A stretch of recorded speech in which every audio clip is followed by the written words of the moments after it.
Chapter 5, An Angel's Dilemma. Konan walked along the cold and dark halls of the tower she and Nagato had taken as their base of operations. Like all places in Namikaze, village hidden in the rain, the building was the epitome of industrial-style architecture. Pipes ran along the walls and ceiling. The entire building was made of metal rather than wood or brick and gave the entire infrastructure a cold, unfeeling air. It was the same everywhere in Ame too. Yet Konan noticed none of this as she walked through the hall, having long since grown used to the cold and unfeeling structures. She came to a stop at a door at the end of the hall. Opening it, she walked in and moved to the back where there was an opening leading to the outside. Like always, Nagato's God Realm path, or pain as he had taken to calling himself, was there. He was sitting on the ledge as he looked out over Ame. The man did not even seem to notice the rain that was hitting him, though it probably had to do with the fact that the rain was nothing more than a byproduct of his sensory jutsu he used. A small twinge of pain caused a slight falter in Konan's steps as she walked up to what had once been the body of their friend. It was one of the few things that made her weary of the man she called a brother. "You have need of my services, Pain-sama?" she asked as she walked up behind Pain. For a while Pain didn't speak as he continued staring out over the city, his city. Finally, an intruder was able to get into Amigakure undetected. Konan felt a small slip in her emotional mask as her eyes widened ever so slightly. Pain was able to sense everything that happened in Ame with his jutsu, so for someone to be able to slip past his guard meant whoever it was an expert in stealth and not only knew that the jutsu was there but also its weakness. "I was only able to sense him as he was leaving my range. I want you to find this person and deal with them. We can't have someone finding out where Akatsuki is located yet. If they have left Ame, I will need you to get in touch with Zetsu and track them down." "Of course, Pain-sama," Konan said in an emotionless voice as she put her mask back in place. XXXXXXXXXXXXX. A small green toad with orange spots hopped into a rather spacious cave. It was highly unusual for an amphibian to seek shelter in a cave during the rain. Most would assume that a toad would find it enjoyable to be in the rain, probably by some kind of lake or pond to allow the cool water to hit their skin as they swam or lazed about. However, while the toad looked completely normal to most people, the two people who were familiar with toads knew better. The fact that this toad was anything but normal became apparent when it opened its mouth and a young man crawled out, his form looking as if it was stretching while in the mouth. The person soon revealed himself to a man with spiky blonde hair and blue eyes, wearing a long black hooded cloak that reached to the ground and covered his entire frame. He was wearing a black face mask that covered the bottom half of his face and had a Konoha Hitio 8 on his forehead. Grabbing a scroll from his pouch, the blonde unrolled it and channeled some chakra into the scroll, causing a puff of smoke to signal the contents being unsealed as a small pile of firewood appeared. The blonde set up a small fire pit and pulled out another scroll. Unsealing it revealed the contents to be fresh meat. Starting a fire, the blonde stuck the meat on a spit and began to cook it over the open fire, adding spices as he rotated the spit. When it was done, he brought a hand to his mask and pulled it off, revealing 6 whisker marks on his face. Naruto Uzumaki Namikaze leaned back against the wall of the cave as he ate his food, his mind thinking about all that had happened in recent years. It had been about 2 years and 9 months since he had left on his trip with Uro-sensei. Naruto had learned many things in that time. He now had a powerful reputation and skills that Jiraiya said may be on par or better than, or possibly even his father, though Naruto felt he still had a long ways to go before he compared himself to his old man. Naruto had also started learning the ins and outs of Jiraiya's spy network. A year ago, the blonde had been officially introduced as the second in command and the one to take over in case something happened to Jiraiya. After learning about the spy and information gathering business, the young Uzumaki Namikaze heir had set himself to building one of his own in secret. While it still was not as vast as his sensei's, the blonde had been able to get information faster than Jiraiya could with his network. This was due to the fact that Naruto had not used other people for his network but rather an extensive array of seals partially based off of the crystal spy orb that the Sandaime Hokage used to keep an eye on the village. The seal was called an information sealing array. What it did was pick up the vibrations and wavelengths that people spoke in. Those wavelengths and vibrations were sent through several seals that translated them into words. The words would travel through another set of seals and into one of several specially designed Kage Bushin's variants that Naruto had sealed into a containment seal. Every month several clones would disperse and send information to Naruto, who would have to take a day to sort through it all. This was easily Naruto's greatest and most extensive accomplishment with seals.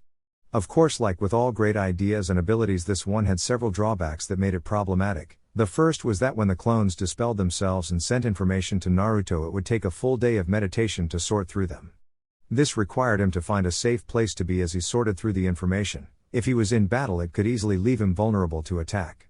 The problem itself was mostly solved as Naruto had set up two safe houses where he could Hiraishin to should he require it. One was in Kiri and the other was in Kumo. His second problem was that eventually his seals would run out of clones to send him information. Each one had a total of 500, so it would be a while before it ran out, but it would eventually become a problem. The third problem was the information itself. When Naruto started putting the seal arrays around the cities he visited, he did not limit himself to one place per city. Naruto had placed several seals in each city, places like bars, taverns, whorehouses, theaters. Naruto even had several in the council rooms and cage towers of both Kiri and Kumo. A lot of information came in from those places and most of it was useless to Naruto. This meant he had to separate the trash from any useful information he got, and while it was nice to hear how Mei, Yugito and Koyuki were doing, he could see them whenever he wanted, so it did not matter. No, Naruto was after specific information, namely he wanted to know everything he could about Akatsuki. Unfortunately his network had drawn up mostly blanks. The only information that was available on the group was already known to him. They had started off as a mercenary unit, taking jobs for a small fee, and because they gained a reputation of never failing a mission they began to get more and more jobs. After a while they began to express an interest in Jinchuriki and Baijuo in general, though so far they seemed to have only gone after Naruto himself. Other than that nothing had come up. The only thing he had been able to learn about the group was that there was not much to learn. Naruto only had one piece of information that he had decided to follow up, and it was more a matter of having a gap in his info rather than actual information itself. Namikaze. The hidden village had been in a lockdown for several years now. No one really knew the true reason, but rumor had it that the village had been experiencing a civil war. Seeing as how he had no other leads to follow, Naruto had decided to go to Namikaze, not bothering to tell even his sensei of his journey to the hidden village. When he got there he had still not been able to find out much in the way of knowledge on Akatsuki themselves. He had been there for about 2 weeks, but all he had found out was info about the two figures that were said to rule the village. A man known as Pain, who was said to have killed Hanzo the Salamander in single combat, an incredible feat considering the man had been rumored to be even stronger than Hiruzen Sarutobi the professor in his prime. This Pain also seemed to have a deep grudge against Hanzo, having killed not only anyone associated with the man but his family as well. The other figure was known simply as the Angel of Ame. Apparently it was a woman who was seen as Pain's messenger to the people. He had not been able to find out much more other than that Pain was hailed as a god and had a powerful sensor jutsu where he infused his chakra into the rain. Naruto snapped out of his musings when he felt a presence just outside the cave trip. A few sensor seals he had placed here before he went into Ame. He created a quick cage bushin to clean up the mess he made while he went outside to investigate. Creeping outside the cave, Naruto looked around the forested area. Finding nothing he frowned. He was just about to go back inside when instincts had him rolling to the left, just in time as several shuriken came and impaled the spot he had been previously standing. He took a moment to observe the spot where he was standing and saw that the shuriken were white. Is that paper? Naruto questioned before he dodged another set of shuriken. Naruto quickly created a cage bushin before replacing himself with it, and then hiding himself in the forest as he gained a quick breath and came up with a strategy. Creating several clones, Naruto had each of them put the invisibility jutsu over themselves and move out to find the person who had attacked him. Hiding as well, Naruto crouched down on a tree as he waited for the information to come to him. When it did, Naruto found himself getting the image of a woman with blue hair and an origami flower in it and an Akatsuki cloak. She matches the description of the so-called Angel of Ame, but there is also something familiar about her. Deciding not to waste another minute, Naruto shot towards where the woman was found. Shooting out of the trees, he headed straight for the blue-haired woman. Naruto reached into his pouch and pulled out several kunai. Throwing them, he raised an open palm towards the sailing weapons. Fuuten, Repushu. Wind release, wind gale palm. A gale of wind shot from Naruto's palm and increased the speed of the kunai. The woman with blue hair was not expecting the attack and therefore found herself unable to dodge them all and ended up getting a few small cuts. In retaliation, she made several paper shuriken out of her cloak which seemed to be able to turn to paper at will. She launched them at Naruto, who made a slashing motion and sent a Kaze no Yaiba, wind blade, towards them. The paper shuriken were shredded as the Kaze no Yaiba continued on. The Angel of Ame created paper wings out of her cloak which merged with her back and used them to soar into the air and evade Naruto's attack. With a great flap of her wings, several thousand paper senbon were shot towards Naruto in a literal hailstorm. Unsealing Susanoo, Naruto began a deadly dance as he dodged and weaved between the senbon. Unleashing blasts of wind with his blade, hundreds of the chakra-coated paper senbon were either blown away or cut to ribbons. Naruto took a deep breath as the small cuts from the senbon he could not dodge healed. Looking up, he saw that the blue-haired woman was still in the air. Deciding to bring her down, Naruto launched several powerful blasts of lightning from his sword. As the woman began to focus on dodging, he created a cage Bushin who disappeared in a burst of speed. Konan continued to dodge the blasts of lightning, and while she kept a calm outward appearance, she was mentally cursing. Whoever this cloaked figure was good. So far none of her attacks had any real effect, and while she knew her power was not the strongest in Akatsuki, she was still around the middle ranking in terms of strength, and most people were unable to counter them so effectively. Usually they were too busy being surprised by the fact that paper could actually be used as a weapon to do anything. Deciding that she had caught this shinobi by surprise, she began to disperse into paper. However, her concentration was broken when both of her wings were sliced to pieces. Turning around, she felt her eyes widen as she saw the blonde ninja that had been attacking her right behind her. She was not given the chance to do anything as the blonde sent a kick into her sternum. She soon fell through the tree branches, breaking a few on the way down, and it was only thanks to her perfect chakra control that allowed her to form her wings to stop her descent while creating a small chakra shield to block out the wind resistance.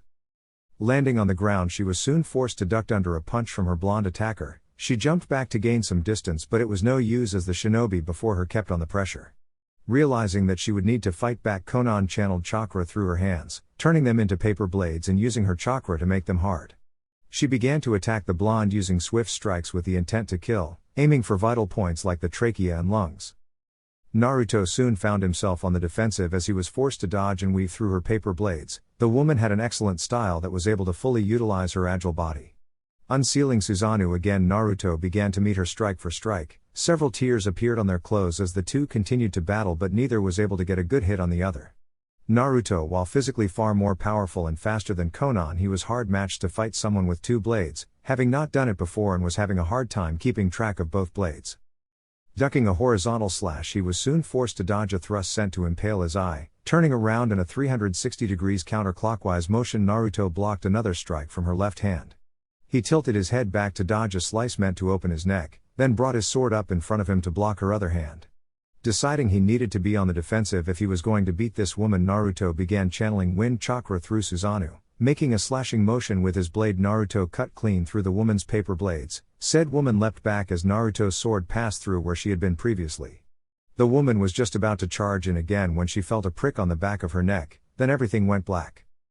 The Naruto in front of her dispelled in a puff of smoke as the real Naruto wrapped his arms around Konan's waist. Picking her up in a bridal carry, he made his way back to the cave. XXXXXXXXXXXX. Konan groaned as she woke up and for a moment wondered where she was. Her eyes opened to try and discern her location, but all she could see at the moment were blurs. As she shook her head to clear her vision, she tried to remember what happened. Nagato. Pain, she reminded herself, had sent her on a mission to deal with someone who had managed to evade his censor jutsu until he was nearly out of the village. That was when she remembered she found him and they had fought. However, after that everything went blank and she couldn't remember anything else afterwards, but assumed she had been defeated. Though that begged the question of why was she still alive. "I'm glad to see you're finally awake." Her head snapped to the source of the voice and saw that it was that blonde shinobi sitting near a fire as he cooked some kind of stew over it. Her eyes widened and she tried to get up only to realize that she was tied and bound. She looked down at herself to see .8 grade ninja wire binding her arms and legs together. She immediately began to try and channel chakra to cut the ropes, but soon found out that she could not even feel her chakra. "That won't work," the blonde said from where he was, making it obvious he knew what she was trying to do. Konan snarled at the man as real emotion showed up on her face for the first time in years. "What did you do to me?" "I sealed off your chakra," the blonde said with a shrug as if it was the most obvious thing in the world. Konan's eyes widened. "What? Would you stop shouting?" Naruto said in an annoyed tone. "Since you attacked me, I decided to seal off your chakra."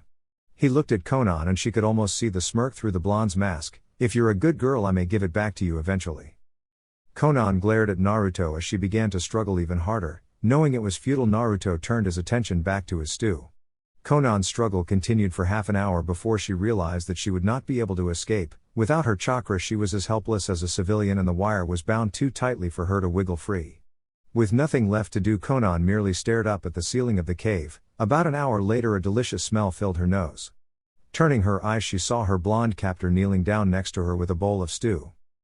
"Are you hungry?" he asked, and when he received no answer he sighed. "You know, not answering me only hurts yourself." "I'm not hungry," Konan finally said, only for her stomach to betray her a second later. Despite the situation, Konan blushed in embarrassment. Naruto chuckled. "So hungry?" He asked again with amusement evident in his voice. Not like I can eat anyway, in case you haven't noticed, Konan said sarcastically as she wiggled her arms, which were currently tied to her body.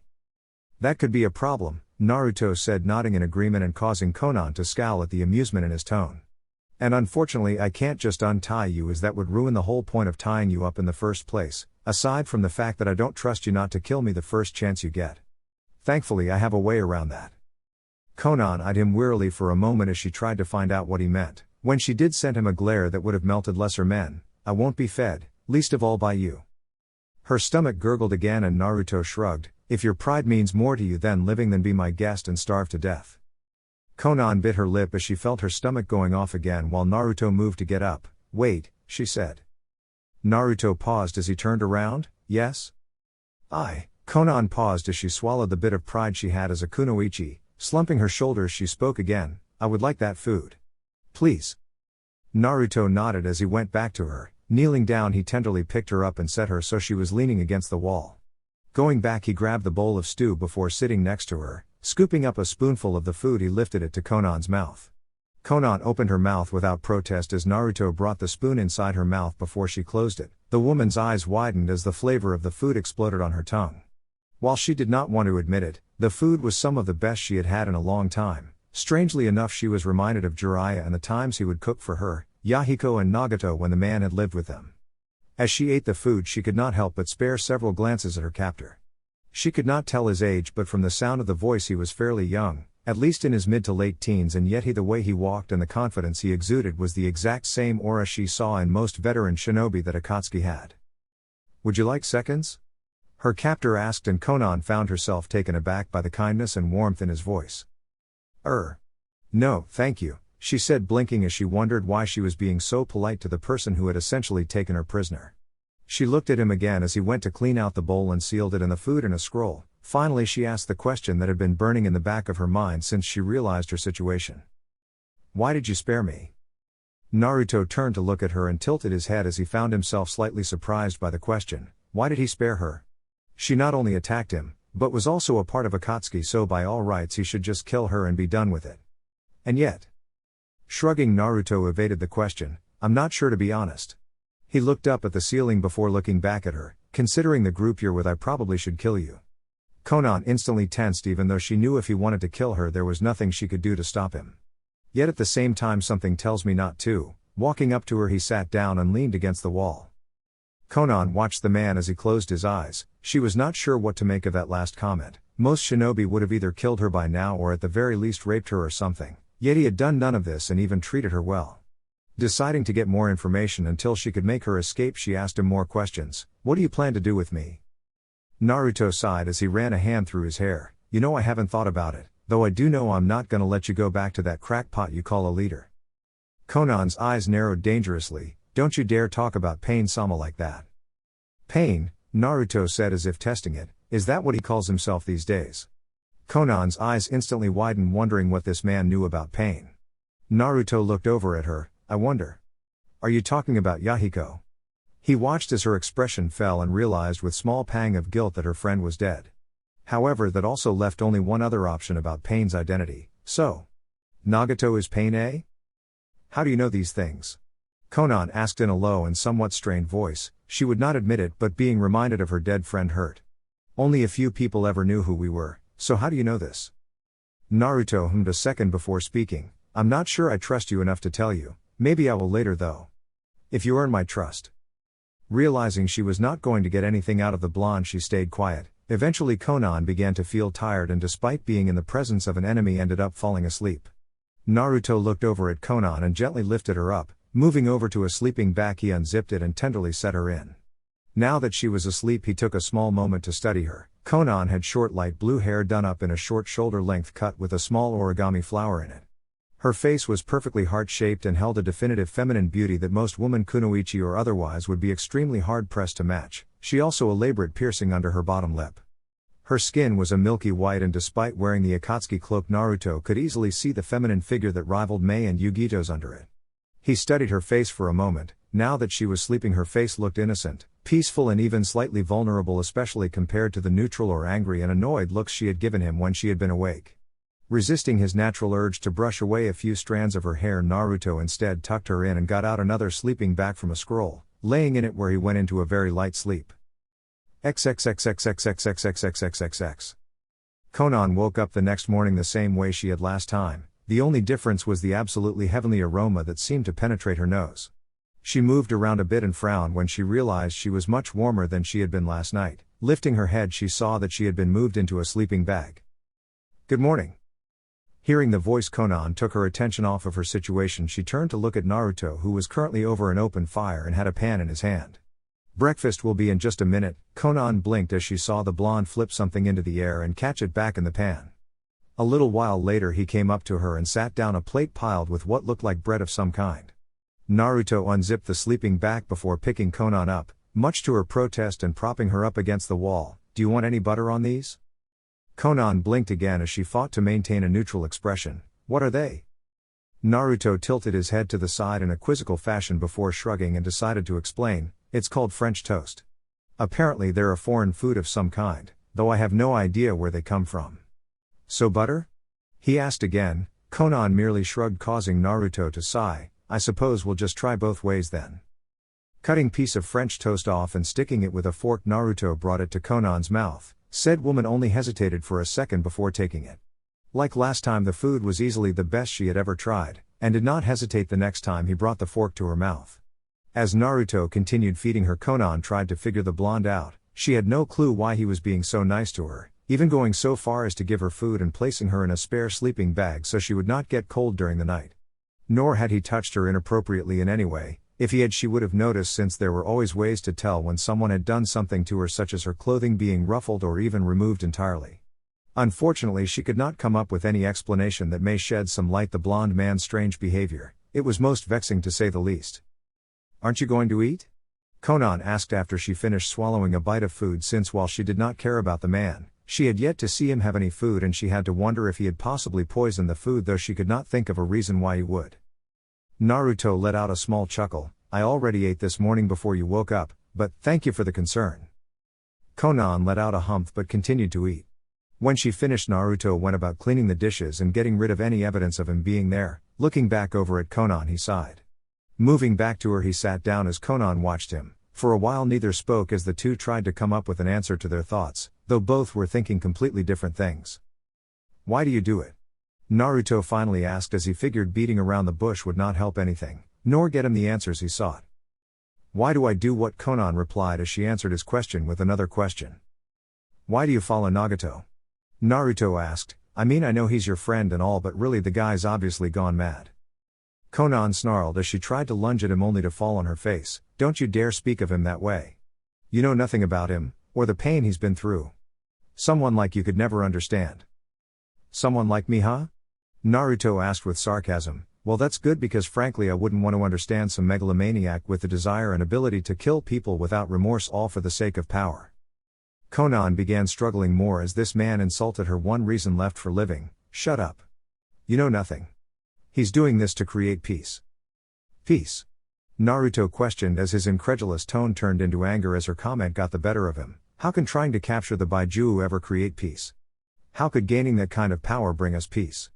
You think that by killing off the few people who truly understand what it means to suffer that pain will bring peace? You are either a fool or very naive if you could even think holding such power would bring any kind of peace except the peace of the grave." "You're wrong." Konan huffed as she stopped struggling, having exhausted herself. "He is going to bring true peace." "Oh?" Naruto questioned, his tone changing from angry to curious. "And what has your leader done to help bring about this peace?" Naruto asked. For a moment Konan was stumped. What had pain done to help bring peace? For a moment her mind shut down as she tried and failed to find something. However, she quickly shook it off as the blonde trying to get her to question her beliefs and faith in her friend. "He defeated Hanzo and freed Namikaze," she stated with conviction. "I see," Naruto said as he nodded his head. "And what else has he done? Surely a man who would be so honorable as to free a village would have done something else." He looked over at Konan, who had gone silent. "What has he done to help your people?" Naruto asked. "What about all the war orphans who became homeless due to your friend's rebellion? Did he try to help them? Or perhaps he helped to rebuild Ame and the homes that were destroyed?" When Konan didn't answer, Naruto nodded. "I'll tell you what he did. It was nothing. Your leader did nothing to help Ame's people. Instead, he spends his days trying to gain power. He tries to find ways to capture the Jinchuriki and kill them for his own misguided goals, while his own people suffer. You're wrong, Konan stated in a strained voice and shook her head as she refused to believe what Naruto was telling her. There was no way what he said was true. Pain was trying to bring peace to the world, right? Naruto, seeing the young woman in obvious denial, walked over to her and hauled her to her feet. Lifting her up, he carried her over his shoulder. What are you doing? Put me down now, Konan yelled as she was unable to do anything else. No can do, Naruto said as the woman started to struggle. He created a cage bushin that stuck a silencing seal over her mouth. There is something you need to see. Now then, please do me a favor and shut up. XXXXXXXXXXXX. Naruto found himself walking through the streets of Ame far sooner than he had expected to again. He had his cloaking jutsu on as he carried the young woman through a mostly deserted street. Thankfully the rain jutsu was not on, or Naruto would have been forced to use more caution. It was a good thing Naruto had been able to find out that the jutsu had a weakness. The blonde had learned that Nagato could only keep the jutsu going for 12 hours before he had to stop for another 6. Naruto did not know why it was this way, but figured that the jutsu had some kind of cost chakra or otherwise that stopped pain from constantly using it. He looked over his shoulder at Konan to see her glaring at him. Before shrugging, said, "Glare off." At least she was no longer trying to break out of his grip anymore. Finally finding where he was looking for, he set Konan down against a wall. Leaning down, he grabbed the seal and pulled it off her mouth. "You're lucky I can't do anything to you right now," Konan growled out as she glared at him with a look that Naruto was sure could have killed other men. Hell, I'm sure Jiraiya would have died under such a glare, he thought with some amusement. Naruto gave her an uncaring shrug as he stood up and pointed just a little ways away. "Tell me what you see?" Konan frowned as she looked towards where he was pointing. It was a city block of Amigakure that she did not recognize, or at least it had been. The entire area was completely destroyed, with a large crater in the middle that held the metal buildings of Ame in them, sticking out, making it look like a graveyard city. However, she could not be 100% sure in her guess. The only reason she was even able to tell it was a part of Ame was because of the fact that she knew they were still in the village, and the few pieces of debris and buildings sticking out of the ground in the area were Ame-style buildings. "I don't know, what am I looking at?" she finally asked as she decided to humor him. "This place used to be a living district," Naruto said. "Along with 13 other sectors, nearly 75% of Amigakure used to live there. This place along with 7 others are nothing more than ruins now." Konan's eyes widened as she looked out over the devastation. When had this happened? She looked out at the destruction as she tried to remember what had happened to cause such devastation. Her mind, however, drew blanks as she could not for the life of her remember what happened. "Do you know how this place was destroyed?" Naruto asked as he looked at Konan with his piercing blue eyes. Konan shook her head and Naruto decided to tell her. "This was where your friend Nagato took out his revenge on Hanzo the salamander after he killed him." He looked over at Konan to see her gaining a confused look. "This residence was where Hazuno's family lived. Do you know what happened to them?" The question was rhetorical. He knew Konan knew what had happened to the man's family. They were killed, and Pain decided to leave this place as a testament to those that would oppose him. Naruto said, "I hear that Hanzo had a wife and a 4-year-old granddaughter. Nagato killed them without remorse and without regret, but you already knew that, didn't you?" Konan grit her teeth as she tried to justify Nagato's actions. She went through several counter-arguments in her mind to help her deny what the blonde-haired man was saying. Yet everything she tried to think of, everything she wanted to say sounded hollow to her ears as she looked at the devastation. "Did you know that this was not the only place where your friend exacted his revenge?" Naruto asked in a quiet voice. "Of the 13 other living sectors, 6 of them were destroyed the same as this one. Anybody who Nagato even suspected of being even remotely loyal to Hanzo was killed along with their families. He didn't care whether they were truly loyal, just afraid to stand up to Hanzo, or even were unfortunate enough to be caught in the crossfire. All of them were killed in Pain's quest for revenge." Naruto looked over at Konan when he heard a small sob. He turned to see the beautiful blue-haired woman choking back tears as she tried to struggle against the idea that her friend could do such a thing. Naruto held in a wince. He never liked to hurt a woman, be it physically or mentally. The blonde shinobi was not sure if it was some kind of chivalrous nature or just that he could never stand to see others hurting, but it was always hurt to see a woman cry. He walked up to her and kneeled in front of her. Konan slowly reeled in her tears as she looked at him. "I have one more place I want to show you," Naruto said, and Konan was once again taken aback by the compassionate nature of his voice. "If I release your bindings, will you promise to do as I say?" he asked as he looked at her with those eyes that seemed to look straight through her and into her very soul. Konan was truly compelled to say no, not just because he was supposed to be her enemy but also because she was afraid. Her faith in Nagato had taken a large hit today, and Konan was afraid that what this man had to show her would irrevocably shatter any confidence she had in the man she considered family. Yet for some reason she felt compelled to place her trust in this boy, no man, she corrected herself. She felt a desire to place her faith in this man who, even though she had only known him for a little while, was starting to remind her so much of her departed friend Yahiko. "I promise," she said at last as she decided to place her trust in the person who had captured her yesterday. Naruto nodded as he undid her bindings and made her put her Akatsuki cloak in a seal, leaving Konan in a set of clothes that did nothing to hide her amazing figure. She was wearing a pair of black skin-tight leather pants that showed off curvaceous and amazingly toned and beautiful legs, as well as a sleeveless skin-tight shirt that covered just her neck and a little under 2/3 rds of her C borderline D-cup chest, leaving the outer edge of her chest, torso and shoulders bare. The shirt also had a diamond cut in the center just below her collarbone and a V cut on the bottom where the shirt split down the center and moved off to fall down to the sides, allowing Naruto a glimpse of her toned stomach, which had 4 piercings around her belly button. Naruto mentally swore as he looked away with a blush and tried to get the image out of his head. Placing the invisibility jutsu over himself, Naruto grabbed Konan's hand to activate the invisibility jutsu over her too. Konan was startled as she felt Naruto's hand grabbed hers, not just at the contact but also at the odd feeling of familiarity it gave, or was it comfort she felt? As she walked with the blonde shinobi, Konan noticed that he was leading her farther and farther away from the center of town. Looking over, she saw that he was heading towards the outskirts of the area that Nagato had attacked when he gained entrance into Ame to fight Hanzo.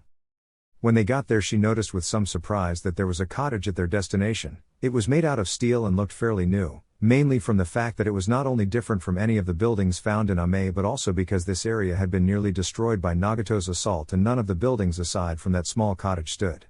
However, what really surprised her were the small group of kids who were currently playing with a ball. There were 3 of them, 2 boys and 1 girl.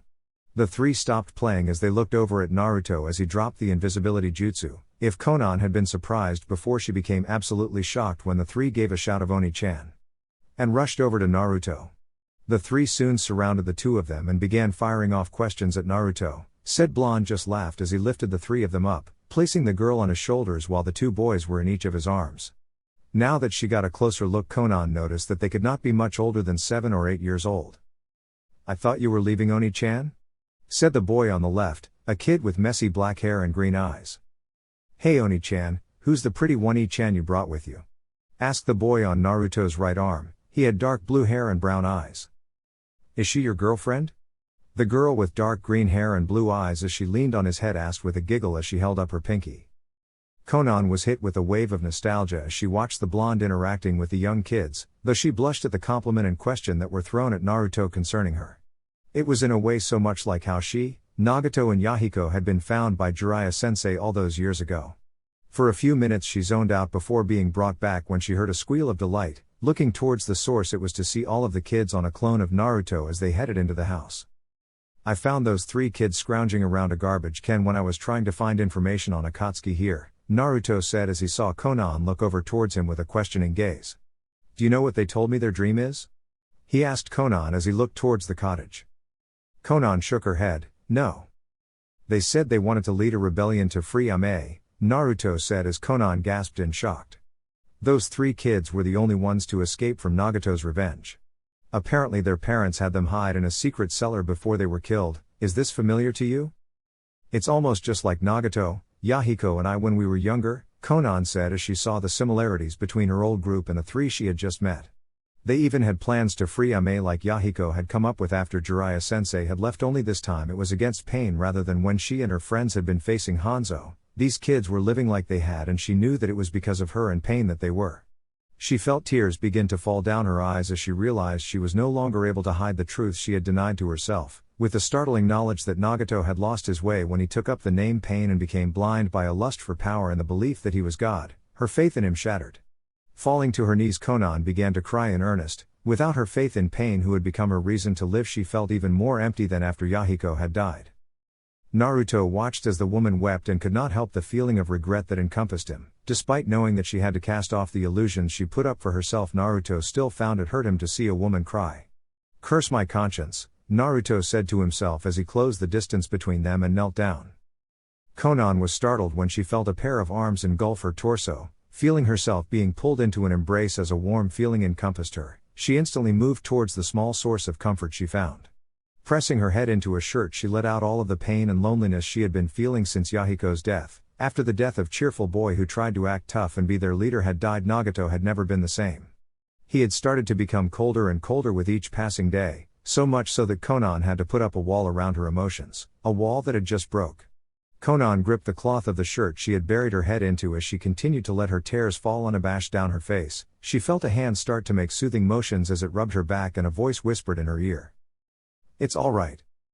Looking up, she saw none other than the blonde who had captured her and destroyed her faith in the one person she had left in the world. The same blonde who had also in the short time she had known him reminded her of Yahiko and shown her a compassion she would have never expected from someone who was supposed to be an enemy.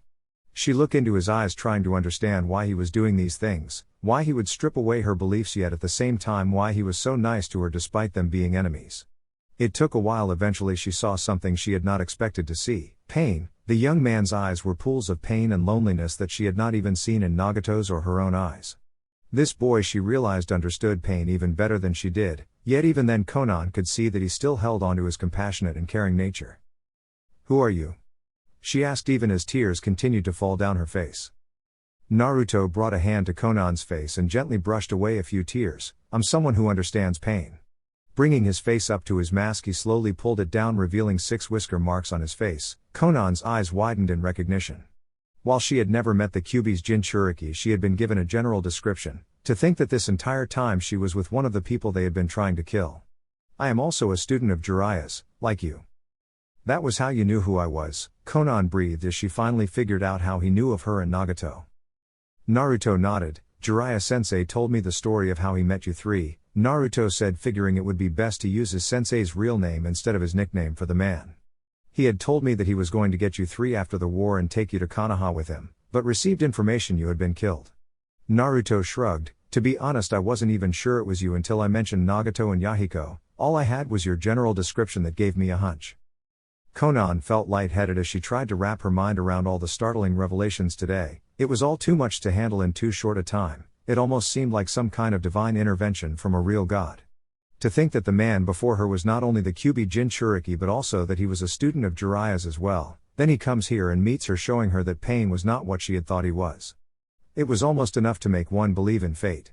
She was brought back to the real world when she felt a hand cup her cheek. Looking up, she followed the arm to see Naruto with a concerned expression on his face. "Are you all right?" he asked. Konan paused as she realized she was not all right. "Not really, this is all too much to take in." Naruto nodded in understanding. "Well then, how about you don't think about it for now?" Naruto stood up, lifting Konan, who was still in his arms, into a bridal carry. "How about we go inside and you can help me entertain the kids while I make some food?" Naruto suggested with a smile. Konan, while surprised, did not decline the idea as Naruto set her down and followed the blonde shinobi inside. The two of them spent the rest of the day with the kids. As a clone of Naruto made food, Konan and the real Naruto would spend their time entertaining the children. Naruto by telling them grand stories of all the places he had been to, and Konan by teaching the little girl origami. Naruto had also tried his hand at the art, but after several dozen paper cuts had given up, much to Konan's secret amusement. As the day wore on, Konan was once again struck by the similarities of her own life, but this time they did not seem to hurt as much, and Naruto had even gotten the woman to smile with a terrible joke he told. Eventually the three children passed out and Naruto and Konan put them to bed before the two found themselves sitting on a couch and looking outside at the rain, which had started up again. "I guess I'm going to be here for 12 hours again," Naruto said to himself. Well, he could just flash away, but he would want to say goodbye to the kids. He looked over at his. What was she now? He wondered, since she was not really his prisoner anymore. Acquaintance? Companion? Friend? He was unsure, but supposed it didn't really matter anymore. "What will you do now, Konan?" asked Naruto. Konan looked at him and sighed as she closed her eyes. "I don't know anymore," she said in a soft voice. "Nagato had been everything to me, and now that I don't feel I can follow him." "You could come with me if you want." She looked up at Naruto in shock as he continued to speak. "I'll take you to Konoha and you can stay with me. I'll do what I can to give you a happy life, if you want one with me, that is," he finished with a sheepish expression. Konan actually smiled at the look she had often seen on Yahiko's face. "Thank you. But I don't think that's a good idea, At least not right now. If I went with you, Pain would get suspicious, and if he found out I have left Akatsuki, I have no doubt he would try to kill me. Well yeah, but he would have to get past me, Naruto said as he puffed out his chest confidently. You would protect me? Konan asked, somewhat amused and somewhat shocked. Of course I would, Naruto said. If you came with me, that would make you one of my precious people, and I always protect my precious people. Konan smiled as she wiped an errant tear from her eye. Thinking for a moment, she looked back at Naruto. I still think it's too dangerous. Right now, even as strong as you are, it will not be enough to defeat Pain. Naruto winced, knowing that at the moment it was probably true, but if you wanted me to, I could spy on Akatsuki for you. That got Naruto's attention. Having a spy within Akatsuki would be the biggest boon ever, but that's pretty dangerous, Konan-chan, Naruto said, not even realizing the affectionate suffix he added, though Konan did as she gave a small blush. Not only is it dangerous, but you would have to hide your intentions from someone you admitted to me meant the world to you. I myself would not want to do that, and I certainly wouldn't wish it on you. Thank you for your concern, she said as she unknowingly used the same words he had said to her this morning. But I want to do this. You were right about him. Nagato has been dead for a long time. He is now Pain, and I don't think he can be saved. Naruto leaned over and wiped an errant tear that threatened to fall from Konan's eye. If this is what you want, I won't stop you. Just promise me you will be careful. I will, Konan promised, a little surprised at the concern in his voice. Also, do you think you could occasionally visit these kids? They don't have anyone else, and while I'll try to visit as much as I can. Don't worry, Konan interrupted with a smile, I'll look after them for you. Thank you, Naruto said. For the rest of the night the two sat on the couch. Eventually they both fell asleep with Konan using Naruto's chest as a pillow. XXXXXXXXXXXX. The next morning the two woke up to find themselves in a very compromising position. Konan was situated between Naruto's legs with her head on his chest, while one hand had somehow managed to slip under his shirt and was resting on his muscular pectorals. Meanwhile Naruto had one hand wrapped around her waist, which wasn't bad. However, his other hand was currently inside Konan's pants and was resting on what Naruto recognized as a very fine ass. To make matters worse for both of them, Naruto currently had a morning stiffy. As the two sported similar blushes on their face, Konan shifted a bit, causing her to rub against Naruto's increasingly enlarged member.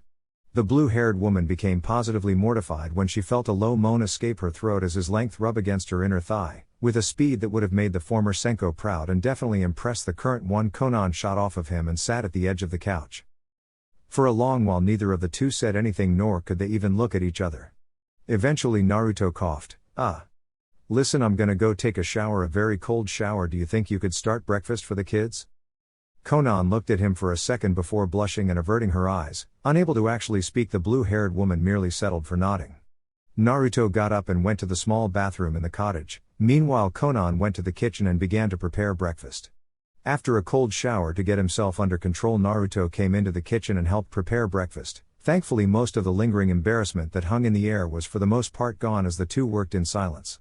A little while later the three kids woke up and stormed into the kitchen, chattering to Naruto and Konan in an excited fashion. It took a while, but they were eventually able to get the kids to settle down enough to eat their food. After that they spent their time telling the kids stories. Several hours later the rain eventually cleared, making it safe for Naruto to leave, much to the children's disappointment. Do you have to go? The three kids asked at the same time.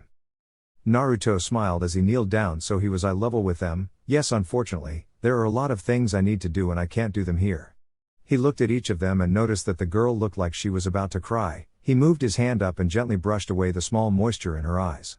Hey, now there's no need for tears, Naruto said with a smile. This won't be the last time you see me. Remember, with that seal in your house I can come and visit you guys anytime, so no crying, okay? The little girl gave a small nod before throwing herself at Naruto. Said blonde wrapped the girl up in a hug as he rubbed her hair and whispered soothing words to the little girl.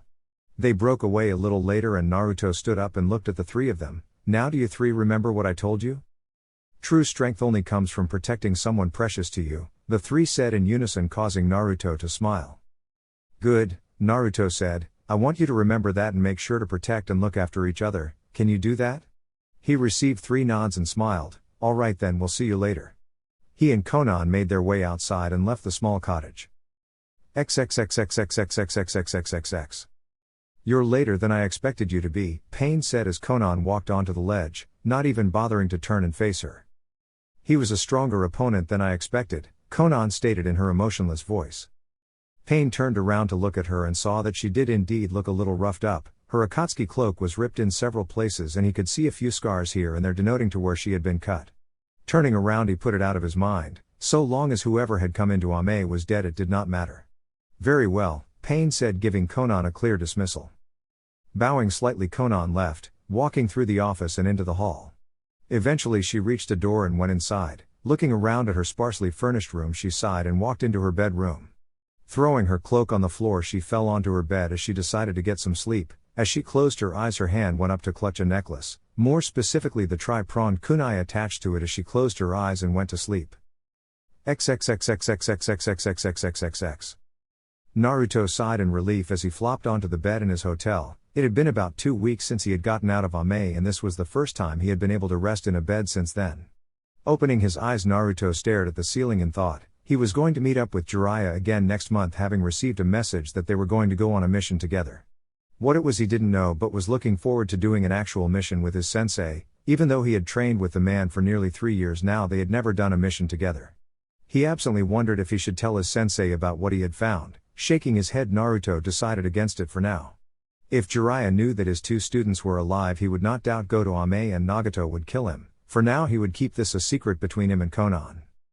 Naruto was knocked from his thoughts when he felt the new chakra recognition seal he had added to the Hiraishin kunai pulse. Sitting up, Naruto began to concentrate as he felt out the sister seal to the one on his kunai. The seal was an alert for him to use the Hiraishin's ability to teleport other objects and people through the use of his chakra. His father Minato had also had the ability to teleport and warp other people and objects. To use this ability, one had to have 2 kunai that would connect through the use of a specific set of hand seals, and depending on the size and distance determine how much chakra one had to use to warp the person or thing that was touching the other kunai. Taking his tri-pronged kunai in between his fingers, Naruto went through a series of hand seals and began to pull on the kunai whose pulse he felt. Suddenly Konan appeared right in front of him, looking confused and slightly disoriented as she held the kunai loosely in her hands. Her eyes then focused on Naruto and a small, almost imperceptible smile came to her face. If someone had told her that she would miss a man she had met only 2 weeks ago and originally been her enemy, she would have told them they were mad before slicing their throat with her paper blades. But she could not deny that she had missed the blonde ninja. She found it odd that she could miss someone after only knowing them for a short time.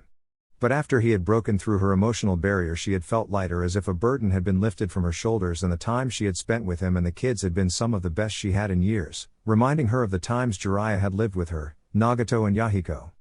Naruto, Konan said in her soft and feminine voice as she gave him a small nod. Naruto grinned at the woman. Konan-chan, was there something you needed, or did you need to tell me something? I felt that it would be prudent to inform you of Pain's abilities, Konan said. We did not get the chance to do that when I met you, and it would be a good idea if you knew what you were up against. Naruto nodded and patted the spot next to him. Nodding, Konan moved over to him and sat down on the bed as she began to explain Pain's power. The more Konan spoke of Pain, the more Naruto felt that he was being drawn into the realm of myth. He had of course knew that the man possessed the Rinnegan, which was the first and most powerful of the 3 great Dujutsus and the only transcended bloodline in known existence. But he had not known what all of that entailed exactly. Apparently someone with the Rinnegan had the ability to use all 5 of the main elements and the 6th element of gravity. But what was truly astounding was how Pain was able to manipulate dead bodies that he possessed through the use of chakra transmitters. Pain had 6 bodies under his control. The God Realm, which Konan told Naruto was originally her friend Yahiko's body, which had the ability to use the Rinnegan's gravity techniques. With it he could push and pull objects away from him. He was also the one who could use ninjutsu. The human realm was able to pull a person's soul from his or her body and read minds. This one was also fast and primarily used taijutsu. His ghost realm path had the ability to absorb any type of ninjutsu attack. The demon realm was able to use a tail and held a number of powerful explosives and missiles it could launch. Animal realm path could summon large creatures to fight for him, as well as the other paths through the use of a space-time ninjutsu. The hell realm path had the ability to summon a demon to do his bidding. This one also had the ability to bring the other paths back to life. Naruto sighed as he leaned back on his hands and tried to wrap his mind around the powers that Pain possessed. The blonde could now see why the man called himself a god. With powers like his, it was easy to see that the man could very well be one. Fighting him would be extremely hard, and Naruto knew he might not be able to defeat the man as he was now. That's a lot to take in, Naruto said slowly. Konan actually felt a smirk come to her face. Now you know I felt 2 weeks ago. Naruto laughed. I suppose I do, though mine is more of a feeling of being overwhelmed. They quieted down for a moment and sat together in comfortable silence. Hey Konan-chan, Naruto said as he looked at her, would you like to go get lunch with me? Konan blinked. Lunch? XXXXXXXXXXXX. Konan finished ordering her food at the small restaurant they had entered. She had never been to a restaurant before. When she had been an orphan, she had not even lived in a city, so she never got the chance to eat out, and after the war she had not had the time as she ran around doing Nagato's bidding. The restaurant was pretty nice by her standards. The building had several booths and tables situated inside. The booths had soft red cushions on them and the tables had a small candle on it. There was soft music floating through the air, coming from a person who was sitting in a corner of the restaurant playing with a juninagan, a 17-string instrument called a zither. Konan looked over at Naruto to see him with his eyes closed humming a small tune in time with the music. Naruto? She spoke up, getting his attention. Why? Why did you take me here? She asked in an unsure tone. It had been on her mind since he had asked her to have lunch with him. She had never had someone take her anywhere even remotely nice and was not sure why he was doing this for her. Do I need a reason to want to take you somewhere nice? Naruto asked as he tilted his head to the side, opened his eyes to look at her with an expression of slight confusion adorning his face. Well, I guess not. Konan looked down at the table. I was just curious. You've never done anything like this, huh? Naruto asked in a quiet tone, getting a nod to his question. Then that gives me all the more reason to do this for you. Konan snapped her head towards the blonde shinobi as he grinned. Since you have not been able to enjoy the pleasures life has to offer, it gives me all the more reason to make sure that you learn to have fun. Fun, Konan stated in a soft tone. She had not been able to have fun for a long time. Spending time with Naruto and the orphans in Ame had been the most fun she had had for a while, the most fun in quite a few years in fact. Between the trying to survive as an orphan, fighting in a war and running around doing Pain's bidding, she had not been able to have fun of any kind for nearly a dozen years. She looked around at the nice restaurant again before shifting her gaze over to Naruto. As she looked at the blonde, she felt a small amount of heat rise to her cheeks. I wonder if this is a date? Konan asked herself as she looked around at the other tables. She had never been on a date before. Though she had read a little about them in the few romance novels she kept, this certainly felt like a date with the casual yet somewhat romantic atmosphere. Does that mean he likes me? Or maybe he just finds me physically attractive.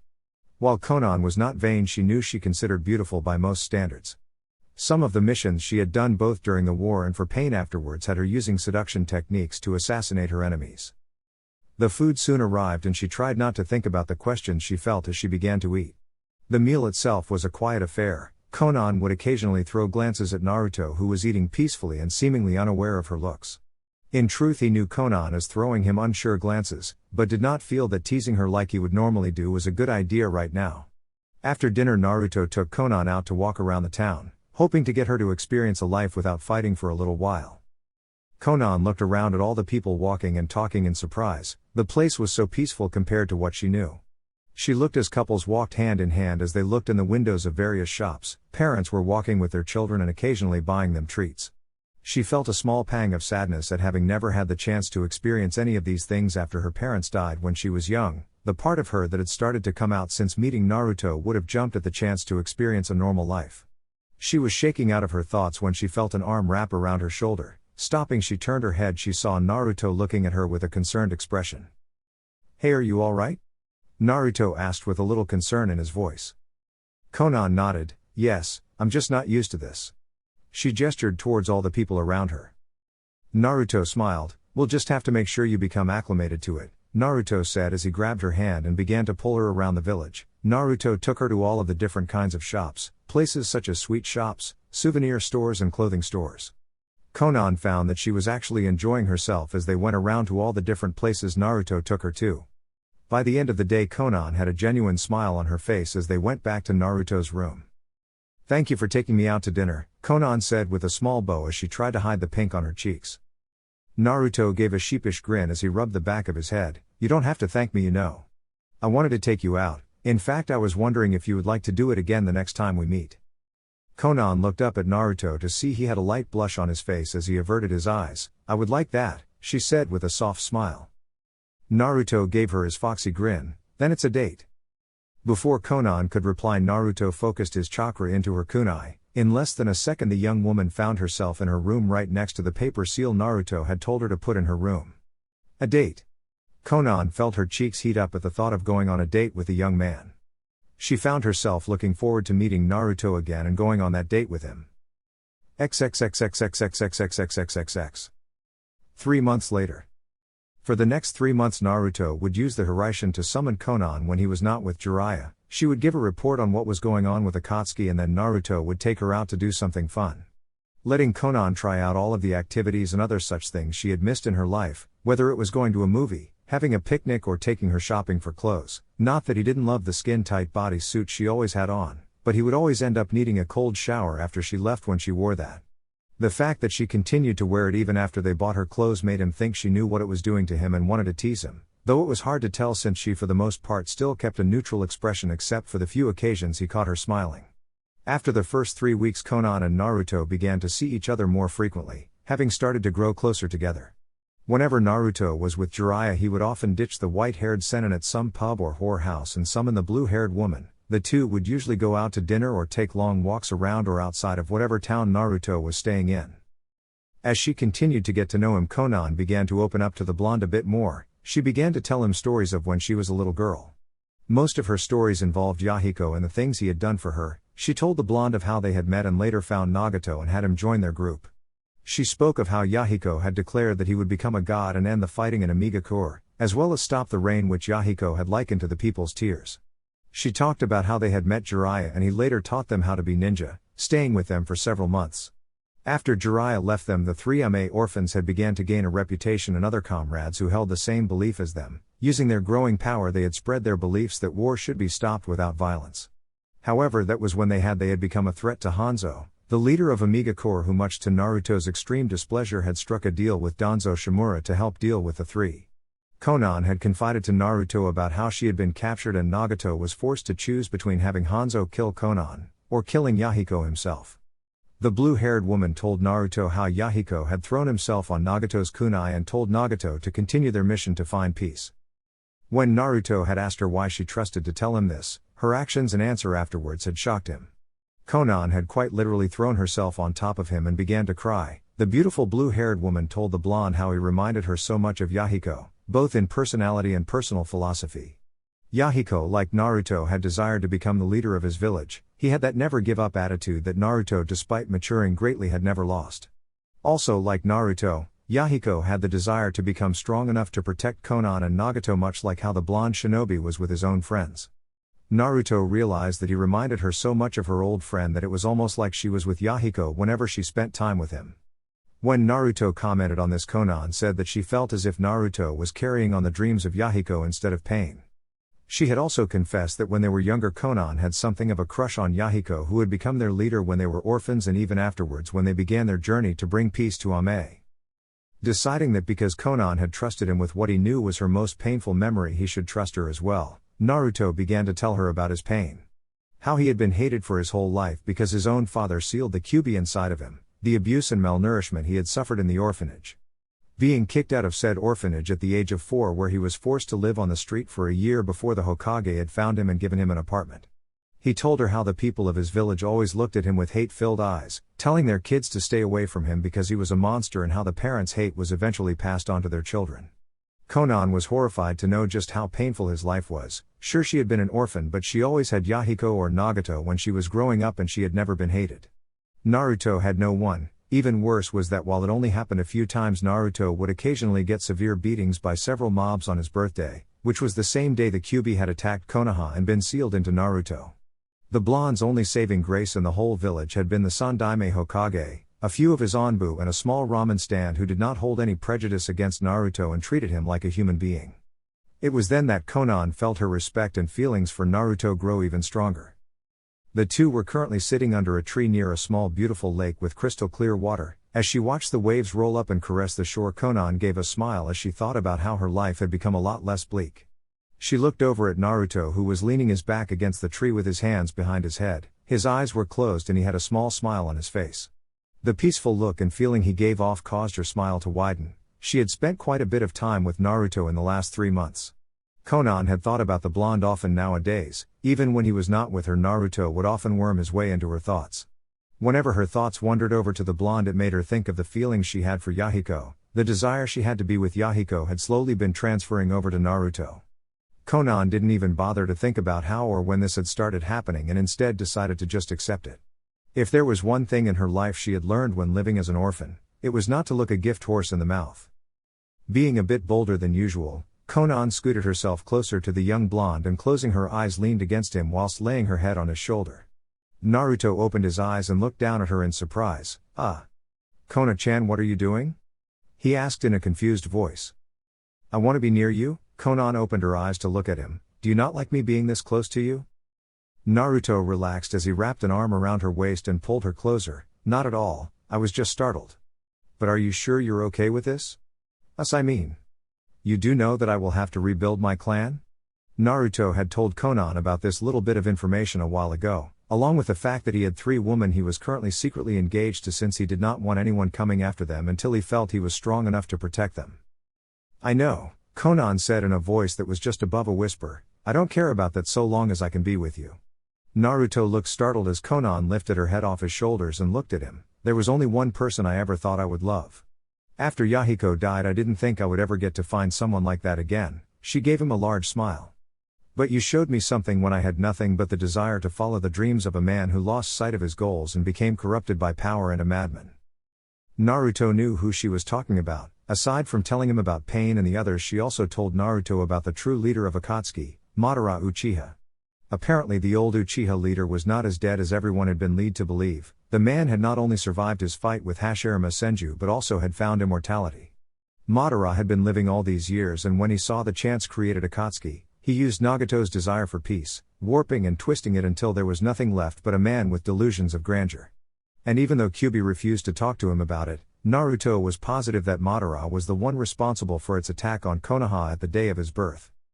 After I met you I found something I had lost, Konan continued in her soft voice, something I had not felt since Yahiko. The desire to be with someone and feel loved and hope that maybe you can find a way to do what others couldn't. Naruto frowned. Are you replacing me with Yahiko? No, of course not, Konan said in a shocked voice as her eyes widened. While I admit the similarities between you two are close enough that you could almost be his brother, I know you are your own person. But you bring out the sides of me that only Yahiko could, that's why I want to be with you. Naruto stared at the woman who basically just confessed her love for him. Konan may not have said it, but Naruto had figured out woman enough to read between the lines of what they were saying to know what they meant. Nor had he detected a lie from her, so he knew everything she said was in fact true. Smiling, Naruto gently cupped her cheek with one of his hands, caressing it in a tender fashion. Konan closed her eyes as she leaned into his touch, and Naruto imagined that she would start purring any second now. Thank you for being honest with me, Naruto said, and gave the woman a smile as she opened her beautiful amber-colored eyes to look at him. I won't deny that after our first encounter I began to gain feelings for you too, Naruto said as Konan giggled, remembering their disastrous first encounter. So if you're okay with knowing I will have to marry multiple women, I would like to give us a chance.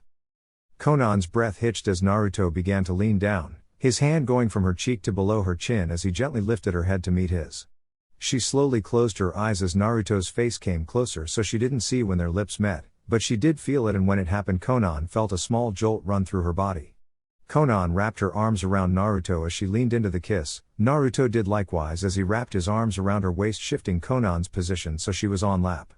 At the first the kiss was chaste and light, merely applying a bit of pressure against each other before Naruto gently took her bottom lip and suckled on it. Konan let out a soft moan as the pressure from Naruto's lips increased. When it did, she was surprised as Naruto slipped his tongue through the opening she gave him and began to explore. She was unsure what to do at first, but within a few moments and with some prodding from Naruto gained confidence and began to duel with Naruto's tongue, moaning out as she felt Naruto's appendage caress and entwine with her own. After a moment it was clear she had lost and let Naruto explore the inside of her mouth. When Naruto's tongue left her, she pushed her own into his mouth and began to explore. A smile came to her lips as they kissed. Naruto tasted just like ramen. Not surprising, since despite not eating anywhere near as much anymore, that was what Naruto often took her to get unless she wanted something else. Eventually, and much to their mutual disappointment, the kiss ended. Konan sighed as she closed her eyes and snuggled into Naruto's chest. How much longer can you stay?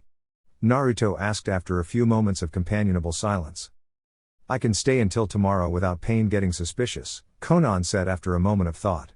I usually leave the vicinity of his tower for several days to walk around Ame unless he calls, so we should be safe. Naruto nodded as he relaxed again. His hands began to lightly trail up and down Konan's side, making the young woman feel a slight shiver. Naruto? Konan suddenly spoke up. Naruto mumbled, letting her know he was listening. I was wondering if I could spend the night with you? Konan asked with a blush coming across her features. While she had stayed the night with him often, they had not slept together since that incident in the cottage with the kids. Naruto felt his eyes widen slightly before he smirked. Kona-chan, are you making the moves on me so soon? I mean, we just got together, Naruto spoke in a teasing tone. Konan scowled at the blonde as a large blush spread across her face before saw his teasing grin and it turned into a smile. She slapped his shoulder in a playful gesture. No, I meant. She paused a bit to take a deep breath. I meant that I want to stay with you. Just for tonight at least. I would like to feel your presence with me while I sleep. You know, once all of this is over it won't just be for tonight, Naruto said in an amused voice as Konan looked up at him. But since Uro-sensei is out on business today and won't be around for another few days, you can stay with me tonight. Konan giggled at Naruto's apt nickname for their sensei as she snuggled back into the blonde. XXXXXXXXXXXXX. Later that night they had gotten to the hotel that Naruto was staying at and got ready for bed. Naruto was the first to get his nightly hygiene activities out of the way. As the blonde got into bed, Konan went into the restroom to do her own routine. A little while later she walked out of the bathroom in just a small light red nightie that brought out her hair and blue lacy panties. Naruto noticed rather easily that she was not wearing a bra due to the fact that he could see her nipples slightly poking into the nightie and had to struggle to keep his natural reaction from coming to the forefront. The blue-haired woman moved over to the bed and got under the covers. As soon as she did, Naruto's arm wrapped around her waist and pulled her to him, turning her on her side as the blonde pressed his front against her back. Good night, Kona-chan, Naruto said in a soft whisper as he kissed the nape of her neck.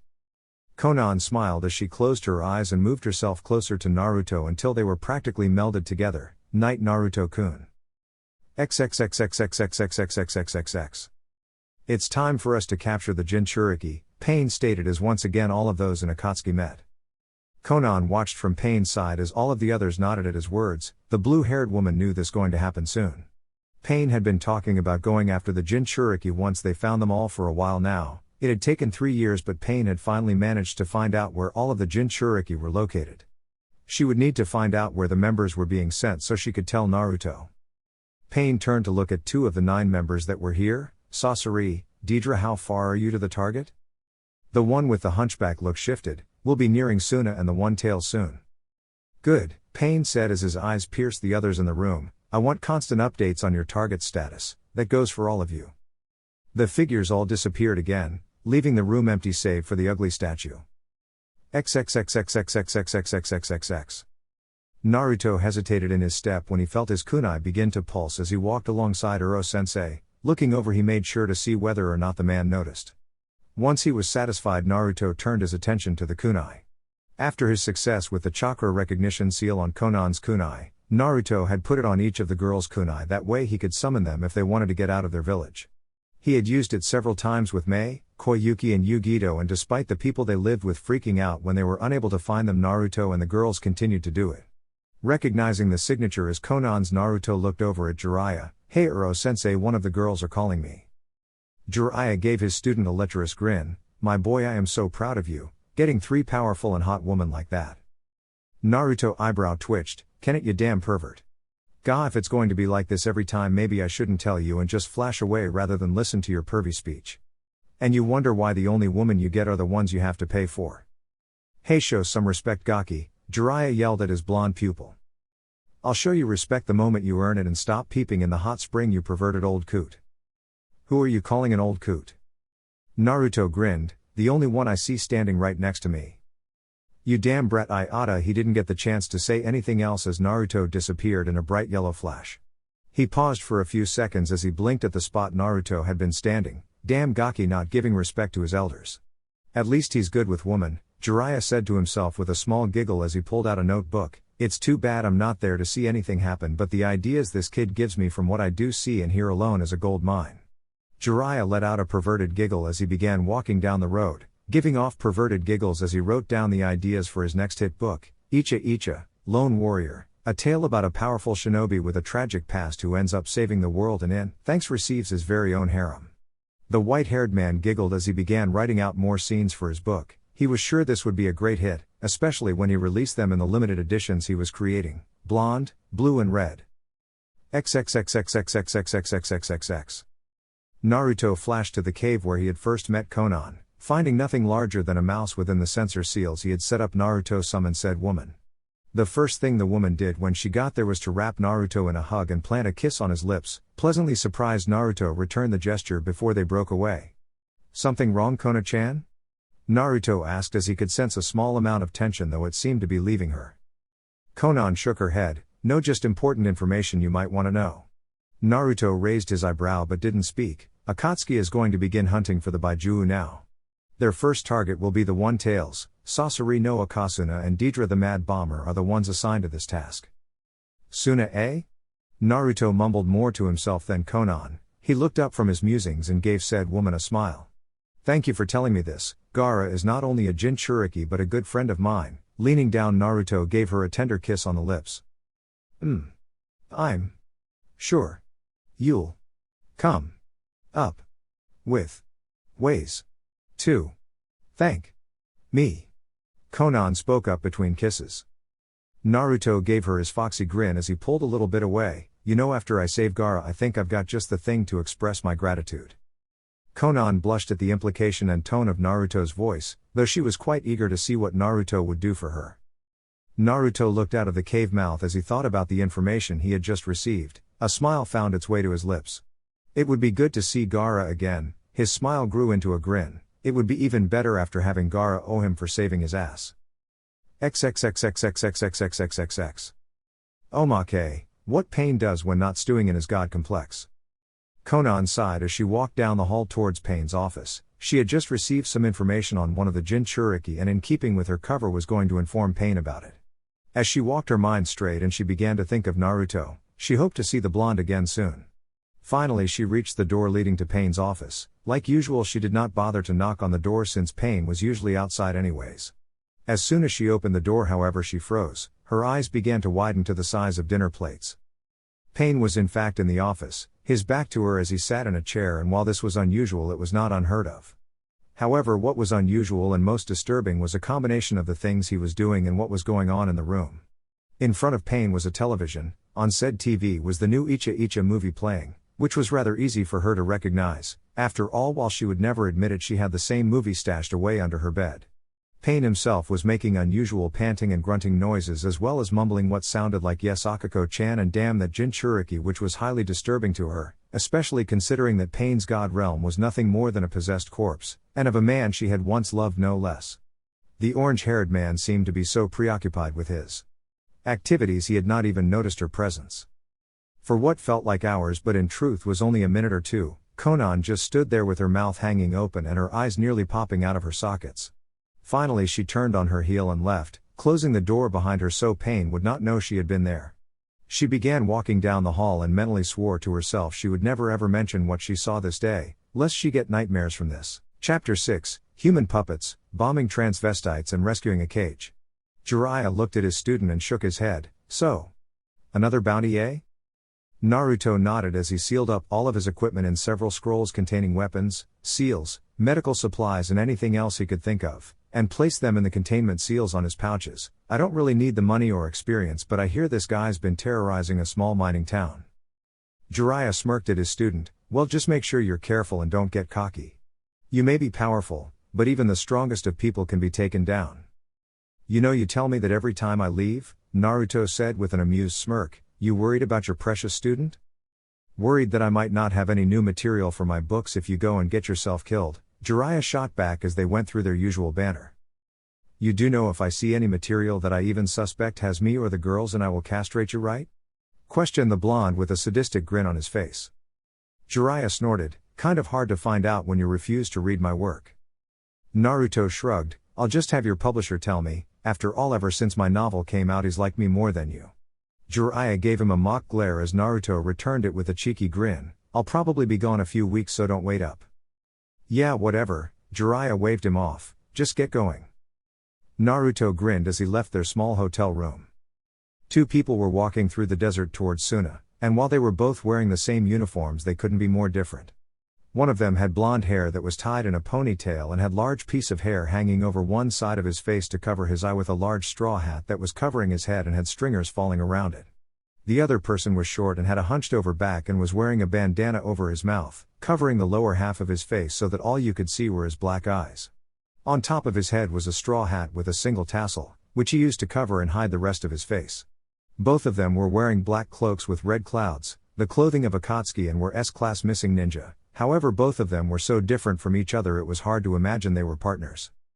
I'm telling you, Sasori-senpai, art lasts for a single brilliant moment before it withers away into nothingness. Yeah, the blonde one said. Sasori sighed as he listened to his partner. They had been having this argument since they became partners. Sasori always wondered what leader Sama had been thinking when he put the two of them together, and I'm telling you, Deidara, art is eternal. True beauty lasts forever and never dies over time, that way people can enjoy it longer. Sasori-senpai, as much as I respect you, I have to tell you you're wrong. True art is. Gaara looked out over Sunagakure from the top of the Kazekage Tower. A lot had changed in the past 3 years since he had been beaten by Naruto during the Chunin exams. Gaara was wearing the robes of the Kazekage over his Suna Jonin attire. Absent was the gourd that he usually wore on his back. It had been over 3 years since that battle where his whole life had been changed for the better. After Naruto had beaten him, Gaara had realized that the path he had been taking did not grant one true strength or happiness, and neither did it vilify his existence. Wanting the strength that boy had, Gaara had begun to make amends, starting with his family Tamari and Kankuro. Making amends with them had actually been easy, since despite being afraid of him they both still loved him. However, getting the villagers to see him as his siblings did was a whole different kettle of fish. Well, if they had fish in Suna. It had taken a lot more work to get them to stop fearing him and a constant effort on his part.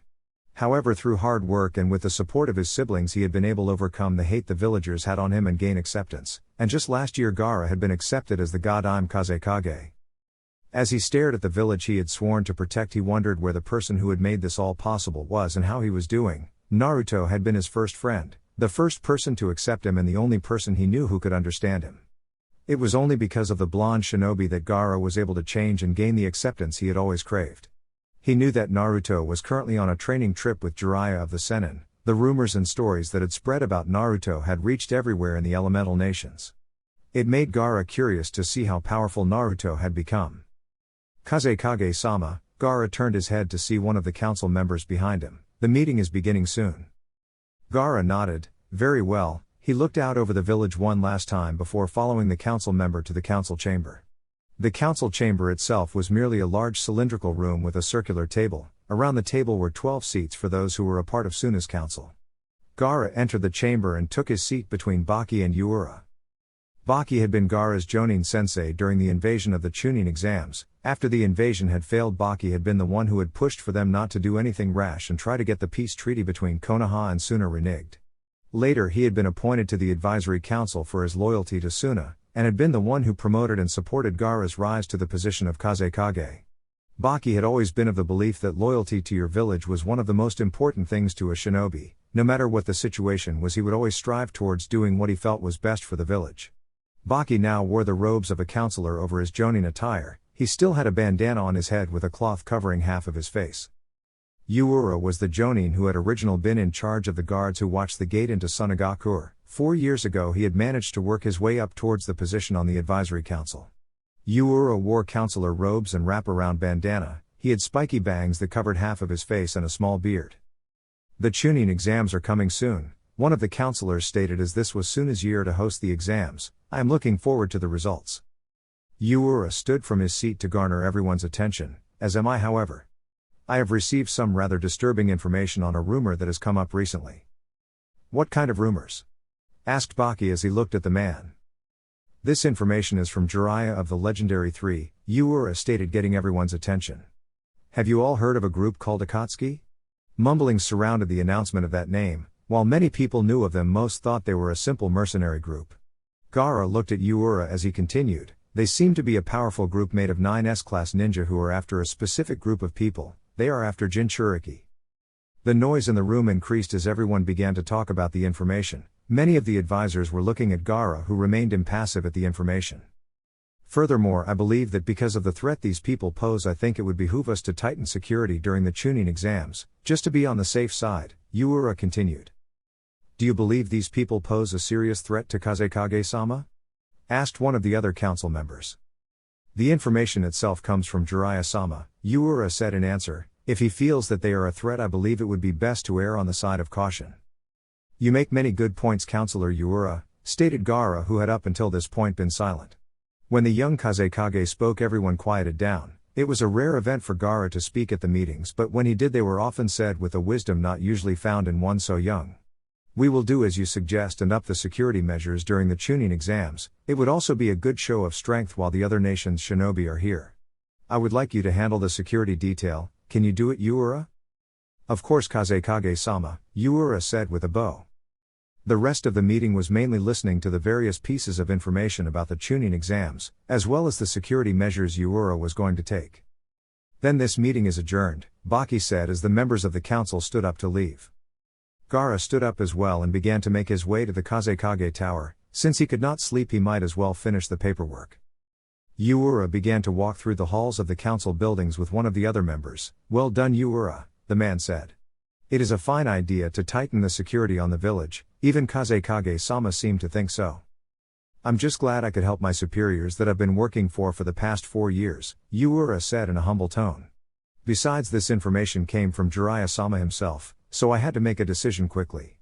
Stopping, Yuura's eyes widened as he felt an intense headache. Grabbing his head, the man bent down as he tried to get the pain to leave. Hey, are you alright? The other council member asked. Yes, I just haven't been getting enough sleep, Yuura said, straightening up. The Jonin counselor shook his head and began to walk again. What was that? Wondered Yuura as he continued walking. Deidara and Sasori continued their trek across the hot desert of Suna. Deidara looked over at Sasori and had to wonder how the man could not be bothered by this stifling heat. Looking out over the desert, Deidara decided to make conversation. So those people Orochimaru tricked are up ahead, yeah? Deidara asked. When Sasori didn't answer, Deidara looked out across the dunes. It seems that for some reason he leaked our information and turned into a traitor, yeah? We don't have a choice, it seems, Sasori said after a long moment of silence. I don't know what he's like after using that jutsu either. Sasori spoke, referring to the body possession jutsu the snake Sennin had made. The puppet user looked at Deidara, who had grabbed a bag from his pouch. Will you be alright with just that bag? Our opponent is a Jinchuriki after all? I wouldn't worry about me, Deidara said as he unzipped a pouch on his waist and stuck his hand in. My jutsu are all artistic, so I came up with my favorite, number 18, yeah. Because our opponent is the one-tails, yeah. Deidara brought his hand out of the pouch to show that the bottom of his hand had a mouth on it. As they continued walking, they eventually came upon the gates of Suna. Along the walls were several dozen guards who were currently staring at the two figures that were coming their way in surprise. Before any of the shinobi had a chance to react, Yuura, who had come up just moments ago, killed them by activating several traps. Walking to the front of the gate, Yuura got down on one knee as he bowed to the two of them as they walked up.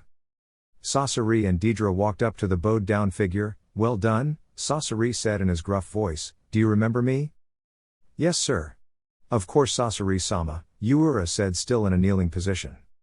Good, since your memories have returned, you are my faithful servant, Sasori stated, pleased to see that his slave seal had done its work properly.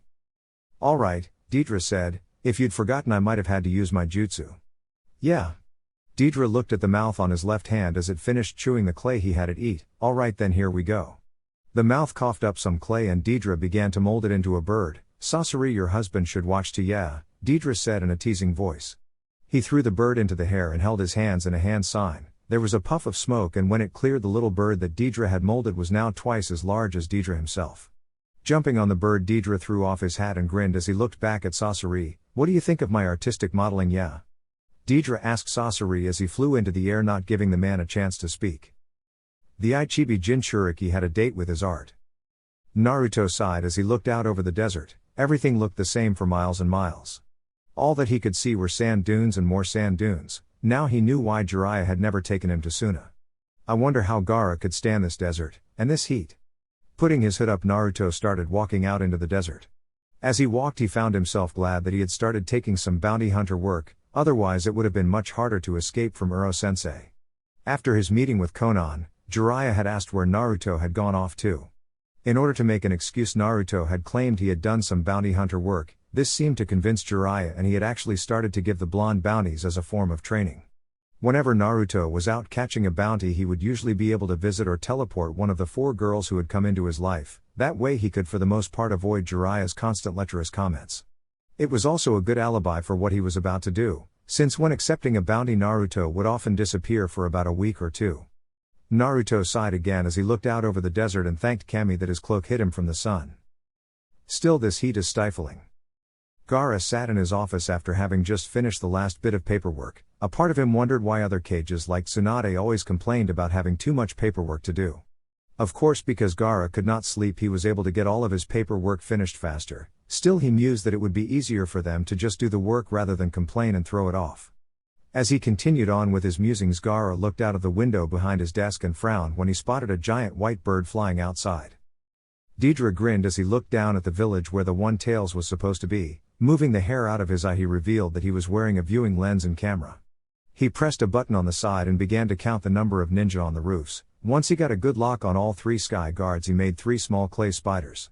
"This village's artistic design isn't too shabby," he said with a large grin. "It will definitely be worth ruining." "Yeah." Deidara threw the spiders and made a hand seal. There was a small puff of smoke and the 3 spiders landed near the 3 guards. The spiders jumped onto the guards and Deidara made another hand sign as he channeled some chakra into his creations. Art is a bang. The 3 clay spiders exploded on guards. They were small explosions, but each one was enough to kill the guards they were attached to. Deidara made his clay bird dive down as he jumped off and landed on the roof of the Kazekage Tower. Infiltration successful. Deidara smirked only for his eyes to widen as he looked up. Standing in front of him was Gaara, garbed in his maroon robe and one strap over the shoulder flak jacket. Before Deidara could even speak, a wave of sand came at him from the left. Deidara jumped into the air just as the sand crashed into where he had been standing. Landing on his bird, he looked at Gaara, who began to wave his arms as if guiding an orchestra. The sand began to move towards Deidara as Gaara jumped on it. The mad bomber looked at Gaara and smirked. "Ho, if it isn't the Ichibi Jinchuriki, yeah, how did you know I was attacking?" he asked. "In this desert," Gaara said in his monotone voice, "no bird like that exists." "Hey, seems like all my sneaking was in failure, yeah," Deidara said with a grin, "but whatever, at least now I don't need to look for you, yeah." Gaara said nothing as he raised his hands. Deidara began to prepare some clay bomb birds for his attack. Just a little ways outside the gates of Suna, a large wave of sand shot into the air. There was hundreds of tons of sand from the desert that Gaara could control, and all of it headed for Deidara. The sand turned into huge claws that soon made a grab at Deidara in an attempt to crush him. Deidara's bird weaved in between the attacks as he rummaged through his bag. Pulling out his hands, he made several more clay birds, these ones of a more sleek design than some of his other work, as he threw them at Gaara. A hand seal later and there was a burst of smoke. The birds grew a little bit and came to life as they flew around the sand and headed straight towards the young Kazekage. Seeing them coming, Gaara manipulated the sand around him into a shield to protect himself from the explosion. A small eye appeared just outside of the dome of sand that Gaara was in and locked onto Deidara, who was looking at the sand with a smirk. "It's like the eggshell protects the inner contents." Deidara didn't get the chance to say anything else as sand began to encircle him, compressing itself in the hopes of crushing him. Just as the sand fully compressed into a sphere, Deidara shot out. However, the sand latched onto his arm as he was falling down. "Sabakyu-kyu," Gaara said as he made his hand into a fist. Deidara's eyes widened in pain as he felt his arm being crushed. As Deidara fell, he made an owl with his uncrushed hand. Making a hand sign, the owl grew and Deidara landed on it as he got away from the sand, though it was not enough to save the rest of his arm. The blonde bomber grimaced as he looked at the stump where his arm had been. "You're good, yeah," Deidara said as his remaining arm went into his pouch and began to gather clay. The bomber realized that he only had a little bit of clay left. He looked over at Gaara and tried to analyze his opponent and find a weakness. Looking at the sand Gaara was on, he realized that it was most likely specially made sand that he carried in his gourd. Realizing that that was where he got his ultimate defense sand, Deidara devised a plan. Molding his clay, he made one of his most powerful explosives. Deidara smirked as he readied his strategy. On the ground, Kankuro, Baki and several other ninja were looking up at the large sphere of sand next to the smaller one. It was clear the Kazekage was fighting. "From looking at the shape, we can assume that Kazekage-sama's opponent is Akatsuki," Baki said as the ninja gathered around him and Kankuro. All of the ninja were currently staring at the battle taking place, looking unsure of what to do when faced with an opponent who could remain airborne. "It's just as I thought," Kankuro said as his hands turned into fists. The minute he had seen the giant wave of sand coming from the desert, Kankuro figured that the Akatsuki had somehow snuck into their village and that Gaara was battling them. "Hurry and prepare for battle.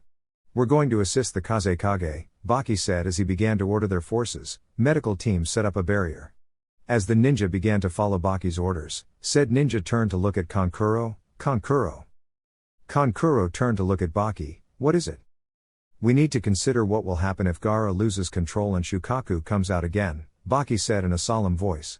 While the Jonin had faith in Gaara's abilities and did not want to consider that this could happen, he felt it would be best for the village if they took all variables into account. That won't happen, Kankuro shook his head. Gaara won't harm the people of this village. Flashback. You know, I didn't want to say this, but I think this is one of your craziest ideas, Kankuro said to Gaara, who was staring out at the desert. I mean, our superiors don't really like you, and the village is deathly afraid of you. By separating from us and trying to involve yourself with the regular shinobi out of the blue like this. It's going to be hard. He looked at his brother, who just continued to stare at the desert. He was unsure what to think when Gaara had told him that he wanted to integrate himself into the standard shinobi forces. Though he knew Gaara had changed since the failed invasion of Konoha, hell, the first conscious words that came out of his brother's mouth was an apology for all the things he had done to him and Tamari. He knew his brother wanted to change the way he was looked at, but he still didn't think this was a good idea. Gaara was silent for a moment as he listened to Kankuro. I know, but by just waiting, I get attacked by an even greater anguish. All one can do is create his own path through hard work, without being a loner and taking the easy path. Gaara fell silent for a moment as he tried to put what he wanted to say into words. Someday I hope to be like him. Kankuro stayed silent as he listened to Gaara, knowing who he was speaking of. So that's why I, as one of the Sans shinobi, aim to be Kazekage, to bond with and live for this village.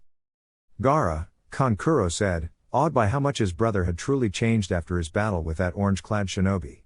It was one of the things Kankuro would have never thought possible, that some boy who no one had really thought much about and seemed to be the dead last of his graduating class could not only beat Gaara but also said something that fundamentally changed the young redhead. Through hard work I want to be respected by everybody. I got that from Naruto Uzumaki. But up until now, bonds have been nothing more than an annoyance, to the point I would want to kill everything. But when I fought Naruto, he told me, he gains his strength by protecting his precious people because they give him a reason to exist. I saw that strength for myself, and I feel like I can understand just what he meant a little better.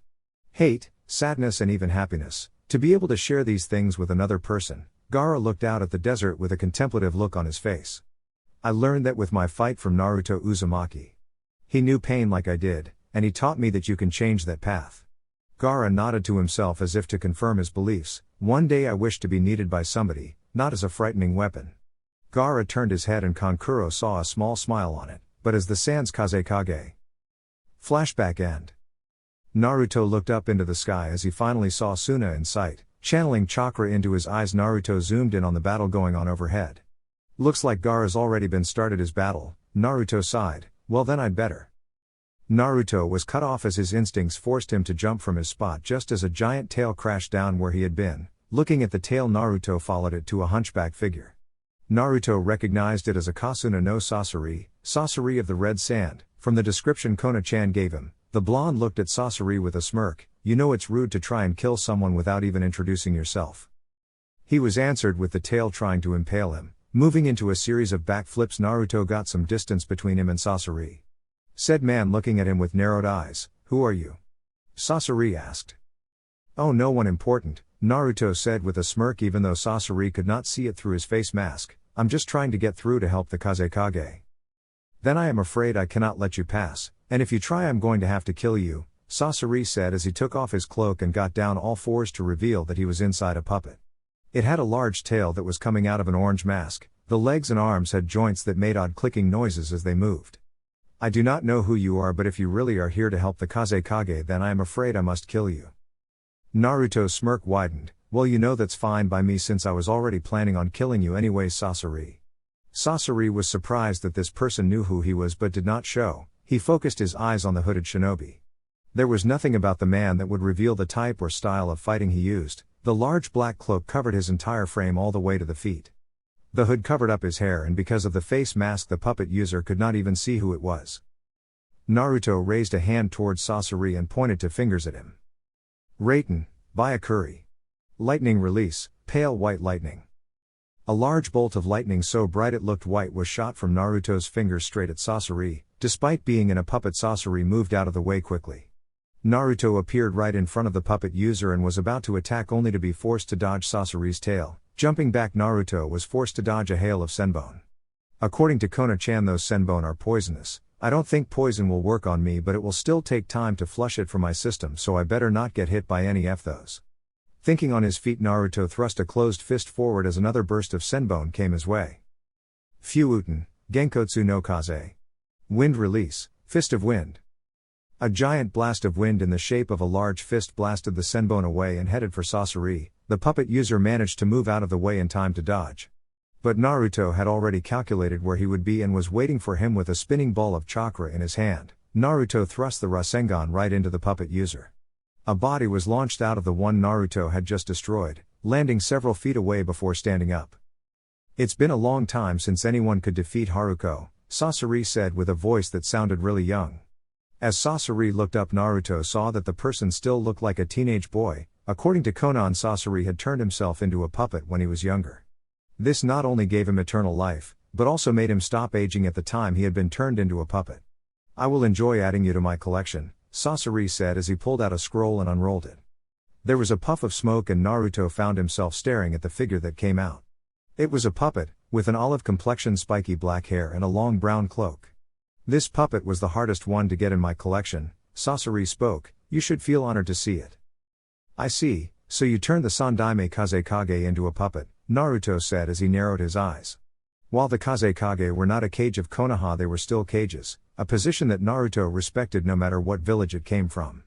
So to see one of the village's cages having their corpse desecrated and used by someone pissed the blonde shinobi off. However, he knew that he needed to keep his wits about him and so did not let any of his emotions come through to cloud his judgment. "Correct," Sasori said as he began to manipulate his fingers. In response, the Sandaime Kazekage came forward. One of the Kazekage's hands came up and several large wires came out shooting towards Naruto, said blonde unsealed Susanoo as he dodged out of the way of the wires. He rolled to the left just as the Kazekage shot several poison blades at him. Coming up on his feet, Naruto spun around and slashed several wires apart with a Kaze no Yaib before they could come at him. Naruto was forced to continue dodging wires and knives as Sasori tried to catch him off guard. Rolling under a set of wires, Naruto found himself suddenly immobilized as several latched onto him from behind. The Kazekage lifted up his other hand and poison gas shot out of it towards Naruto, covering the entire area around the blonde in noxious fumes. Sasori waited for a minute and when nothing happened assumed the hooded man had died. Just as he was about to bring the Sandaime Kazekage back, the area that was covered with poison exploded, revealing the Naruto that Sasori had captured to be a Bushin Daibakua, great exploding clone. Naruto burst from the ground right next to the Kazekage with a Rasengan pointed at the human puppet. Sasori managed to move the Kazekage puppet out of the way to avoid being destroyed, but he was not fast enough to keep his prized puppet from losing its arm. As the Kazekage moved back, a large pillar of sand began to coalesce in front of it. The top of the pillar gained a sharp point.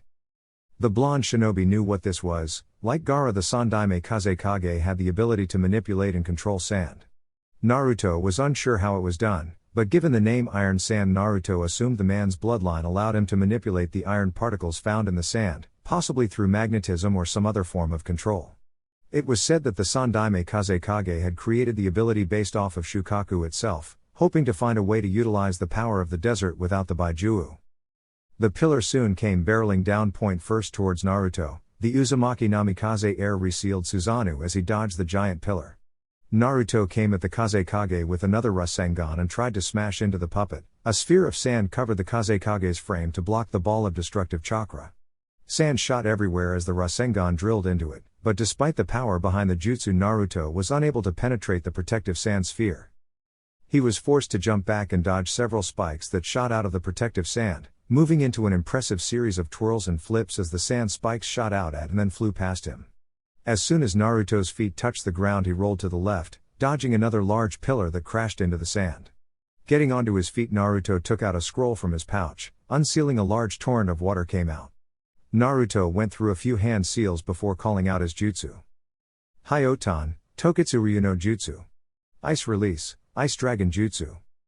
A giant dragon formed out of the water before freezing over and turning into ice. The great 60-foot beast turned its yellow eyes towards the Kazekage and flew forward. The iron sand of the Kazekage came to the puppet's protection. When the ice dragon hit, the sand began to actually freeze over. This technique had taken Naruto a year to create and master, Naruto combined wind and water and then condensed it to the point that the water became a more malleable version of ice. Naruto was able to not only shape it into the form of a dragon but upon impact would reduce the amount of wind chakra in the technique, melting the ice before compressing the water with his wind chakra again to make anything that was wet freeze over. It took more chakra than most of his ice techniques, especially since he was out in the desert, but the surprise and disbelief he saw which caused Sasori to hesitate from an ice jutsu being used in the desert were well worth it. Unsealing Susanoo again, Naruto shot towards the Kazekage puppet, using wind chakra to increase the length of the blade and sharpen it to the point where only a few metals in the entire world would be able to withstand it. Naruto's blade moved in several flashes of light as the blonde appeared behind the Sandaime Kazekage. Naruto resealed the blade as the Kazekage fell apart into 6 different segments. Sasori looked at Naruto, who was breathing a little heavier than before. "You are definitely impressive. I will enjoy turning you into a puppet." Naruto smirked. "I'll be taking you out long before you can turn me into anything." "We'll see," Sasori said as he removed his shirt to reveal that he was in fact a puppet himself, with 2 5-point propeller blades came out of his elbows and several scrolls on his back.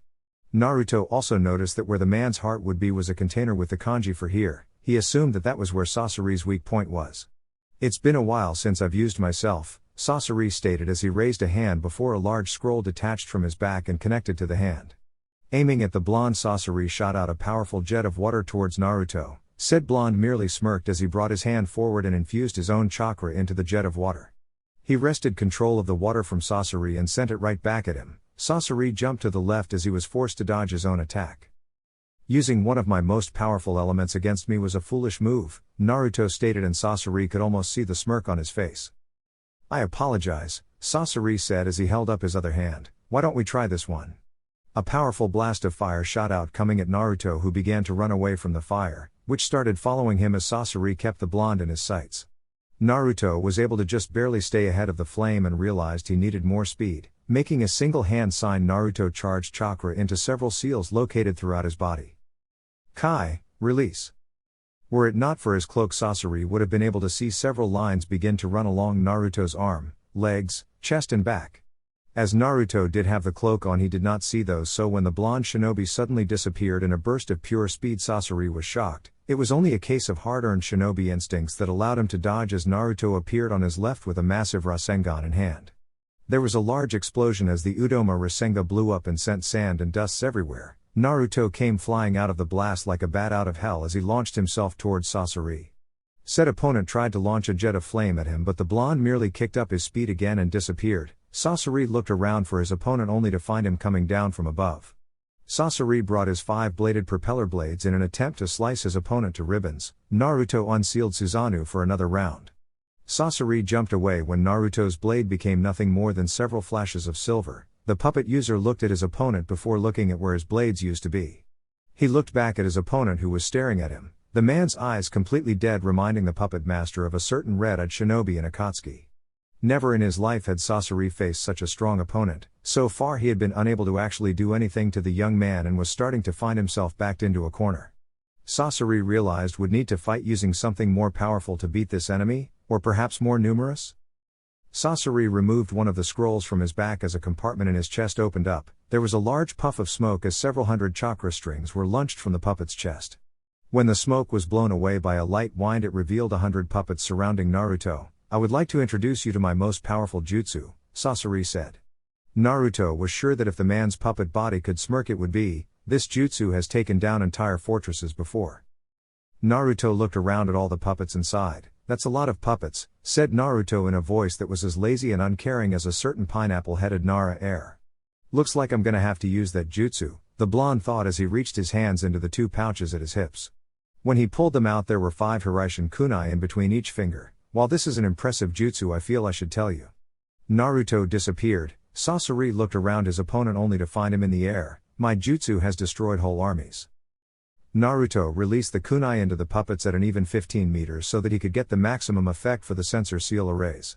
Before his opponents even had the chance to do anything, Naruto disappeared in a bright yellow flash of light. All around Sasori, his puppets were destroyed as they were smashed to pieces with powerful kicks and punches, sliced into even segments with wind, or blown to bits with a Rasengan. Sasori looked down when he felt an odd prick on his wooden body to see a sword sticking right through his heart container. He turned his head to see the person who had just defeated him. His hood had fallen off, revealing a mop of spiky blonde hair and cerulean blue eyes. "It seems you've beaten me," Sasori stated. "To think I had been fighting one of the people we've been trying to capture this whole time. Looks like I estima." Naruto sighed as he pulled out his sword and watched the body slump to the ground. Pulling up his hood, Naruto looked over towards the village and felt his eyes widen. He had been paying so much attention to his own fight that he had completely forgotten about Gaara's battle. Right now they're a giant thing falling towards the village. Remembering Konan's information that Sasori's partner had a fetish for explosions, Naruto set off at his maximum speed. While showing no outward emotion, Gaara mentally cursed as the giant explosive began to fall on the village. Redirecting his sand, Gaara created a large protective barrier over the village in the shape of a bowl. The giant and odd-shaped explosive hit the barrier and exploded. However, something happened that surprised and shocked both Gaara and Deidara. The explosion was beginning to warp towards one point as if it was caught in some kind of slipstream. Everything from the explosion to Gaara's sand was pulled into that one spot before it disappeared. "What happened to my art?" Deidara asked in frustration as he looked over to see an equally stunned Gaara. Just then something stuck into the head of his clay owl. He didn't even get the chance to see what it was before a large explosion took over the owl he was on. Gaara watched as Deidara's bird exploded in confusion. He was not sure what had just happened. When the explosion lived out its life, Gaara saw that Deidara was gone. The young Kazekage looked around to see if there was any trace of the Akatsuki member left, which was when he noticed a cloaked figure on the roof looking at him. He didn't know why, but Gaara felt a sense of familiarity when he saw the blue eyes of the stranger. When the Kazekage blinked, the figure was gone, causing him to wonder if he had seen it at all.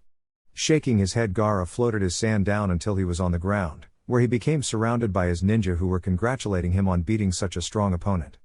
Soon after, the villagers who had seen Gaara's act of defending the village came out and began to cheer for him too. Despite not being hated anymore, Gaara was finding it awkward to receive such high praise and affection, especially when several women exclaimed how hot he was. "Gaara!" Turning his head, Gaara spotted Kankuro and Baki coming towards him. "Kankuro, Baki," Gaara greeted. "What happened?" Kankuro asked. "What was that when the explosion in your sand?" "I have no clue," Gaara said, shaking his head. "I have never seen anything like it." "So then if you didn't do that, then who did?" asked Baki. The three of them were silent amongst the cheering. None of them had an answer to that. Deciding not to worry about that for now, Gaara looked out at the people who were cheering his name. A small smile graced his lips. It was this kind of recognition and desire he had longed for, to be needed and wanted by people because of his willingness to protect his precious people.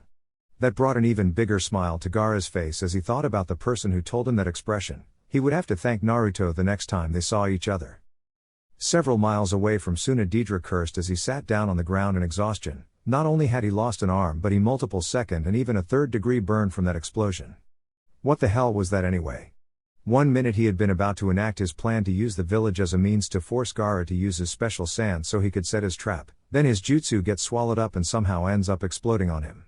The very thought that his art could do that sounded ridiculous, and yet it had somehow happened. "Deidara-senpai." Deidara cursed as he turned to Akatsuki's newest member. Toby was an oddball who wore an orange spiral mask centered around his right eye hole. He didn't know anything about the man other than he was childish and annoying. "What do you want?" Deidara asked with a glare on his face.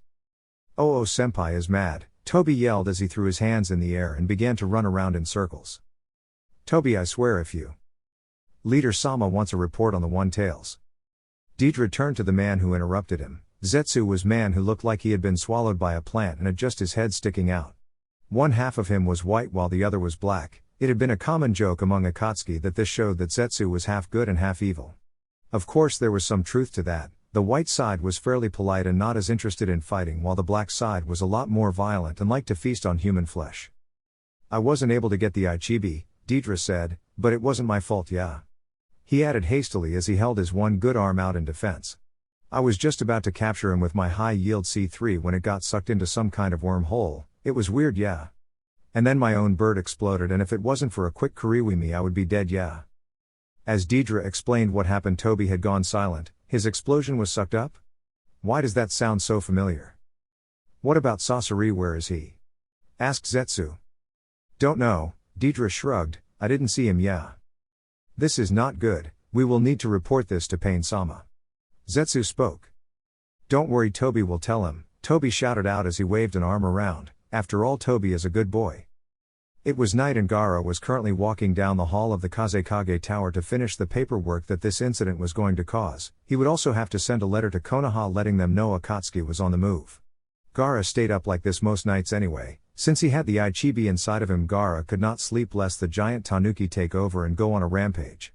Though he had gotten used to not sleeping, walking up to his door, Gaara tensed at feeling a presence already inside. Being cautious, Gaara opened the door and stepped inside as he summoned his sand in case he had to fight. The sand returned to his gourd as soon as he saw who it was.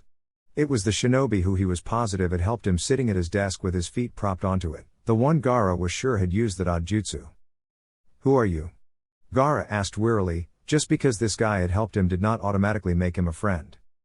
"I'm rather hurt that you would talk to a friend in such a way, Gaara," the cloaked figure said as he stood up. Gaara tensed as the man walked away from the desk, only for his hands to fall slack at his side as the man removed his hood and face mask. "Naruto?" Gaara questioned, and though it was still emotionless, those who knew Gaara could tell he was surprised. Naruto grinned. "It's been a long time, Gaara, a little over 3 years if I'm not mistaken." Gaara blinked once, twice, thrice. "That was you who helped me, wasn't it?" "Of course," Naruto said with a smirk. "I was on my way to visit since I had just captured a bounty near here when I saw your battle." Naruto shrugged as he walked up to Gaara. "I decided to step in when I saw that large explosion, which reminds me." Naruto reached into his pocket and pulled out a scroll. He put it out to Gaara, who was looking at it. "Inside is the person who was that man's partner, I believe.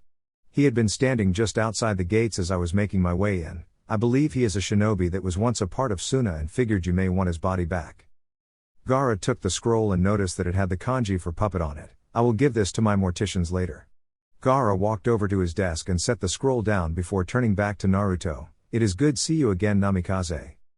Naruto rubbed the back of his head sheepishly. "So you know about that, eh?" Gaara actually smirked. "I doubt there is a single person within the elemental nations who has not heard of the rebirth of the Kirov Senko. Word traveled to Suna after Tsunade made a public announcement of your heritage to the people of Konoha." "I bet that went over well," Naruto said with a grimace. "I wonder how they reacted?" "I'm afraid I couldn't tell you since I was not there," Gaara said as he sat down at his desk. The young Kazekage looked over at Naruto again. It was obvious the blonde had not been here just for a visit. The timing between the attack and Naruto's rescue were far too convenient for the blonde to have just arrived for a visit. But Gaara saw that it was equally obvious his first and possibly best friend did not want to talk about how he knew Akatsuki would attack, and while a part of Gaara wanted to ask about his knowledge on Akatsuki, another part decided to trust in his friend. "I hear you have been training with Jiraiya of the Sennin," Gaara said as he gestured to a seat in front of his desk. Naruto grinned as he sat down. "Yeah, I am. It's pretty awesome actually." It was a beautiful and peaceful day in Konoha as the sun began to rise, however one Tsunade Senju was not awake to see it. Said blonde Hokage was currently sleeping with her head on her desk. Sake bottles littered both her table and the floor. Her head was lying on the paperwork that she did not do last night. It had a decent amount of drool on it, ruining the ink and ensuring Tsunade would have to rewrite it. However, Tsunade noticed none of this as she was blissfully unaware, until the door to her office slammed open. "Tsunade-sama." "WHA? I wasn't drinking, I swear." Tsunade's head shot off of the desk as she shouted. Shizune, who had barged in, was silent as she looked at the Hokage, then looked at all the sake bottles littering the floor. "Honestly, Tsunade-sama, can you please not drink yourself into a stupor for once? Especially since you're on the job," Shizune said as she stared at the busty blonde Hokage. Tsunade flushed with embarrassment but recovered quickly as she coughed into her hand. "So was there a reason you came barging in here?" Shizune blinked before her eyes widened. "Yes, we just received word from Suna that they were attacked by Akatsuki." "What?" Tsunade yelled in a voice so loud that everyone who was within 2 miles of the Hokage tower could hear it. Shizune nodded as she handed Tsunade a scroll. "Thankfully the attack failed and Kazekage Dono is safe." Tsunade read the scroll and frowned. "A friend of Suna." She looked up at Shizune. "Do you know who this friend of Suna that the Kazekage is speaking of is?" Shizune shook her head. "No, Tsunade-sama, I only know that he helped Kazekage Dono sometime during the battle." Tsunade looked back at the scroll and thought, "Well, at least the Kazekage and Ichibi are safe from Akatsuki for now. Though I want you to inform Jiraiya of this friend of Suna and see if he can find any information on who this friend that the Kazekage mentioned is." Shizune bowed. "Hi, Tsunade-sama." Naruto frowned as he looked down at the small clearing. It was near the mining town where his mark was, but that was not what was causing him to frown. All around the small clearing were markers that no doubt marked graves. There were several people who were currently digging a hole for a new grave. That in itself was not weird. What was, however, that was there were more people who were putting someone into a coffin with that person still being alive and crying out in terror. Right next to those people was another man who, like the others putting the petrified man into the coffin, was wearing a set of robes. Said man had a handkerchief to his face as he wiped what were obviously false tears from his eyes. "Rikusuke, why are you crying?" the man asked through his false tears. "Do you not like the beautiful funeral I'm giving you?" The man, now known as Rikusuke, continued to scream in terror and plead with the other man, "Don't worry, despite your obvious lack of respect, I will always remember you fondly." The other people were finally able to put the man in the coffin and shut the lid before bolting it down with nails. As they brought the coffin over to the now finished grave, the man, which Naruto finally recognized as Raga Kurosuke, began to make a speech about the person they were giving the funeral to. Naruto listened in disgust as the funeral came to an end. When he was sure the group was gone, Naruto walked over to the grave. Creating several cage bushin, Naruto had them dig the man out. They pulled up the coffin and smashed through the top. Pulling out the man, who was half delirious, Naruto ordered his clones to take him to the Curry of Life shop that he had seen on his way here. He looked over at where Raga and the others left. Now all he had to do was take care of them. Naruto looked out over the small mining town as he crouched down from atop of a cliff. The town was fairly small, with only a few buildings that Naruto recognized as taverns and shops. The blonde did not see any houses, which led him to assume that the people had houses just outside the town itself. As he studied the layout, Naruto also looked at its people. They were doing severe manual labor as groups of people moved in and out of the mines. The people were surrounded by members of Raga's gang, which was obvious by the cloaks they were wearing. The blonde counted 8 in all. One of the people, an old man, seemed to be wobbling under the strain of his load and fell down panting. 2 of the cloaked men came up to the old man and began taunting and kicking him, telling him to get back up and work unless he wanted to have Raga give him a funeral. Deciding enough was enough, Naruto disappeared in a burst of speed, shooting down the cliff and heading for the mining town. Naruto soon came up on the 2 people beating the old man. Without giving them time to react in any way, shape or form, Naruto smashed his fists into the men's heads. As they went flying, Naruto disappeared in another burst of speed, knocking out every cloaked figure that was here. When it was all done, Naruto looked around at the stunned figures of the people in the town. "I suggest all of you head home for now," Naruto spoke up in a clear voice that rang across the town. "This place is no doubt going to become a battlefield, and I do not wish for any of you to be caught in the crossfire. Please make your way to your homes." The people looked at him like he had grown a second head, before they looked at each other. Not knowing what else to do, they followed Naruto's advice and starting leaving. As they were, another group of thugs appeared running down a hill to Naruto's left-hand side. With a small grunt, Naruto kicked himself off the ground and flew towards the thugs, smashing into them with all the fury of a hurricane. Naruto began to twist and turn as he dodged the pathetic weapons of his enemies, lashing out with his own kicks and punches. The people he was fighting were extremely weak by shinobi standards, and Naruto made quick work of them. Looking around, Naruto frowned when he did not spot Raga anywhere.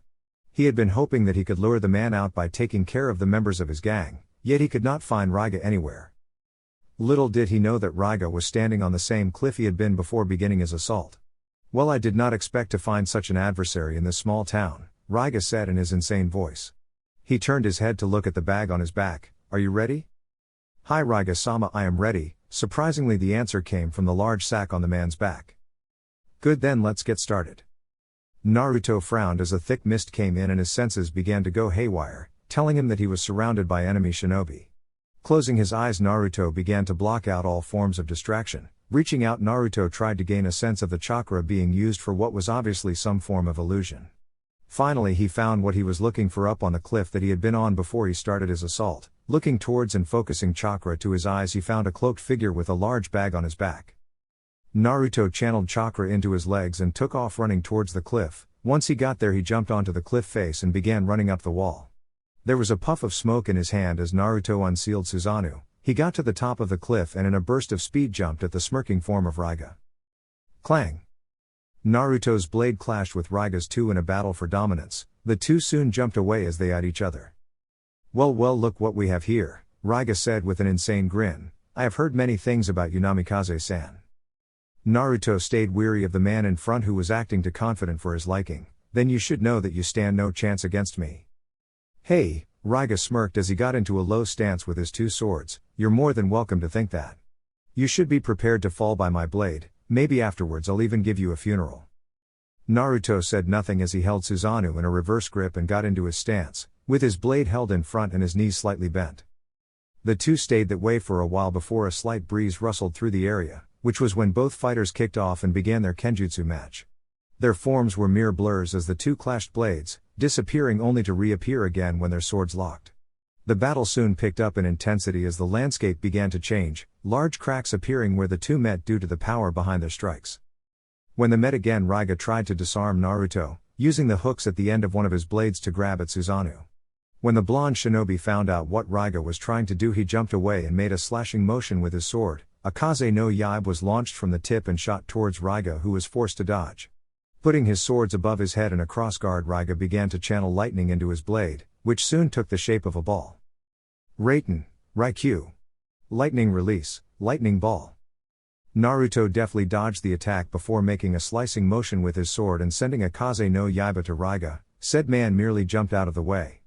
Naruto appeared right in front of him and began kenjutsu match with the swordsman, going in with an alternative mix of low and high strikes aimed at vitals and tendons in the hopes of either killing the man outright or crippling him. None of it seemed to work as Naruto continued his assault. Not only did the man seem to know what he was going to do before he did it, but his two swords also gave him the advantage of more weaponry, nullifying Naruto's advantage in speed. Naruto ducked under a horizontal slash from the man, before bringing up his sword in an attempt to impale Raga through the stomach. Said swordsman sidestepped the attack and used his left blade to push it out of the way, coming in with his right with a slash to take off Naruto's head. Naruto leaned his head back, letting the attack narrowly miss him. Bringing up his blade in a reverse grip, he blocked Raga's next slash. Pushing against the blade, Naruto managed to open a hole in his opponent's guard. Switching to a standard grip, Naruto slashed in an upwards diagonal cross that would vivisect Raga. Said swordsman blocked the attack with one of his blades. Before he could counter, however, Naruto pushed Susanoo off the swordsman's blade and made a downwards diagonal slash. Raga blocked that with his other blade and made an attempt to slice Naruto in half. Said blonde jumped back before the blade passed through to where he had been.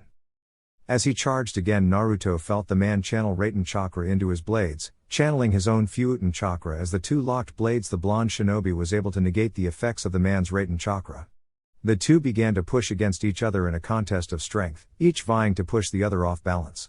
Raga was the one to eventually slip as Naruto's immense physical prowess proved to be too much. Jumping back, the mad swordsman gained some distance. My, you're quite good. You truly live up to the rumors I've been hearing about you. When I kill you, I will make your funeral my most amazing piece of work, Raga said with a twisted smile into his face. Naruto paid attention to none of the man's speech of funerals as he studied his opponent, as he tried to analyze his enemy. Raga was only an A-rank ninja, so he should not be this good. That meant he had some kind of gimmick or something that was giving him an edge in this battle. He eyed the sack that was on the man's back. Raga had been awfully protective of it. He would bet his fortune from his book Loveless that whatever it was that was helping him was in there. Naruto immediately put a plan into action to separate Raga from whatever was in the bag, throwing several kunai at the man who deftly dodged or blocked them, but that was okay. These kunai were not meant to hit, but rather to hide one of Naruto's Hiraishin kunai. Naruto took one of the frog kenjutsu kata stances as he disappeared in a bright yellow flash and reappeared right next to Raga. He slashed the bag off the man's back and kicked the man in the stomach, sending him flying to the ground and then knocking him out with a kick to the head. He caught the bag and set it on the ground, frowning at how it felt. The bag had something roughly shaped like a human and was breathing. He undid the bag and opened it up, only to find himself staring into a pair of red eyes. A child? Naruto questioned. You were the one giving Raga that edge in the battle, weren't you?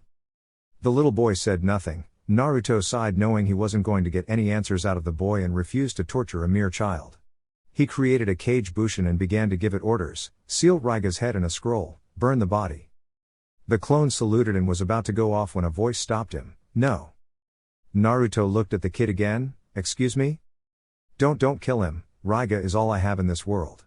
He's the only person to ever want me for something, the boy said, tears running down his eyes. Naruto looked at the kid as he remembered another person who had the same fanatical and loyal devotion to another. It was the person who had told him what it meant to be strong and set him on his path, Haku. He saw the same eyes in this boy that he saw in Haku's almost 4 years ago when he had met him in the clearing during the wave mission. Naruto closed his eyes and sighed. Very well. He turned to his clone. Seal him in a prisoner transportation scroll. We'll take him to Kiri and ask if he can't be given a pardon. He turned back to the now stunned kid. Hey kid, what's your name? Ah. Ranmaru, he said. Well Ranmaru, it's your lucky day as I happen to be friends with the new Mizukage, so he may just get off being killed. However, both of you will have to come with me so I can give my account to the Mizukage myself. Naruto stood up and lifted the boy on his shoulders. Deciding he didn't want to walk, Naruto sent a pulse of chakra through his seal towards Mei's Hiraishin kunai, letting her know he was on his way. Hey kid, you might want to hang on tight, this is going to get a little disorienting. Wah! Ranmaru didn't even get to finish as Naruto and he disappeared in a bright yellow flash. They reappeared nearly a second later. Ranmaru looked around extremely disoriented until he heard a cry of Naru-kun. And turned his attention to the source. A beautiful red-haired woman wearing the Mizukage robes, said woman who looked like she was about to tackle the blonde shinobi but stopped when she noticed Ranmaru's presence. Naru-kun, who is this? Mei asked as she looked at Ranmaru with her head slightly tilted to the side. Naruto gave her a smile. Mei-heim, this is Ranmaru. Ranmaru, this is Mei-heim, Naruto said, introducing the two. Ranmaru is the companion of Raga Kurosuke, Naruto stated as he watched Mei look at him with interest. This I need to hear, Mei said with a smirk as she sat down on the couch and gestured for Naruto to take a seat. Setting Ranmaru down on the couch, Naruto took a seat next to Mei, right before he pulled Mei onto his lap and began to explain how he had gotten into a battle with Raga. Mei wrapped her arms around his neck and rested her head on his shoulder as she listened with a large smile and rapt attention as Naruto told his tale. She had always found it amusing that the blonde was such a good storyteller. Even more amusing was that unlike others, she knew the blonde shinobi was actually telling the truth without any serious embellishing, since he was far too modest and found it embarrassing to be considered a hero.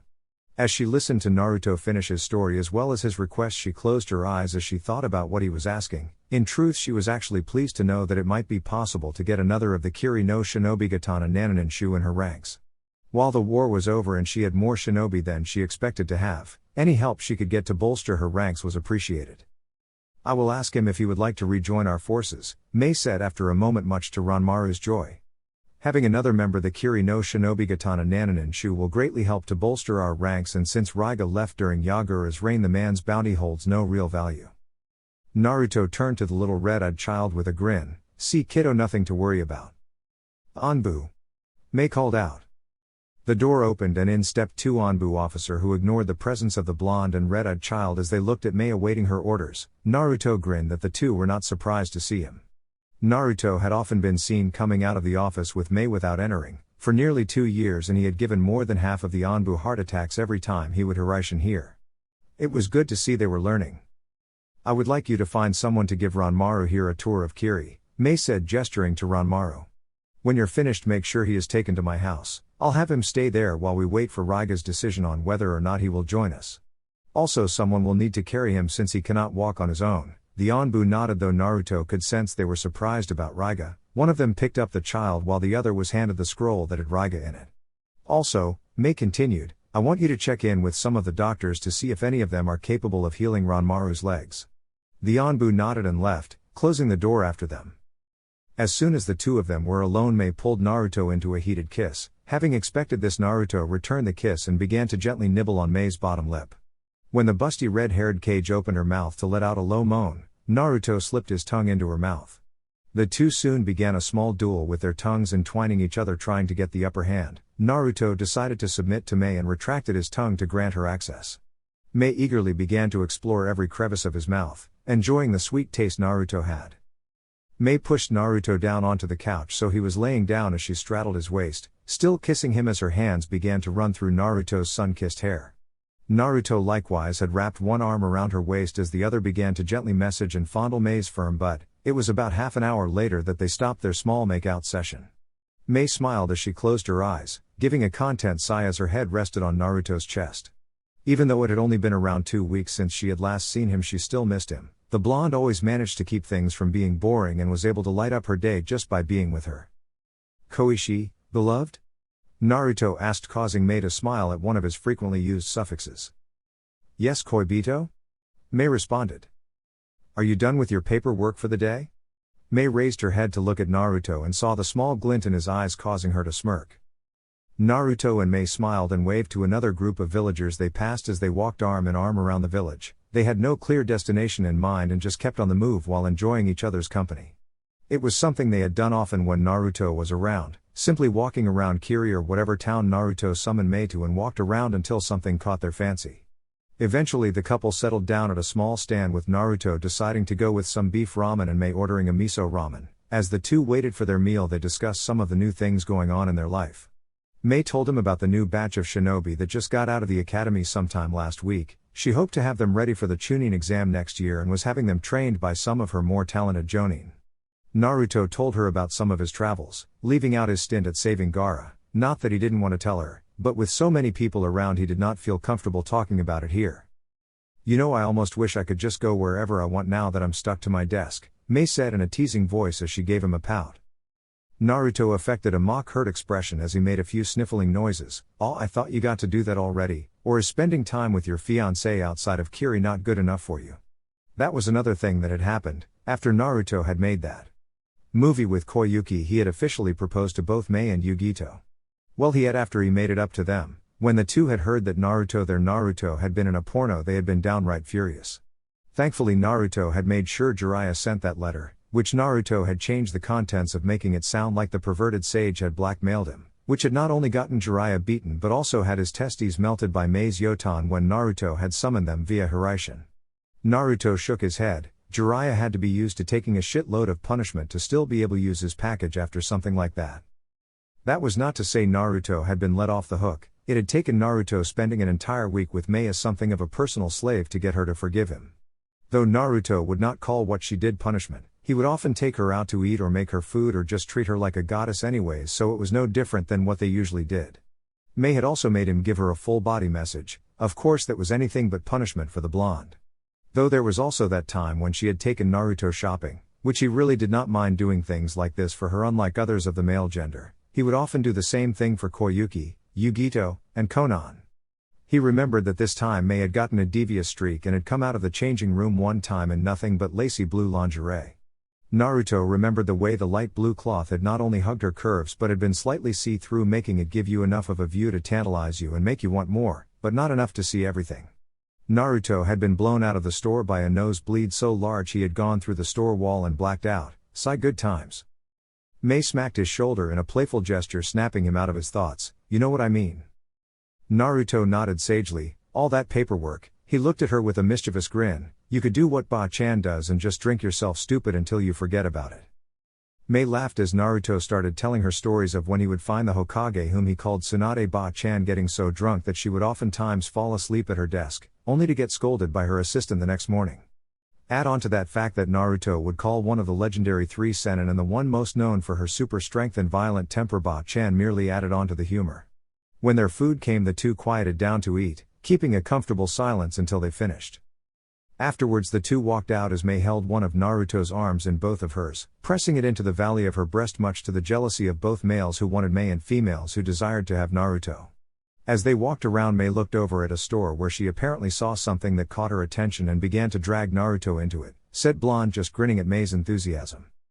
It was 4 orgasms and in several hours later that the two dropped onto the bed, Naruto flopping onto his back as Mei laid in between his legs while still connected to the blonde Uzumaki Namikaze air. Wrapping her arms around Naruto's broad chest, Mei let out an utterly exhausted yet content sigh, the afterglow from the sex still having not faded and probably would not for some time. Naruto wrapped one arm around Mei's waist as the other began to caress and message Mei's firm butt. That feels good. Just what you need after several hours session of hot passionate sex, nee? Asked Naruto with a quiet chuckle. Mei murmured as she kissed his chest. Do you think you could continue doing this until I fall asleep? Of course, Naruto said as he added a small amount of chakra. Mei smiled as she let out a soft sigh, eventually succumbing to exhaustion. Naruto stayed awake a little longer as he brought the blanket over their nude forms, kissing her on the head. The blonde shinobi let out a deep breath as he smiled. Closing his eyes he let himself fall into a dreamless sleep. The next day Naruto and Mei were walking around town later in the afternoon, with the Mizukage having a rather noticeable limp. It seemed they had gone at it so hard last night that Mei had actually been unable to get out of bed this morning. For a while it had been rather funny to watch her try and get up only to fall face down again. Of course then she started cursing him out for laughing at her and promised to melt him if he did this again, which they both knew this would happen again just like it did the first time when she said the same thing. They ignored the stairs as they made their way to the Mizukage Tower, giving a greeting to her assistant and the Anbu at the door to her office. Making their way inside, Mei went over to her desk and sat down, sighing as she noticed the pile of paperwork that had seemingly grown anew overnight. Naruto walked behind her and began to give her shoulders a gentle message. Mei looked up at him and smiled before grabbing the first sheet of her paperwork and began to read. Jiraiya didn't even bat an eyelash as Naruto appeared right next to him in a yellow flash. Having grown used to it over the past few years, the senin merely looked at his student. "You took a little longer than expected for a simple rank ninja," Jiraiya stated as he looked at his student with a small hint of suspicion in his eyes. Jiraiya had just received a letter from Tsunade, telling him about someone who came to help Gaara when he was attacked by the Akatsuki. Naruto merely shrugged. He had this one kid who seemed to have a bloodline that allowed him to see everything like the Byakugan. It made him a lot harder to hit. Besides, I decided to spend some time with Mei-chan. While it was not a lie, it wasn't the whole truth either. He did not want it getting out that he helped kill 2 members of the Akatsuki yet. While the blonde had no doubt that it would happen eventually, Naruto had no desire to have Akatsuki begin to feel he was a threat. This would also hopefully keep them guessing about who this new enemy was. Jiraiya's narrowed eyes soon gave way. Naruto a lecherous grin as he completely forgot about Tsunade's letter. "Ho ho, so you were hanging out with the hot redhead this time. I can't say I blame you, she's Uro-sensei, if I hear you make a perverted comment about her or the other girls, I'm going to Rasen Shuriken your ass back to the time of the Rikudo Senin." Jiraiya closed his mouth, though his grin remained in place as the two continued to walk down the dirt road. "We have about 5 months left until you return to Konoha," Jiraiya said after a few moments. "I don't believe there is anything more I can teach you within that time frame." Jiraiya looked at Naruto with a proud smile. "I want you to know I'm proud of you, you've really come a long way." Naruto looked at his sensei and smiled, despite the arguments they would get into, most of which were when he made a perverted comment about Naruto and one of his girls. The man was still the closest thing to a father he had. "Thanks, Jiraiya-sensei," Naruto replied. "This is the only time that you're going to call me that, isn't it?" Jiraiya deadpanned. Naruto's smile turned into a grin. "Of course is it." The rest of the way to their destination, Jiraiya cried anime tears as he complained about not getting enough respect. Omake, Jiraiya's Punishment Part 1. It was late at night and Jiraiya had passed out on the futon on the hotel he and Naruto were staying at. It had been about a month since the Icha Icha movie had hit the market and everything had been going great for the Toad Senin as his fan base went crazy over the movie. Unfortunately for the white-haired pervert, some people were not happy about this movie. More specifically, they were not happy that Naruto had been in it. It was because of this that one Mei Terumi had been summoned here via Hiraishin by Naruto. The busty red-headed Mizukage had been planning this ever since the movie had come out and she saw that her Naruto had been in it. She and Naruto entered the room where Jiraiya was currently sleeping. He was lightly snoring while mumbling about beautiful woman not being able to get enough of him.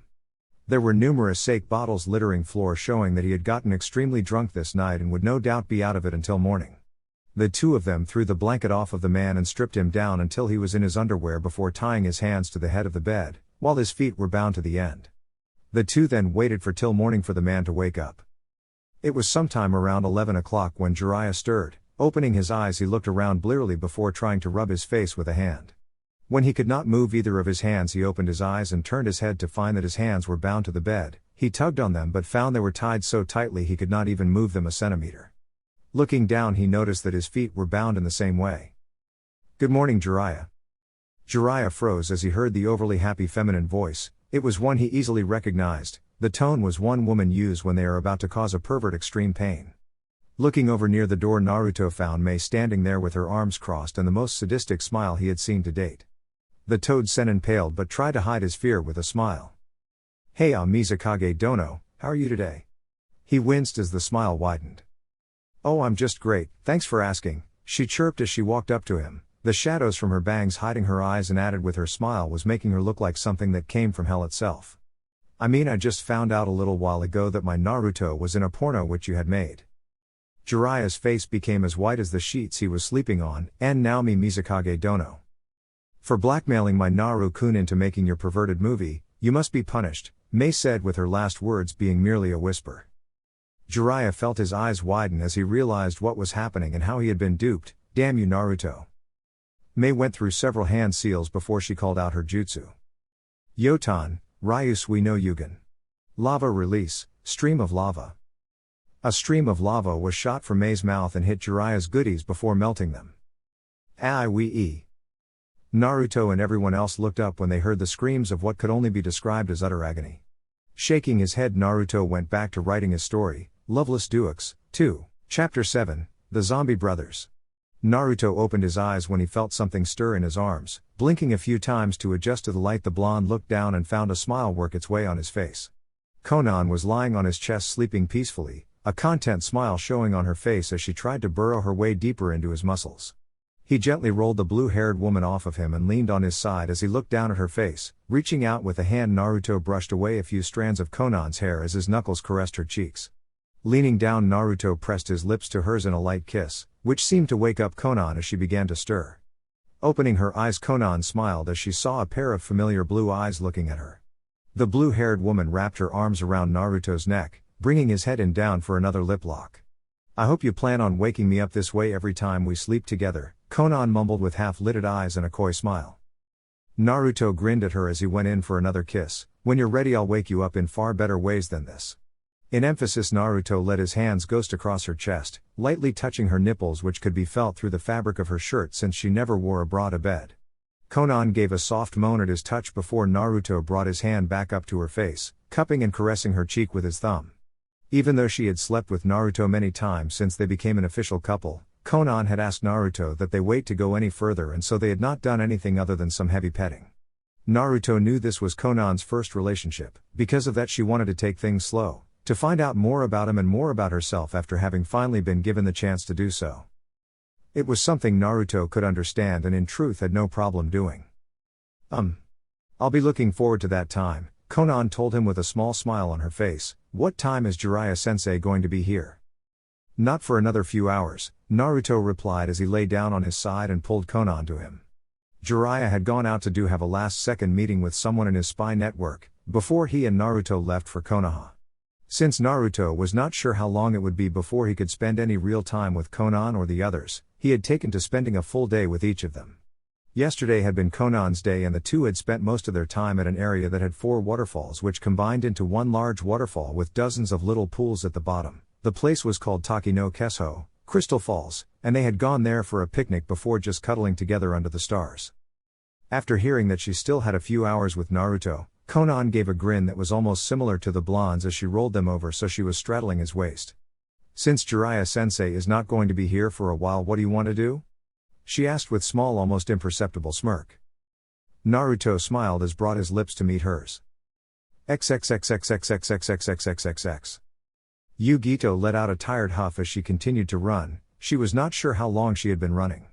It could have been hours or even days, the only that she knew was that she needed to keep moving. Her clothing was currently ruined. The purple armor piece she wore was gone, having been destroyed during her recent battle. Her shirt was ripped in several places, revealing her stomach and parts of her bra.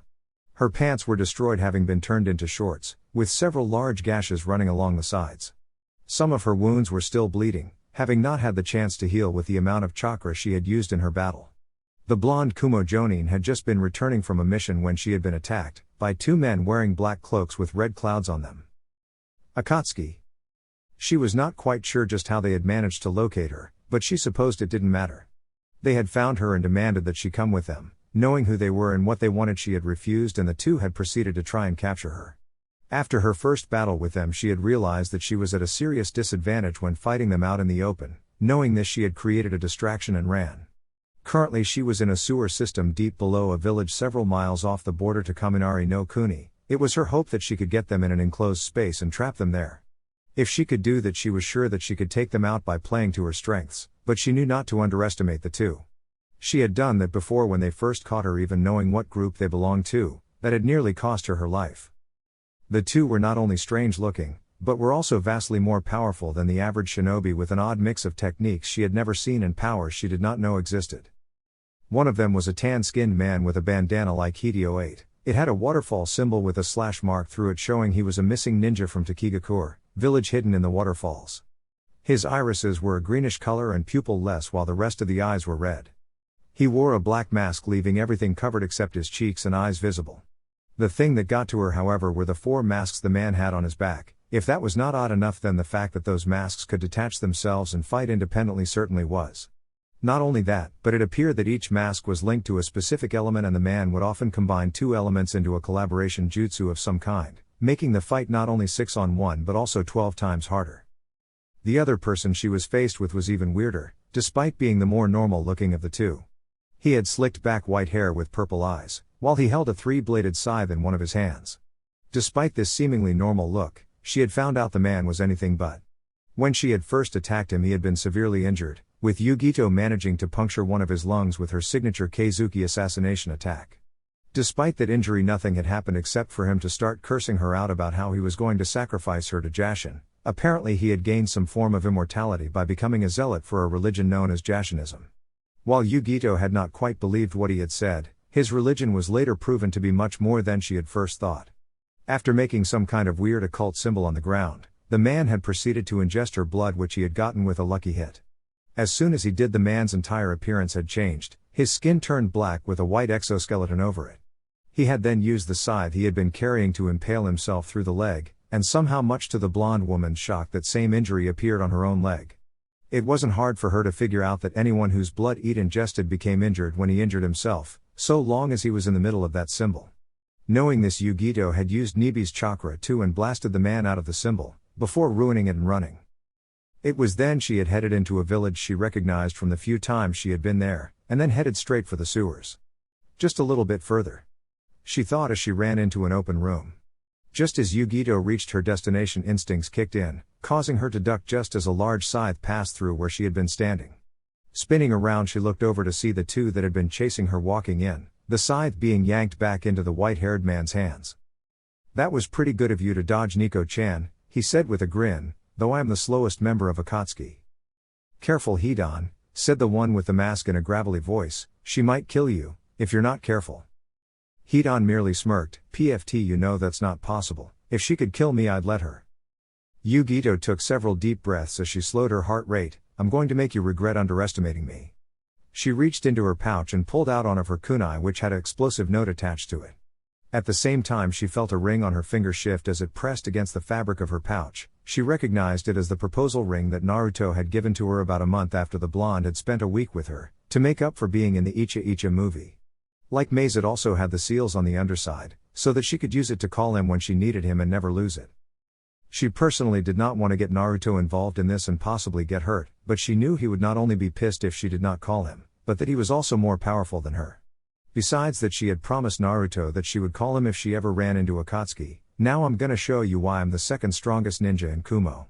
Yugito threw a kunai at the gate behind them. The sharp sizzling sound was the only warning as the kunai exploded, causing the gate to collapse and the way out to be sealed shut. When the two were distracted by the explosion, she channeled some chakra into her ring, sending a single pulse to let Naruto know she needed him. XXXXXXXXXXXX. Naruto stopped as he and Jiraiya were walking to their next destination. Jiraiya walked along for a little ways before noticing his student had stopped and was staring into space. Stopping as well, Jiraiya turned to look at him. "Naruto, is there a problem?" Naruto looked at his sensei. "One of my Hiraishin seals went off, the one with Yugito." "I'll see you later, sensei." Naruto disappeared in a yellow flash before Jiraiya could even speak. Just like his father, Jiraiya mused as he continued on his journey. XXXXXXXXXXXX. Kaiten, Zukoku. Fire release, infinite hard work. Several compressed fireballs shot out of the mouth of the mask Yugito had come to recognize as the Fire One. The fireballs soon turned into a large firestorm that enveloped the area in front of her. Fu-Uten, Atsugi. Wind release, severing wind pressure. A large maelstrom of pressurized wind was launched out of another mask, catching up to the flame and increasing its size and power. Yugito was just about to jump out of the way when a figure appeared right in front of her. The blonde woman smiled as she recognized the familiar mop of spiky blonde hair. Suten, Sujinheki. Water release, water encampment wall. As Naruto spread his arms out in front of him, a giant wall of water began forming from the moisture in the air. In less than a second, he and Yugito were surrounded by water as the collaboration jutsu smashed into the protective shield. There was a hiss of steam as the two jutsu clashed, the fire jutsu trying and failing to overpower Naruto's water wall. When the fire was completely put out, Naruto pointed a finger at the two cloaked Akatsuki members. Suten, Dabakufu no Jutsu. Water release, Great Waterfall Jutsu. The wall of water soon swirled around in a vortex before it launched itself at Kakazu and Hidan. The two jumped out of the way as the water drilled straight through the cement they were standing on. "And you told me to be careful," Naruto said with a smirk as he turned his head to look at Yugito. "Yet here you are picking a fight with Akatsuki, really now Yugi-chan, how hypocritical of you." "It's not like I went out of my way to find them," Yugito mumbled in embarrassment about her own words being turned on her. "Besides, I called you, didn't I?" "True, and I'm gonna have to find some way to thank you, as I was just getting bored from not having a challenge," Naruto grinned at her. "So how would you like to go on a date later tonight, and then maybe afterwards we can take a nice trip to a communal hot springs?" "That sounds nice," Yugito said with a small blush. "Oi!" The two turned to Hidan, who had just interrupted their banter. "Who the fuck do you think you are, you prick?" Hidan yelled as he pointed at Naruto with his scythe. Said blonde blinked as an owlish expression came to his face and he pointed at himself. "Yes, you. I'm gonna sacrifice you to Jashin for interrupting me, you stupid fuck." "My, this guy's got a mouth on him," Naruto mumbled. "Which one do you want, Yugi-chan?" the blonde male asked as he turned to his fellow blonde. "I'll take the loud one," Yugito said with a smirk as she began channeling Nibi's chakra. Soon a dark purple cloak covered her frame, shaped like a cat with two swishing tails behind her. "You can have the other one, be careful, those masks of his can detach and launch jutsu at you." Naruto nodded in acknowledgement as he put on his shinobi face. Raising a hand he pointed it at Kakazu. "Reiten, Byakurai. Lightning release, pale white lightning." A giant bolt of lightning shot out of Naruto's finger and charged towards Kakazu. One of Kakazu's masks came out of his back and to his aid as it opened his mouth. "Reiten, John. Lightning release, false darkness." A large bolt of lightning shot at Naruto's jutsu, crashing into it as the two began to vie for power. Naruto pushed more chakra into his jutsu and overpowered Kakazu's. There was a large explosion of electricity as the blonde's jutsu plowed through the Reiten, John, and charged onto Kakazu. Said man was forced to jump out of the way only to find Naruto right in his face. The greedy member of Akatsuki tilted his head to the side to dodge the fist. At the same time his skin began to darken and harden as he grabbed onto the blonde's arm, pulling Naruto into a punch. Only for said blonde to disappear in a puff of smoke as another Naruto came at him from the ground with a Rasengan in hand. Kakazu jumped back as he dodged the Rasengan and sent out several tendrils to impale the blonde. Once again there was a puff of smoke signifying a cage bushin being used. "I see," Kakazu said as he turned around to see Naruto standing a little ways behind him. "Your description matches that of the Kyubi Jinchuriki. I see the rumors about your battle prowess are true." As Naruto smirked, Kakazu pulled out what Naruto recognized as a bingo book and began to flip through it. "You have a 500,000 yen bounty on your head, quite impressive for someone who only gained fame recently. After Akatsuki extracts your Baijuu, I will be able to make a nice bounty off your corpse." "You're more than welcome to try," Naruto said as he got into his fighting stance, "but neither you nor Akatsuki will get what you want from me." "We will see," Kakazu said as all four masks emerged from his back. Two of them came at Naruto. Said blonde jumped out of the way just as one shot a blast of fire at him. When Naruto jumped out of the way, another mask shot a ball of wind at the fire, blowing into Naruto's path and strengthening the flames. The blonde shinobi's mouth bulged with water, as he thought his jutsu. "Suten, Kyoden. Water release, pressure cannon." A strong jet stream of water was shot out of Naruto's mouth and headed for the flames, dousing them with a hiss of steam as Naruto landed on the ground. As soon as he did, the blonde was forced to dodge a blast of lightning that came at him from behind. Flipping himself around, Naruto made a slicing motion and launched a Kaze no Yaiba at the lightning mask. Before the wind blade could cut through the mask, the fire mask appeared in front of Naruto's jutsu and launched a stream of fire at it.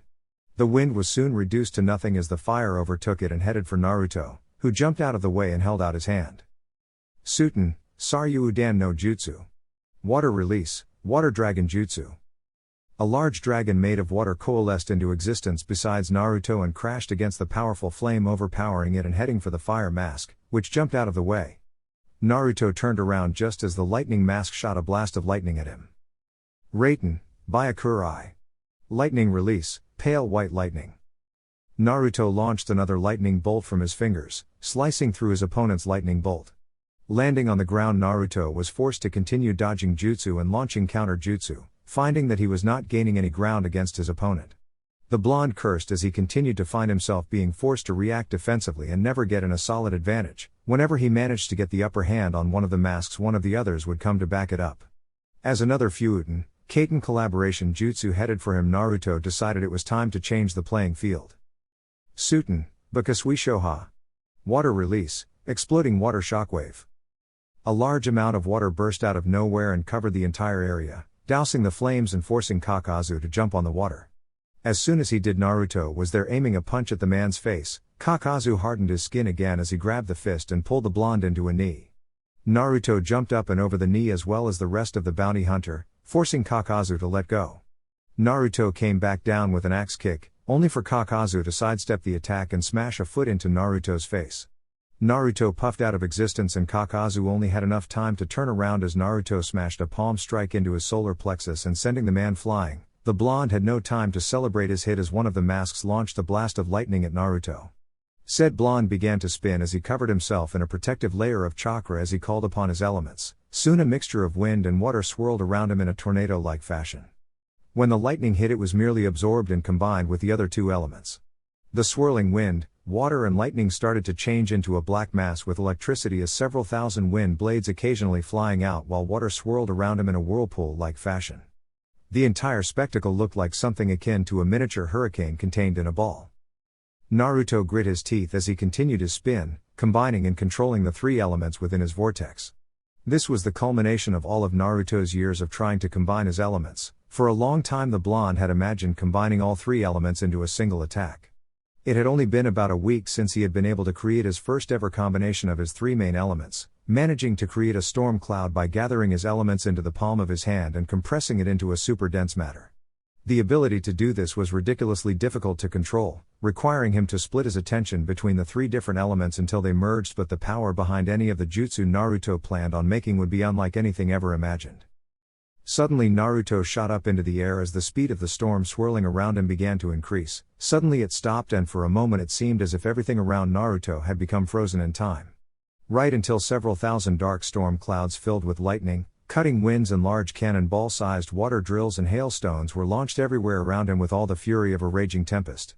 Two of Kakazu's masks were completely annihilated. The lightning mask and fire mask were unable to get out of the way in time and suffered what almost seemed to be the wrath of an angry god, as the maelstrom of power tore into them. In the center of this power blast was Naruto, who had his arms and legs splayed out, using his chakra to fuel the raging storm. XXXXXXXXXXXX. Yugito dodged another reckless swing from her opponent as she tried to find a way around Hidan's guard. However, despite the man's style being completely reckless and having no form whatsoever, it was also too unpredictable and therefore impossible for the blonde woman to find a way around. Yugito was forced to jump over a horizontal slash from her opponent. Landing on the ground, she went through several hand seals and slammed her hands on the ground. Raiten, Ikazuchi Hakai. Lightning release, thunder destruction. Yugito sent an enormous bolt of lightning which tore through the ground towards Hidan. Said immortal jumped out of the way. As soon as he did, Yugito jumped into the air and tried to claw swipe him. Hidan swung his scythe and impaled her. Only for Yugito to explode in a shower of electricity. Fuck. Hidan cursed as he landed on the ground, shaking as sparks of lightning ran through his system. Keizuki. Hidan managed to recover and jumped back as Yugito slammed into the ground where he had been, creating a large explosion from the fire jutsu she had created. Yugito jumped away as Hidan tried to close in on her once again, swinging his scythe, ducking under a slash before she was kicked in the face. Yugito flipped through the air as she went with the blow, landing on her feet a few meters away as she began going through more hand signs. Raiten, Ryu Dan. Lightning release, lightning dragon. A large midnight blue dragon made of lightning coiled around Yugito's form, lightning sparking off of it as its purple eyes glared balefully at Hidan. With a loud roar it launched itself at the Jashinist, who jumped back. Yugito did a few hand signs and the dragon changed directions and charged at him again. Hidan was forced to run and dodge as the dragon continued following him. He looked over at Yugito to see her holding a hand sign and realized what was happening. As he ran, he closed in on Yugito's still form and threw his scythe at her, forcing the woman to lose her concentration as she jumped out of the way. The giant dragon lost control and smashed into the ground, exploding in a powerful display of electric sparks while creating a large crater. "That's some technique you got there, Nico-chan," Hidan said with a whistle as he looked at the large crater. "Who knows, that might have actually hurt me." Yugito growled as another of her attempts to kill the man failed. She couldn't understand why she was not able to kill this man. Her thoughts were cut off as Hidan threw his scythe again, forcing her to dodge as she rolled to the left. As she came up she jumped into the air just as the scythe came back in an attempt to slice her in two. Hidan grinned at her while she was airborne and threw it again. Yugito eyes widened as the scythe sliced right through her, only for her to disperse into lightning. Hidan was forced to let go of his scythe as the lightning channeled through it and shocked him. Keizuki. Yugito flame-covered hand tore right through Hidan's chest right where his heart would be, sending blood and fire everywhere as the man gave a grunt. "You fucking bitch," Hidan yelled as he turned his head to glare at her. "I'm gonna fucking sacrifice your ass to Jashin now, fucking cunt."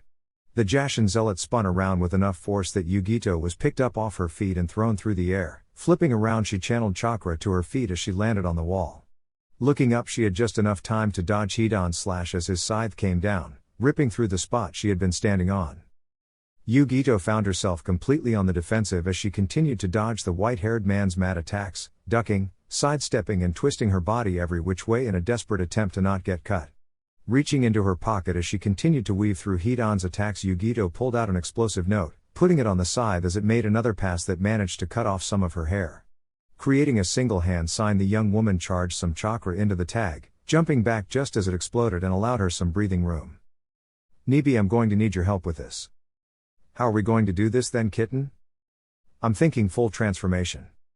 "Okay then, kick his ass."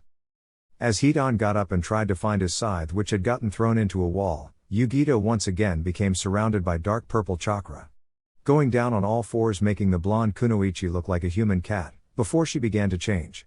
The chakra began to coalesce around Yugito, forming into the shape of a cat as it started to grow, getting larger and larger until Yugito was the size of a 4-story house. Ghost-like flames moved and shifted on the giant cat's skin, making it look similar to a ghost as yellow eyes glared down at Hidan. Said man whistled as it looked at Yugito, "That's one big kitty." Yugito reared up her paw and smashed it down onto where the man was standing. Hidan jumped back just in time to dodge and threw his scythe at the now nibified Yugito. Said woman opened up her mouth and launched a black ball of chakra at the scythe, sending it off course. Pulling back on the wire, Hidan recalled his scythe to him again. Jumping back as another ball of chakra destroyed the area he was on, Hidan hid behind a large boulder that had fallen from the ceiling some time during the fight. Hidan tried to come up with a way to fight a giant two-tailed cat but only came up with a blank. Kakazu was usually the strategist of the two. It was unfortunate he was fighting that blonde prick. Just as Hidan was about to run out with his scythe swinging like he usually did, there was a large explosion where Kakazu was having his battle. Blasts of lightning, wind blades, water drills and hailstones charged over the land and destroyed much of the area. Looking out from behind the rock, Hidan saw the cat had looked in the direction of the blast, being smart enough to realize he might not get another chance. The Jashinist charged out from the behind the rock and threw his scythe. Yugito roared as she felt a sharp pain in her front leg. Looking down she saw that it had a large cut in it, though it was almost healed. She looked over to find the source and felt her eyes widen. Hidan had obviously cut her and was almost done with the ritual. She ran towards Hidan in the hopes of messing up his ritual, but it was too late. Hidan managed to ingest the blood. He soon changed into his ritual form. His skin turned purple and he had a white exoskeleton showing on the outside, as his rises turned black while the sclera turned purple. Just as Yugito was about to shove him out of the pentagon seal, Hidan stabbed himself right in the stomach, causing Yugito to roar out in pain as she fell to the ground and began to skid across it. Yugito's form began to shift back to her original state as she curled around her stomach, which despite Nibi trying to heal was bleeding profusely. She saw Hidan coming over to her as the blood loss started to get to her. As the man's feet came to a stop in front of her, the woman's eyes fluttered closed. XXXXXXXXXXX. Naruto was breathing heavily as he landed on one knee. That technique took far too much chakra than it should have. Of course it was the first time he had used it in battle, so that was to be expected. He would have to work on it when he got home. Getting up, he noticed Kakazu pushing some debris off of himself and cursed. Naruto had hoped that attack would have taken the man out. Checking his reserves, Naruto realized he was nearing empty, which left only one option. XXXXXXXXXXXX. Flashback. Naruto struggled to hold his form as he fought against Kirabai, who had his 8-tailed cloak on. The two continued to trade blows with neither really getting the upper hand. Despite it being fairly hard to keep control, Naruto felt he was doing pretty good, right up until the point where he was sent flying from a powerful kick as B screamed out lariat. Landing on the ground several feet away, Naruto's form was cancelled as he ran out of juice. Yugito came to his side and helped him sit up as Killer B walked over to him. "It looks like 4 tails are as far as you go. You're gonna have to work on that, Joe." Naruto saw Yugito eyebrow twitch but was thankful that she did not get violent right now. I understand, so I'll just have to use this pretty much as a make it or break it jutsu then. Still, you did pretty well, Yugito complimented with a smile. It took me years to get up to 2 tails with Nibi and you're up to 4 in less than 6 months, so I'm sure you'll get it sooner or later. Naruto grinned, thanks Yugi-chan. Flashback end. XXXXXXXXXXXX. Hey Kyubi, I need some of your chakra to deal with these guys. He heard a humph in his mind, I can see that Ningen. Very well, so long as you do not make me look like a fool I will lend you my power. Naruto sighed as he felt Kyubi's chakra start to course through him and was about to start bringing out more when a voice called out. Oi! Kakazu, I got that bitch we're after. Naruto looked over and saw Hidan carrying an unconscious and bleeding Yugito slung over his shoulder. The blonde shinobi felt his eyes widen right before they narrowed in anger. Red chakra began to bubble up from Naruto's skin as he started to let his anger get to him, bringing out more of the Kyubi's chakra than he had intended. Pretty soon it began to blast out of him in an uncontrolled manner, lashing out at the ground and tearing huge gouges on the surface. Naruto's breathing got heavier as his whiskers began to thicken, while his nails turned into claws and his eye went from blue to red with black slits running down the middle. Just as Naruto was about to lose complete control when his enhanced senses picked up a faint pulse from Yugito, pausing he channeled more of Kyubi's chakra to his ears and confirmed the pulse. Realizing that the woman was not dead, the blonde was able to calm down. Remembering what happened last time, he lost control and knowing if he did he could very well kill Yugito as well as the other two. Once he felt less anger, he began to channel and control Kyubi's chakra like he was taught to do. Naruto created a small layer of his own chakra as Kyubi's began to lay over him like a second skin and covered his entire form from view. Unfortunately, he had used most of his chakra in the battle already, so he would not be able to maintain the form for long, but hopefully it would be enough. The vile chakra soon began to take the shape of a fox, looking more like skin than the standard Baijuu cloak. Behind him were 6 fox-like tails flailing about in an agitated manner, almost as if they had a mind of their own. Naruto's eyes were now completely white and he had a row of sharp-looking fangs and a large fox-like exoskeleton covering his frame. All in all, he now looked like a fox with its muscles and bones showing. Before either of the two could even so much as move, Naruto appeared in front of Hidan and sent him flying back with a crushing punch to the solar plexus, causing the man to fly back as he let go of Yugito. Naruto appeared right under her as she came down, the red chakra pulled back from his hands and arms as he caught the unconscious Yugito. Disappearing again, he repapered and set her down on the far side of the room, creating Kage Bushin to watch over her before he disappeared again. Hidan felt his eyes widen as Naruto appeared right in front of him and speared him with his claws and the 6 tails behind him, channeling as much of Kyubi's chakra as he could. Naruto watched in satisfaction as the man's skin, blood, bones and muscle began to literally dissolve with a hiss of steam. It was well known that a Baiju's chakra was like a deadly poison to humans who have not been acclimated to it. However, what was not as well known was that Kyubi's chakra, being the strongest, was almost like an acid to humans, and if a concentrated enough dose was injected into them, would literally destroy a person's body. The blonde paid no attention as Hidan screamed and cursed him. When the man was nothing more than a head with a few bones, Naruto took 2 tails and impaled it through Hidan's eyes and out of the back of his head. With a strong tug, the tail split the head in 2 before the rest of the tails speared them again, making sure Hidan would never be able to return. Naruto jumped as a blast of water was shot at him. Looking over at the water mask, Naruto thrust his hand forward as a large red chakra claw shot out. The mask could not be recalled in time as Naruto's chakra claw grabbed it. The mask was dragged towards Naruto. As soon as it got in range, Naruto impaled the thing through the mask with his tails, cracking the mask as he lifted it up before tossing it away like a rag doll. He looked over at Kakazu before the 6 tails came in front of him and began to gather chakra. Kakazu, not realizing what it was but knowing it couldn't be good, sent out the last mask he had to try and stop the cubified Naruto. It was too late as Naruto swallowed the compressed ball of chakra. As soon as he did, the ground began to crack from the sheer density of the chakra that now weighed Naruto down. Rakubiko Amari, 6 tails menacing ball. The wind mask that Kakazu had sent was utterly obliterated as a large cylinder of destructive chakra shot from Naruto's mouth. Kakazu just barely managed to jump out of the way. The moment he jumped into the air, however, Naruto had appeared behind him. Kakazu felt a sharp pain all over his body as Naruto's tails and claws pierced him from behind. With a roar, Naruto ripped Kakazu's body into chunks, tossing the pieces off of his tails before the red chakra around the blonde began to recede. Naruto dropped to his knees as he started to breath heavily. Using that much of Kyubi's chakra still took a toll on him and left the blonde exhausted afterwards. He looked up over at Yugito's prone form on the other side of the room. With a groan, Naruto stood up and began to walk over to her. Once he got to her, he dropped into a sitting position, pulling a sealing scroll filled with medical supplies out of his kunai pouch. Unrolling it, Naruto unsealed his medical equipment. Wrapping his arms just under Yugito's chest, he gently pulled the upper half of her body onto his lap. Channeling a little bit of Fuuten chakra to his fingers, Naruto created a wind blade that he used to cut Yugito's blood-covered shirt, which was still intact since the damage had been a reflection that had been caused by Hidan's Junjutsu. He took it off so he could get to her wound. When he did, Naruto winced. The wound was 3 holes, each one was about 3 inches in diameter and had pierced all the way through Yugito's stomach. Naruto could see his own legs as it came out of the other side through her back.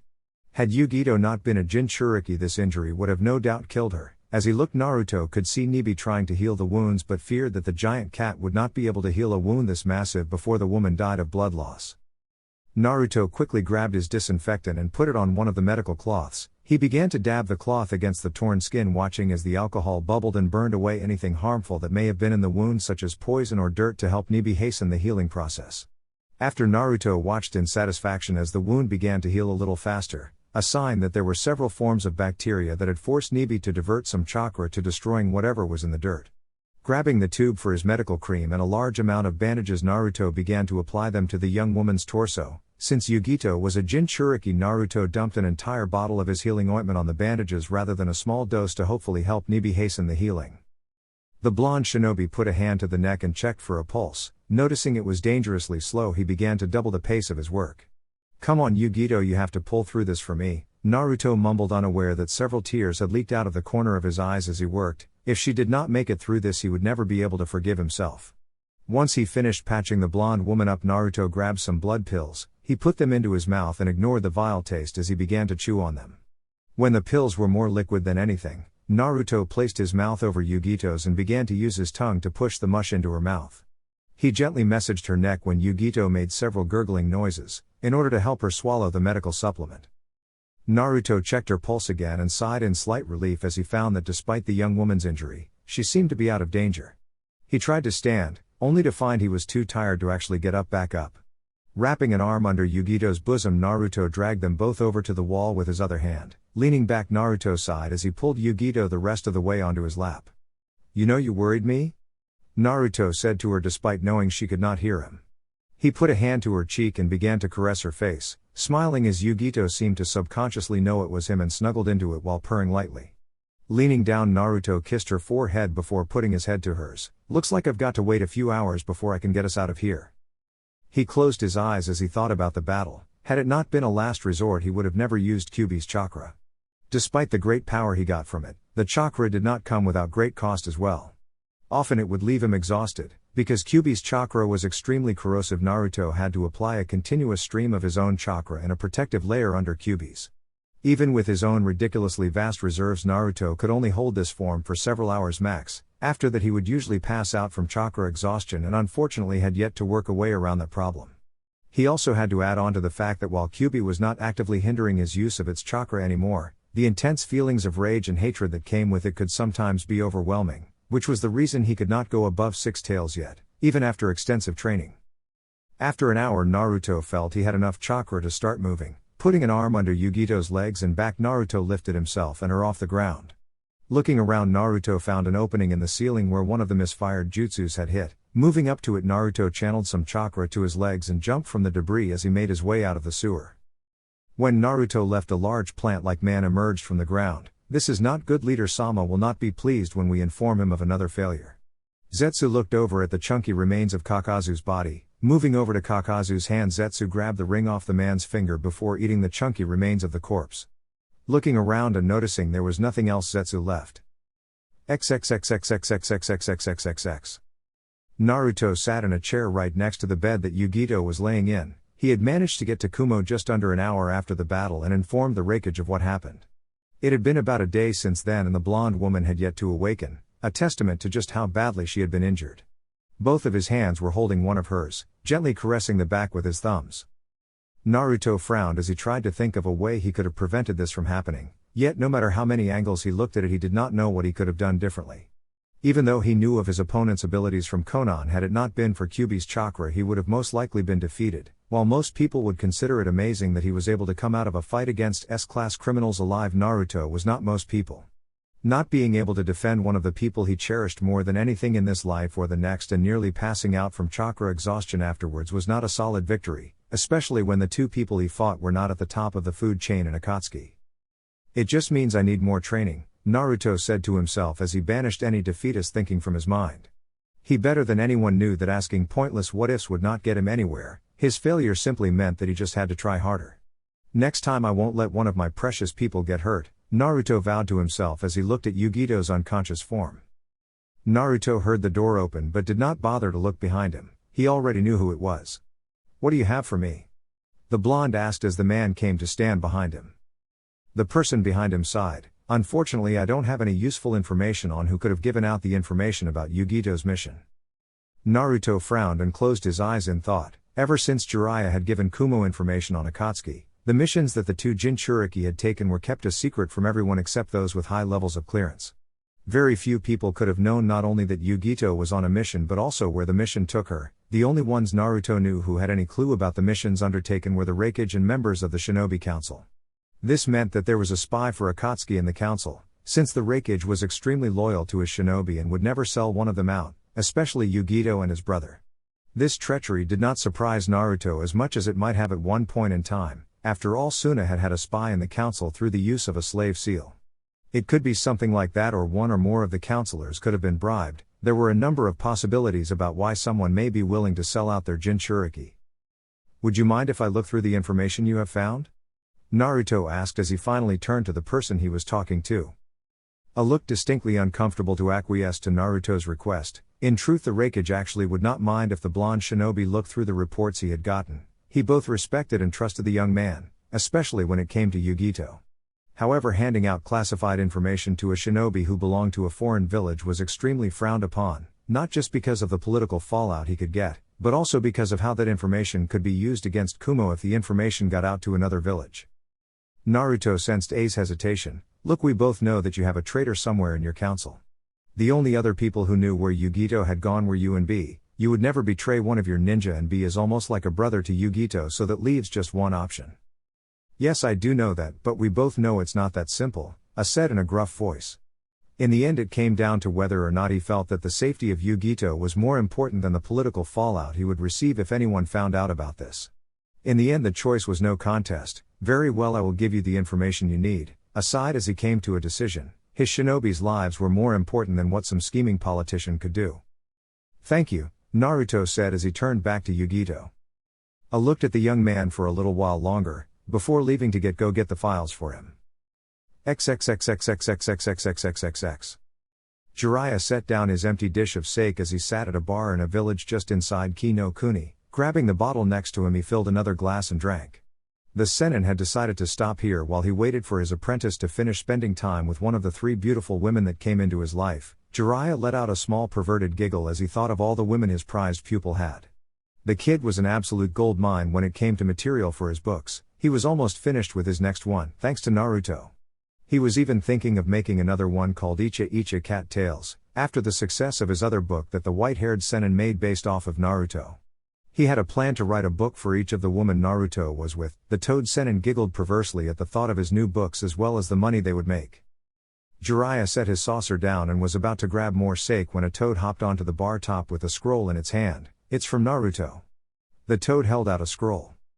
Jiraiya took the scroll from the toad that waited patiently for the Sennin to read it. Unrolling it, the Sennin began reading the contents.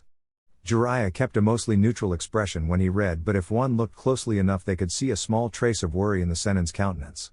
When he finished reading the scroll, Jiraiya sighed. It seemed his apprentice always got into some kind of trouble no matter where he went. Jiraiya took out a blank scroll and started writing a letter to Tsunade. With the information Naruto gave, it was clear that his prized pupil was going to be in Kumo for a few days. Finishing it, he handed his scroll to the messenger toad. "Give this to Tsunade and let her know Naruto and I will be a few days late." The toad nodded and disappeared in a puff of smoke. When it left, Jiraiya sighed as he ordered another bottle. Once it came, he got up and left, determined to find some good female company while he waited for his student. A perverse giggle came to his lips. "Pretty ladies, here I come." XXXXXXXXXXXXX. Yugito groaned as she felt her eyes flutter open. She frowned in thought as she found herself staring at a white ceiling, wondering where she was and how she got here. Her mind began to take in the information her senses were giving her, the smell of disinfectant that penetrated the area and the feel of the slightly lumpy bed she was under. As Yugito tried to figure out where she was through the thick haze of her mind, a voice spoke up. "I'm glad to see you're awake, kitten."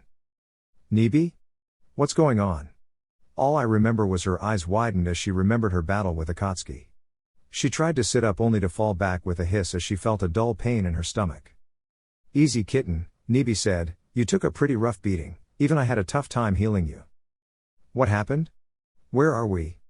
And where is Naruto?" asked Yugito in a worried voice. "Your handsome mate is fine. We were lucky, kitten, it was because of him that you're still alive and I'm still with you. We're currently in the hospital where I've been trying to heal you for 3 days, we ended up using a lot of my chakra during that battle so it took a lot longer than expected to heal you. That handsome young man of yours managed to carry you here after he finished those 2 Akatsuki members off, it was a good thing he gave you that beautiful ring of yours, Nee? I have to admit I'm pretty jealous you have found quite the devoted man, he hasn't left your side since you 2 got here." "What do you mean?" As Yugito asked that she felt something squeeze the fingers of her left hand. Looking down she saw Naruto was sitting in a chair, his head was on the bed and his eyes were closed with his mouth slightly ajar showing he was fast asleep. Yugito could not hold in the smile that came to her face as she looked at the young man. Lifting her unused hand, Yugito ran it through Naruto's hair. The young blonde man stirred a little but otherwise gave no other indication that he was waking up. Eventually finding that she was still exhausted, Yugito closed her eyes and went to sleep as well. A few hours later Yugito woke up feeling a lot better. Closing her eyes for a moment she let out a satisfied groan as she stretched herself out in very cat-like fashion. "I'm glad to see you're awake." Yugito smiled as she turned her head to the source of the voice to see Naruto on the chair right next to hers. "Naruto-kun." Naruto got up from his chair and moved over to her bed where he sat next to her and leaned against the head of the bed, wrapping an arm around her shoulder and pulling the blonde woman close. Yugito leaned into the blonde as the two shared a companionable silence, just soaking up each other's presence. One of Naruto's hands reached out and gripped hers, while he let his fingers play with the ring he had gotten her. The band itself was made of white gold, which was a very rare and valuable metal in the elemental nations. Along the band were several motifs of the Nibi in various poses, as well as several kyubis doing the same thing. The jewel in the middle was its favorite garnet, which was a shade of green that complemented her eyes and had a depiction of the Kumo symbol on it. The jewels on either side of it were red rubies that were cut into the shape of tails, with one side being 2 and the other being 9. Yugito looked at his hands and the ring with a smile, remembering how he had given it to her during a festival in a small town outside of Tsuki no Kuni called Gataku Surayampyu. The comfortable silence was soon broken by Naruto. "How are you feeling?" Yugito sighed, "I don't know. I mean, I'm thankful that I'm alive and I don't feel any pain anymore, but the fact that I got beaten in a one-on-one fight even when I was using Nibi's full transformation is just frustrating?" Naruto finished for her. He received a small nod. "I can understand that. It's never fun having your weaknesses and faults shown, but that just means you know what you need to work on now," Naruto said as he tried to give Yugito something positive to take out of this. He fell silent for a moment to let her reflect on that before continuing. "Still, at least 2 members of Akatsuki are dead, which means we have 2 less people to worry about coming after us." "I suppose that's something," Yugito said with a smile at Naruto's optimistic attitude. "On to more important things," Naruto began as he handed Yugito the file he had been looking over. "I was looking through some files on the members of Kumo's council. He actually had several clones read it, but it amounted to the same thing. He had gone over every little tidbit of information he had been given on the counselors. Most of it were things that seemed to be the obvious activities to look for when dealing with a spy. Mainly the financial situation of the council members, how much money their accounts had received in the last few years. As well as any trips one of the council members went on, including trips for both business and pleasure. Most of that had led to a dead end. In Kumo, people rarely ever got out of Kaminari no Kuni except for the council member who was in charge of the Merchants Guild, and he went on so many trips that Naruto was unable to keep track of them. Naruto had also checked his own spy network and found that whoever it was had no other allies within Kumo. The spy had not gone to any of the other members of the council as none of his seals had picked up conversation about Akatsuki or Yugito within or around the council chamber. Naruto had then been forced to check more personal information about individual members, finding any intel he could ranging from personal beliefs to even personal hygiene, wanting to ensure that he left nothing out. It was there he had found a single lead. Kotake Mushibata had been a standing member of the council for 16 years, and had at one point been an extremely loyal ninja. Before joining the council he had been one of Kumo's top jonin and even been a candidate for the position of Raikage. However, A had been chosen for the position both because of his prowess on the battlefield where he had been able to match Minato Namikaze for a short time with his Raiten, no Yoroi, lightning release, lightning armor, and also because his little brother Kirabai had been chosen for the sealing of the 8 tails. After the third Raikage's public fallout and A's succession, Kotake had become disgruntled, opposing many of A's ideas, specifically the Raikage's decision not to go after the Byakugan after the Hyuga incident. It had become even worse after Killer B's sudden rise in fame and popularity, going from Kumo's hated demon to the guardian of Kumo, a title that had been bestowed upon him by the people of Sunagakure due to his constant desire to protect them. As time went by, the man's beliefs had begun to get so bad that most people on the council ignored him, something that had seemed to irk the man to no end. However, the most interesting piece of information Naruto had found was that Kotake had a single case of attempted rape on him that had been filed about 8 years ago. Fortunately, it was stopped before he could actually do anything. That in itself would not have gotten his attention. After all, rape was one of the most common crimes amongst ninja. What made this suspicious was because of just who Kotake had attempted to rape. Naruto reached over onto the table near the bed, grabbing a folder. He handed it to Yugito. "Yugi-chan, I want you to flip to page 56 and tell me what you know about the man in there," Naruto said. Yugito looked up from the folder to look at him for a second before doing as asked. Flipping through the pages, Yugito got to where Naruto told her and could not hold in her gasp. The file had the picture of a man with dark red hair, dark skin and black eyes. This man is. Yugito dropped the folder and closed her eyes as she remembered the night that man had almost raped her. The way the man had used some kind of seal to cut her off from Nibi's chakra, before she had the chance to retaliate and knocked her out. Waking up tied to a bed and having the man rip her clothes off, claiming she should be honored to serve him since that was all demons were good for.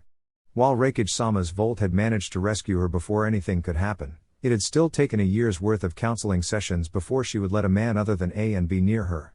It did not help that the council had been comprised of several supporters of the third Raikage at the time, and had enough pull during that period that they had been able to get Kotake off with a year in prison and a warning. Afterwards he had merely reclaimed his position on the council, through some kind of political loophole in Kumo's charter. She was jerked out of her thoughts as she felt an arm tighten around her waist. Turning her head and looking up, she saw Naruto staring at her with a concerned expression. "Are you all right?" he asked as he grabbed the folder and closed it. Perhaps it had not been a good idea to show her that. Yugito bit her lower lip as she blinked back the few tears that fell from her eyes. Leaning into Naruto, she buried her face in his shirt. Knowing she needed to be comforted, Naruto pulled her closer to him, and shifted her position so she was lying in between his legs. He gave her a chaste kiss on the head. "I'm sorry," Naruto apologized in a small whisper. "I probably shouldn't have showed you that." "It's okay," Yugito shook her head with her face still in Naruto's shirt. "It's just. I tried to forget that time when he tried to rape you." Naruto finished for her and received a small nod in the affirmative. "I was 13 when it happened," Yugito said as she brought her face out of his shirt to lean it on his shoulder as she told her story. "I won't claim that I had it as bad as other Jinchuriki. While most people have always been weary of me and kept their distance, I was never outright hated. However, there were a few people who completely despised me for what I hold." "People like Kotake?" Naruto asked. "Yes," Yugito nodded. "I had just been promoted to Jonin that day and was still fairly naive about the world. I had been on my way home when he stopped me to supposedly congratulate me. He was a council member, so I had no reason not to trust. Before I knew what was happening, he slapped something on my forehead and felt Nibi's chakra draining from me. The next thing I knew was waking up tied down to a bed and..." A small sob shook Yugito's body as she was unable to finish the sentence. Naruto's arms tightened around her form. "Shh. You don't have to say any more." Naruto put a hand under Yugito's chin and tilted her head up. Leaning down, he gave her a chaste kiss on the cheek just offside of her lips. "I doubt that man will be living much longer anyway." "What do you mean?" asked Yugito as blinked away her tears. "I mean, I was looking for any information that might give me a lead as to who let slip where your mission had taken you," Naruto replied as he picked up the folder. "Most of what I ran into were dead ends, but there were several discrepancies that I was able to find on Kotake, including his known hatred of Jinchuriki and his attempted rape on you. My guess is that Akatsuki somehow knew this and approached him a while ago." Naruto shrugged his shoulders. "Anyways, I'm going to suggest A to have the man interrogated. If he does prove to be guilty, he'll be put to death for treason." "What if he's not?" questioned Yugito. worried that this may make him do something drastic to her in retaliation. Naruto shrugged, if he's not, then he's going to regret not being killed after I get through with him, so it won't matter either way. Don't do something you may end up regretting, Naruto-kun, Yugito said to him, even though she had to smile at his protectiveness over her. Naruto sighed. No promises, he said as the two fell into a comfortable silence. It was half an hour later that Yugito spoke up. You know you still owe me that date you promised. Naruto blinked as he looked at Yugito, who despite having a bit of blush also had a small smirk. Naruto grinned at the woman. I did promise you one after we finished fighting those guys, didn't I? Naruto asked rhetorically. Does this also mean you're also up for that trip to the communal hot springs? Yugito blushed in embarrassment but held her smile. We'll see. XXXXXXXXXXXXX. Pain listened to Zetsu's report and watched the battle between the Kyuubi Jinchuriki, Kakazu and Hidan with a frown. While he had known that the boy was going to be a problem after they received that report on his time in Kiri, he had not counted on him being able to gain enough strength to defeat two members of Akatsuki.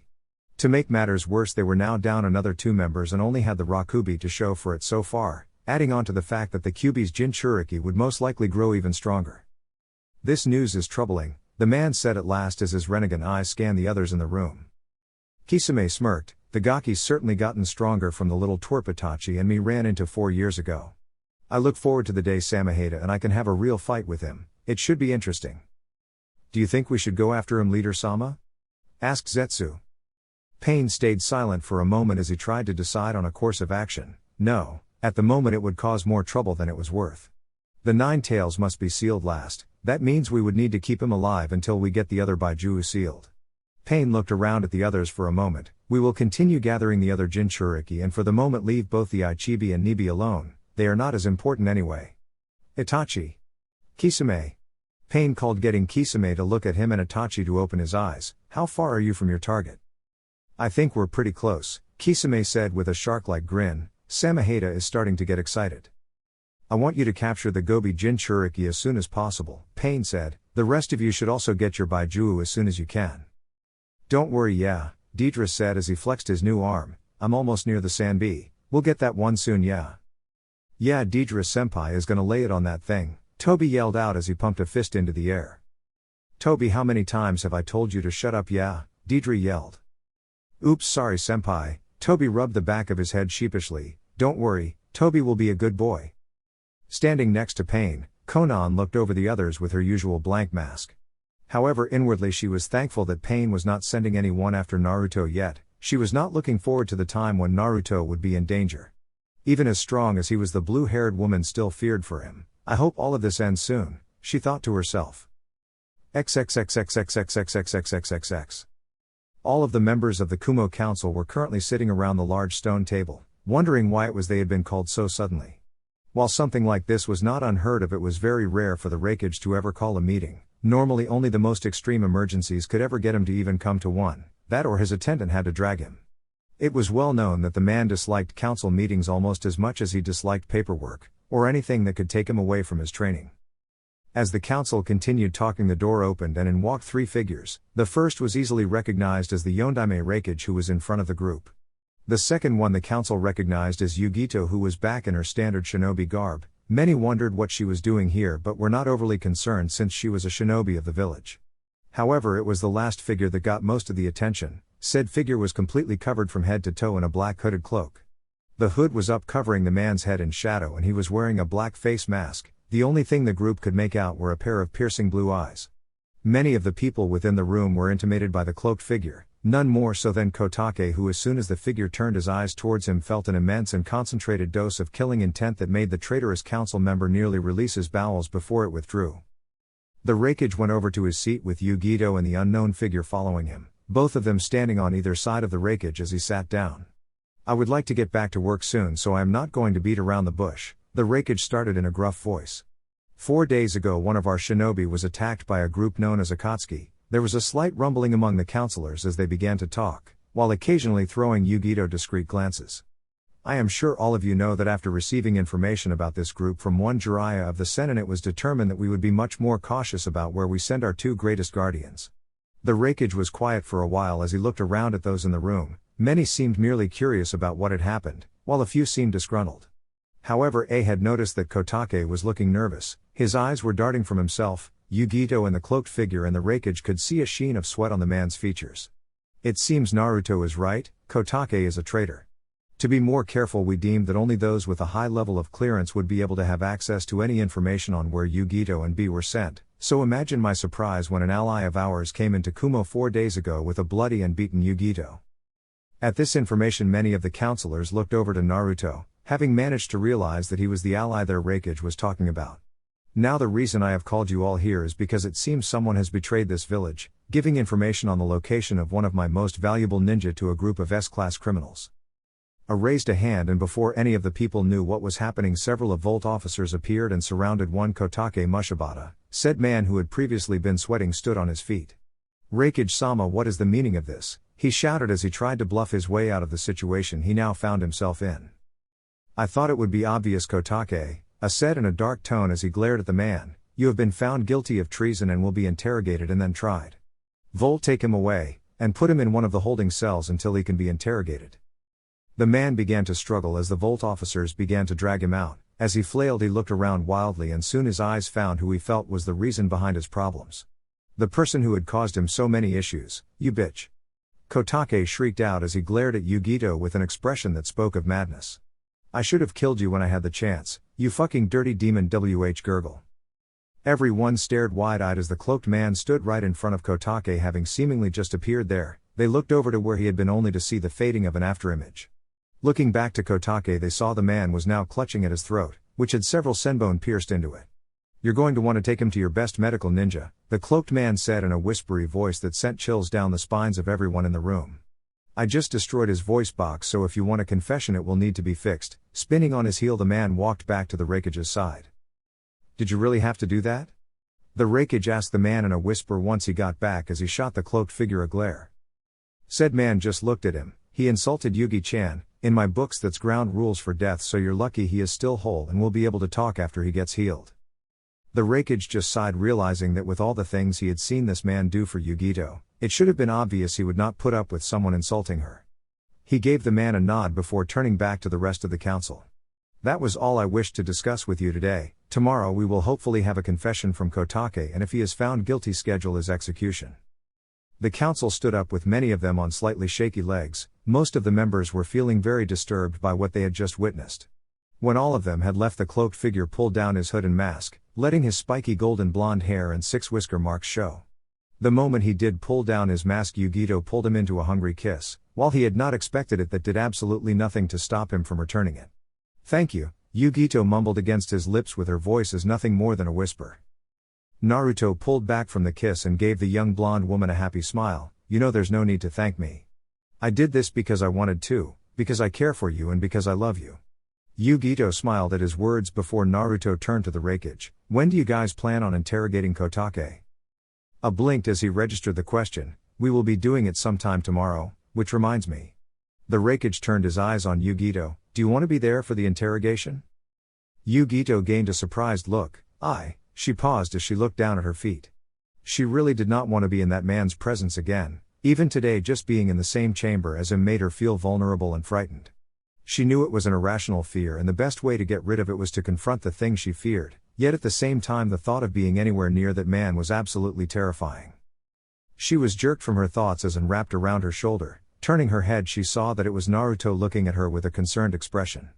She gave him a small smile to let him know she appreciated his support. Leaning her head on his shoulder, she closed her eyes as she tried to make a decision. I suggest you go, kitten. I don't know Nibi, that man, he frightens you, I know. Nibi cut the woman off, but that's all the more reason to go. You need to confront this, or finding any kind of peace will be impossible. Yugito sighed as she opened her eyes and looked at A. If I do go, would it be alright if Naruto was there as well? The Raikage frowned in thought for a moment before deciding. I suppose he can, I replied. The blonde shinobi was already knee-deep in this situation anyway, so it was not like having him there would make a difference. The blonde may even be able to offer some useful insight. Provided I get a signed contract stating you will not reveal our interrogation techniques, I said.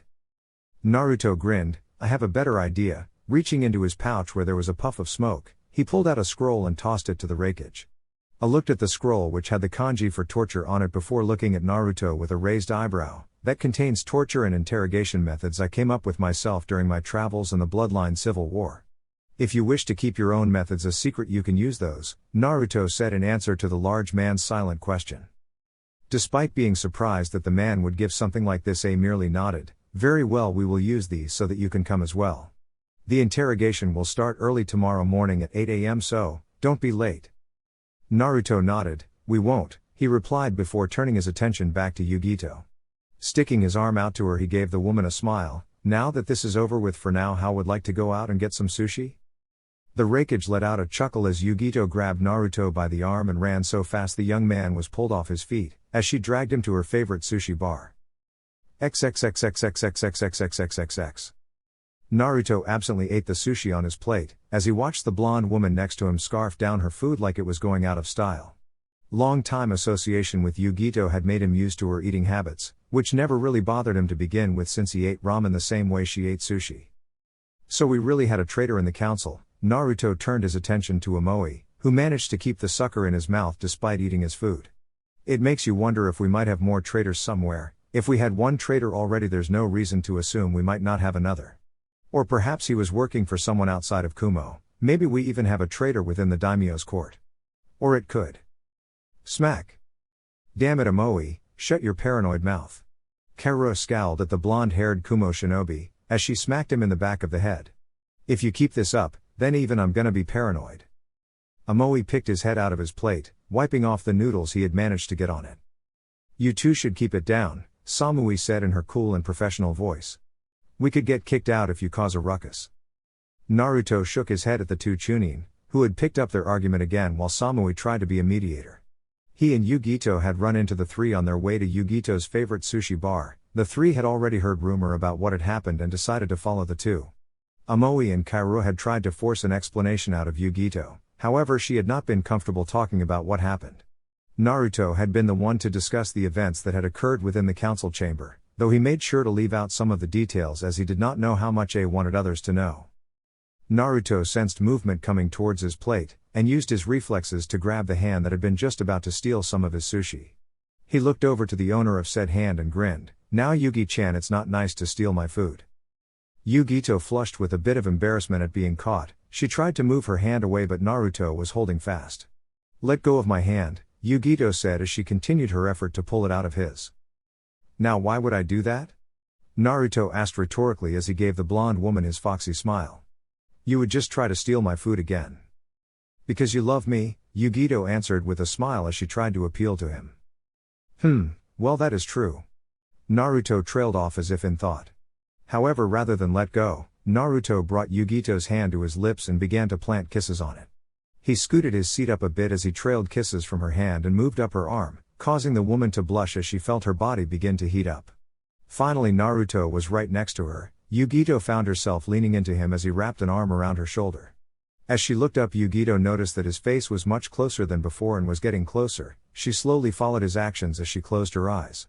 Just as their lips were about to touch, a cough interrupted them. Yugito blushed in embarrassment while Naruto was grinning like a fox, as the other three they were with stared at them. Not that I don't mind you guys doing that, Kaoru said with a large blush. It was the first time Naruto had heard her speak without yelling. But you, if you're going to, you should really get a room. While Yugito blushed, Naruto just smirked. You know, you guys didn't have to come with us. Or if we're making you uncomfortable you could just leave. Naruto suggested. Kaoru sputtered for a bit before she glared at him. This is a public restaurant, you can't go sucking face here. Naruto merely grinned. I think you're just jealous that Yugi-chan got a totally awesome and sexy man like me and you don't. That's it, Kaoru yelled with an embarrassed blush as she tried to lunge across the table. However, she was quickly restrained by both Samui and Amoe. You need to calm down, Kaoru, be more like our large-breasted leader, Amoe grunted as he was elbowed in the face. Shut up. I'm gonna kill him, Kaoru yelled as she tried to kick the two off of her. Yugito shook her head and sighed, wondering how she ended up with such an unusual group of friends and an even weirder fiancé. You know you love it, Nibi spoke up in her mind, at least nothing's ever boring. Not now, Nibi. Spoil sport.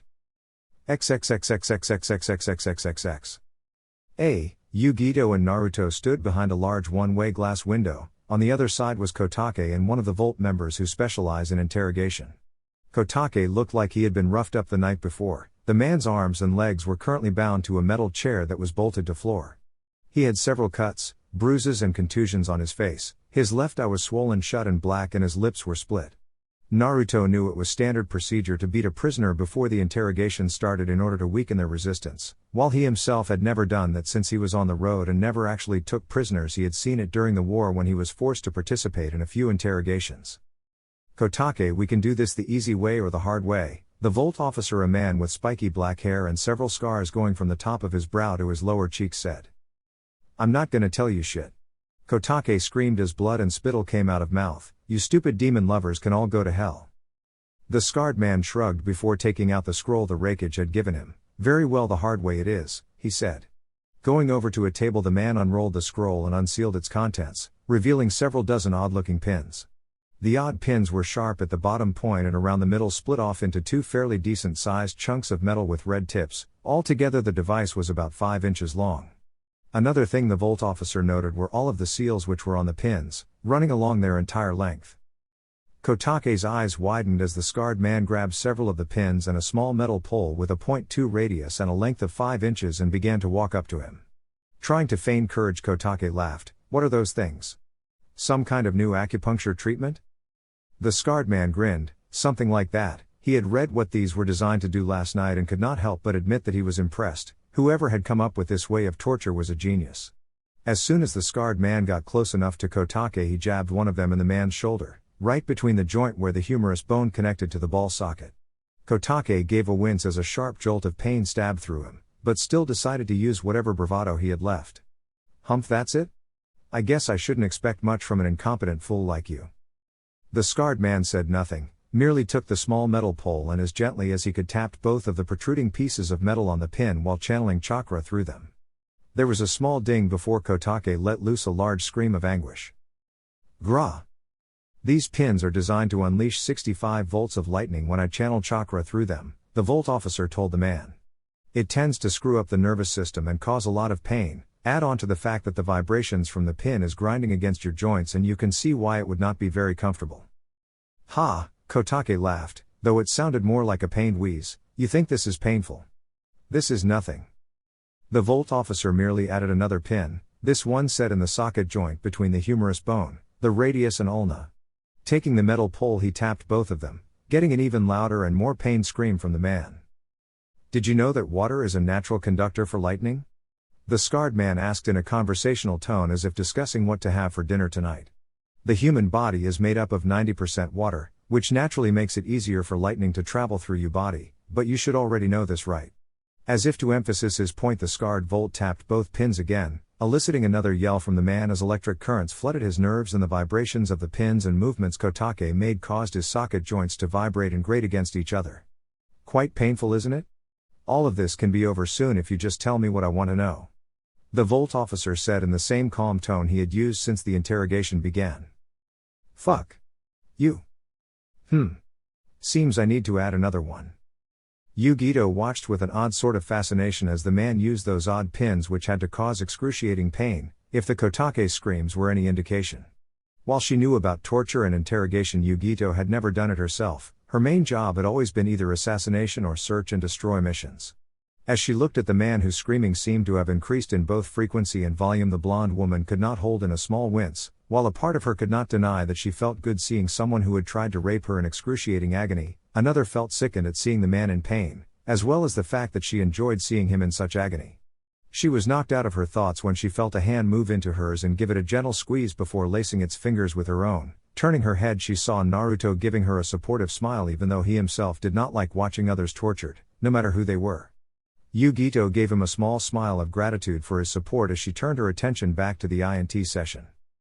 Bastard! Kotake breathed out as the intense pain he was in finally stopped for a moment. The man currently had 6 pins stuck in him, and while nothing else had changed on the outside, on the inside his body felt like it had been dipped in molten lava. Still not ready to talk, eh? Asked the Volt officer as he grabbed another pin. Kotake's eyes widened as the man grabbed another pin. Each time one was stuck in him, it seemed to increase the pain by several fold. The man was just about to stick another one in him when, all right. I'll tell you. The scarred man pulled the needle back. Well? I did sell out both demons to Akatsuki. They offered to pay me a lot of money and I was more than happy to do it, Kotake started. But that's not all, I was also asked to gra. They had stopped mid-speech and let loose a torrential scream. None of the people watching knew what was going on until they saw a seal begin to light up on the man's forehead. Naruto instantly recognized it as some kind of dead man switch. Most were usually placed around the heart and were designed to kill someone instantly with a hand sign. It was actually this seal which had created the birdcage seal. This one was obviously a modified version of that. Shit. Naruto cursed as he and the other two people rushed out of the room and into the interrogation chamber. Hold him still, Naruto shouted as Kotake began to bleed through his eyes, ears, nose and pores as he started to spasm. The scarred interrogations expert grabbed the convulsing man as Naruto ran up to him. After inspecting the man, he forced Kotake's mouth open and for just a moment saw a seal on the man's tongue before it disappeared. As it did, Kotake's convulsing stopped. Checking the man's pulse, he confirmed that Kotake had died. He's dead, Naruto announced. It looks like a modified version of a dead man's switch. I'll have to take a look at it later to figure out what it was exactly. Damn. Naruto cursed. He punched his open palm. He barely gave out any information.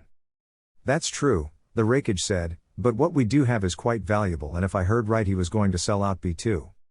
Yeah, but since he's dead that does not really help the situation. Naruto gave a sigh as he ran a hand through his hair.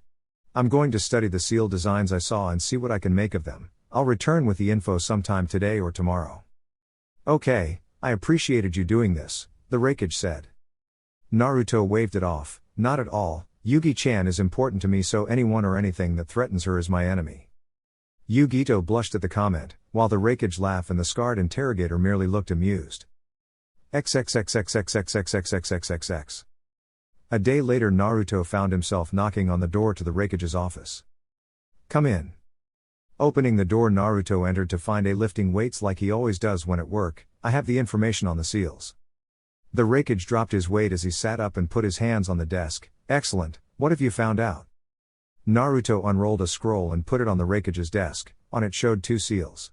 The Raikage was able to recognize the seal on the left as the one that appeared on Kotake's head when he died. The second one, however, he did not recognize. The first seal I'm sure you recognize, Naruto began without preamble as he pulled up a seat. It's the dead man's switch and is normally specifically designed to stop the heart through the use of a hand sign. This one, however, has been heavily modified. Where the other was designed to stop the heart in one go, this seal's function was to not only stop the brain from functioning but also destroy the entire brain starting at the frontal lobe.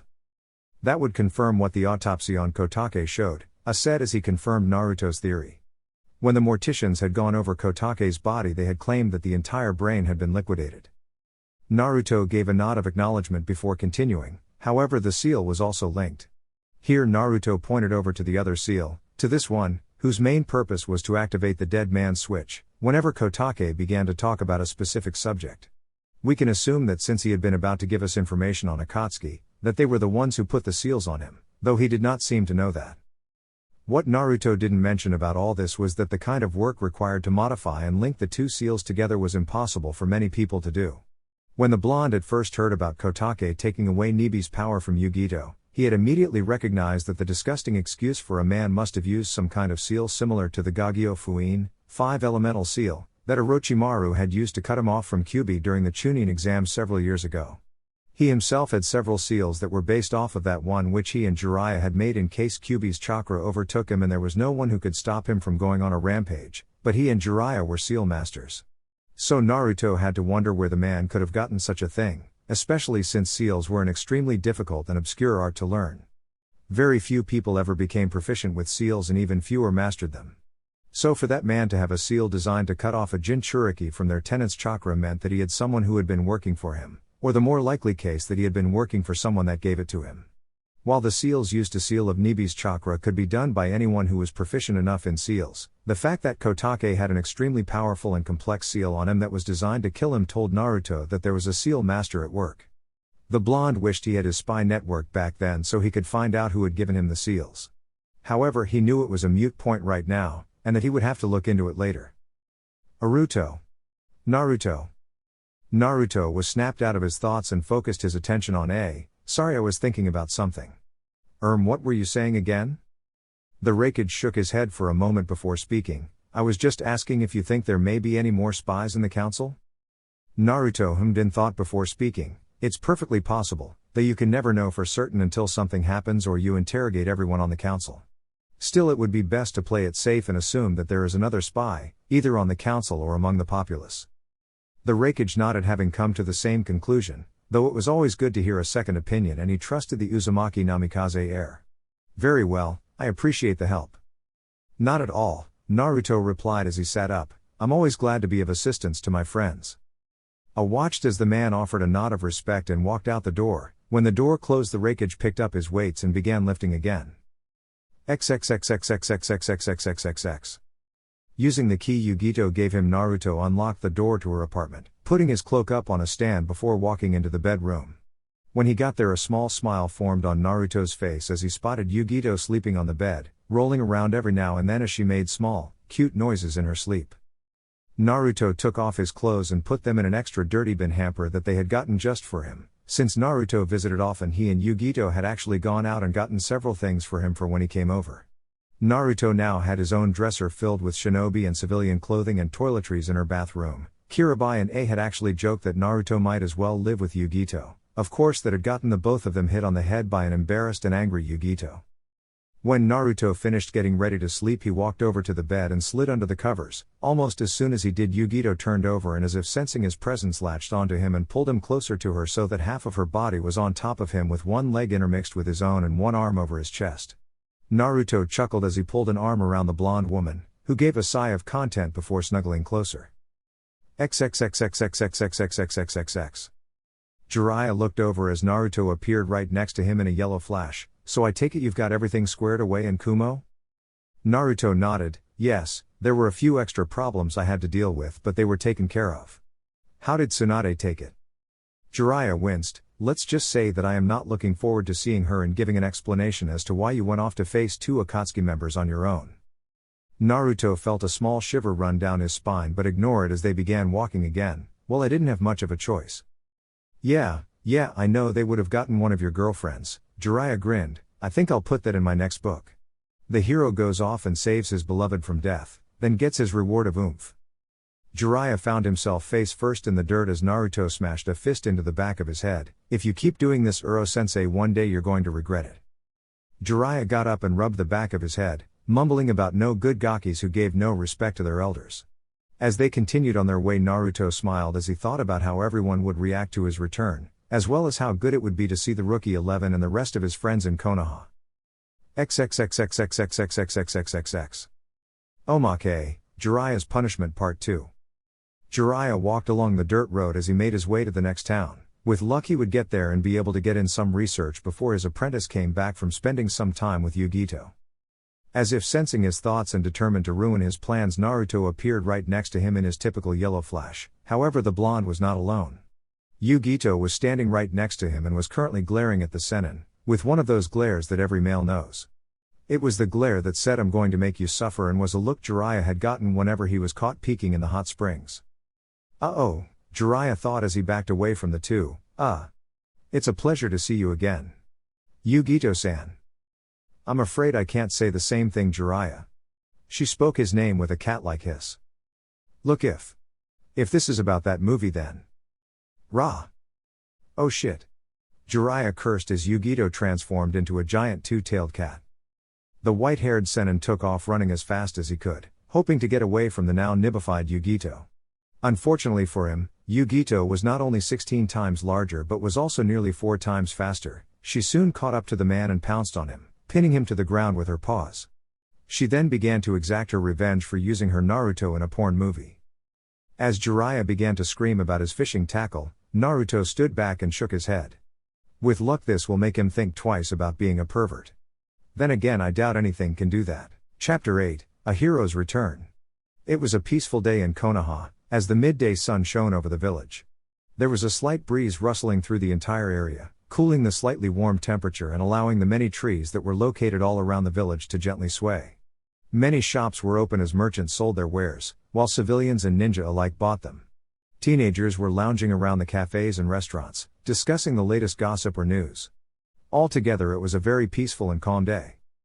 Said peace was soon shattered as a black cat raced down the street, dodging civilians left and right as it weaved in between their legs. The cat was moving so fast one might think the hounds of hell were chasing it. Of course this could be a fairly accurate analogy, except rather than hounds it was 3 genin who were chasing it. The one in front had spiky brown hair and was wearing a blue scarf. His name was Konohamaru Sarutobi. The other male in the squad, who was slightly to the left of Konohamaru, was wearing glasses and had a perpetually runny nose. This boy was called Udon. The last of the 3 was a female. She had orange hair done up in twin pigtails and a large blush that spread across her face. This girl's name was Moegi. Together these 3 formed what had become known as the Konohamaru Corps, a name which they had gained in their younger days. The 3 continued chasing the cat, eventually taking to the roofs until they managed to corner it in an alley. Said feline hissed and snarled, in an attempt to scare the 3 away. It was all in vain, however, as Konohamaru pounced on the creature, finally managing to pin its limbs to its body. Moegi pushed a button on her headset, letting their sensei know that their mission was complete. However, sometime during this discussion the cat had gotten loose, and soon enough Konohamaru's screams were heard throughout the village. XXXXXXXXXXXXX. Konohamaru grinned like a madman, as he watched the cat they had just caught get squeezed to death by its owner, one Madame Shinji, who was the wife of the fire daimyo. This was the only consolation he ever got when taking this mission. He really couldn't even understand why they got this mission anyways, since it never let him show off his skills. Hopefully their sensei would let them go on another C-rank mission soon, otherwise the spiky-haired genin was sure he would go crazy. Once the daimyo left with her nearly choked to death cat, Ebisu turned on his team with a scowl. It was not long until he began to berate them for the mission, listing off all of their faults in painful detail. He ended telling them that the mission had taken way too long, and that they would be doing it over again as soon as it came back up. But sensei, Moegi said as she tried to defend her team, you know how hard it is to catch that cat. With all the times we've done it, I'm pretty sure that cat is used to running away. I don't want to hear any of your excuses, Ebisu said with a scowl, as he pushed his sunglasses up his nose with 2 fingers. This just proves to me that you need more training, since you obviously lack the proper skills necessary to perform this mission. This, however, was the wrong thing to say to Konohamaru, who soon became indignant. They had gotten this mission so many times it wasn't fair. In fact, he was sure that they had gotten this mission more times than any other team. Sitting on the floor, the young Sarutobi began to complain, stating that these missions were too lame and he could not show off his awesome skills with such boring missions. Of course, this had the consequence of getting one Iruka Umino to yell at the genin, claiming that you could only take C-rank missions after you had done a certain number of D ranks. Tsunade seconded this, telling them that they had to work harder if they wanted to get higher ranking missions. Of course, this still did not sit well with Konohamaru, who turned around, showing his back to the Hokage as he crossed his arms. I can't keep doing such boring missions. After all, I'm gonna be the Nanadime, 7th, Hokage. Tsunade gained an amused smirk as she looked at Konohamaru, who reminded her of another indignant brat she had known. Oh, and who, may I ask, is gonna be the Rakudime, 6th? Tsunade asked in a curious voice. Why, Naruto ni-san, of course. Everyone was quiet when they heard that. It had been 4 years since Naruto had left on his training trip with Jiraiya. Tsunade and the others had to wonder what Naruto would be like when he got back. They knew that he would not be the same little boy they had known 4 years ago. The news of the blonde shinobi's exploits had traveled throughout Konoha and the entire elemental nations by now. Based on that information alone, they knew he would not be the same Naruto they had known before he left. It's been 4 years since Naruto left to go training with Jiraiya-sama. I wonder when he'll be back? Iruka thought out loud as he scratched his cheek, thinking about the person he considered to be a younger brother. During Naruto's time in the academy, Iruka had been the one person to try and help the blonde, and while it had taken a while, Iruka had been the only person there to see Naruto for who he was, not what he held. According to Jiraiya's latest report, they're going to be a little late. Tsunade frowned at that. She had gotten a report 2 days ago when the two were due to return, claiming Naruto had gone off to fight the Akatsuki. Though the message had made it clear that Naruto was fine and the 2 members he had fought were dead, however, it had not given her a reason why her grandson/son figure had gone off to battle them alone. She sighed, knowing she would not likely get much information on that for the time being. I hope he comes back soon. I really miss him, Tsunade admitted, with Iruka and her assistant Shizune nodding in agreement. XXXXXXXXXXXXX. As the day wore on, 2 figures emerged from the forests of Konoha. They entered the gate and stopped, letting their eyes roam over the village they had not seen in 4 years. The one on the left was fairly tall, standing at 6 feet 5 inches and carried a large scroll on his back. He had shock white hair that spiked up, and trailed down to about mid-back. It was held up by a Hitio 8 with the kanji for oil, the symbol for Mount Myobakuzen where the toads lived. He was wearing a red vest over a green gi and mesh shirt, on his feet were a pair of wooden geta sandals. On his face was red kabuki paint, which trailed down his cheeks. This was Jiraiya, the legendary toad senin and self-proclaimed super pervert. On the man's right was another figure, this one standing at an even height of 6. His hair was a golden blonde, which was rare no matter which country you were in. The hair was spiky and went down to his shoulders, 2 large bangs framed his face, while several smaller bangs hovered just a little over his eyes. Holding up those bangs was a Hitio 8 with the Konoha leaf symbol on it. The tie itself was black and the ends fell down to his knees. His clothing consisted of a pair of black shinobi pants, which were wrapped from mid-calf in white bandages that went into a pair of black steel-toed combat boots. His shirt was black skin-tight and sleeveless, over it was what looked like a Jonin flak jacket in the Kiri style. However, unlike a flak jacket, this did not have pockets, instead right in the center of it was a round orb. Hanging around his neck and situated right above the orb was a crystal necklace, an artifact that had been passed down in the Senju family and originally belonged to the Shodaime. Around both his arms were white bandages, over the bandages were black Onbu-style forearm protectors. His hands had a pair of dark orange fingerless gloves on, with steel plating on the back, one with the Uzumaki swirl and another with the Namikaze clan crest. Finishing off his look was a dark orange, sleeveless high-collared haori with black flames licking the bottom. This was Naruto Uzumaki Namikaze, the son of Kushina Uzumaki and Minato Namikaze. I can't believe it's been 4 years. Jiraiya turned to look at his student who was wearing a nostalgic expression and smiled. The boy had grown a lot in recent years. Gaining strength even faster than his father had, when the Toad Sennin had taken Minato on a training trip. Yet even with all the sights they had seen and places they had been, the young man had still missed his home. Jiraiya assumed that the blonde got his love of Konoha from his parents. Like his father and mother, Naruto had inherited the will of fire that they had both been known for. "Come on Gaki," Jiraiya said as he pulled his scroll up before walking into Konoha, "we need to see Tsuhime before she beats me to death for being late." Naruto grinned as he caught up to his sensei. "You know she's probably gonna beat the crap out of you anyways, right? Knowing you, Uro-sensei, you're bound to make some perverted comment about her before long."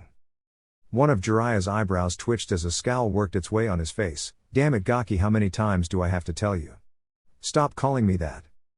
Naruto's grin widened. "When you give up your perverted ways I'll be sure to stop calling you that." The Toad Sennin snorted, "Like that will ever happen." Naruto shrugged as if to say, "Then you shall forever remain Uro-sensei," before the two quieted down.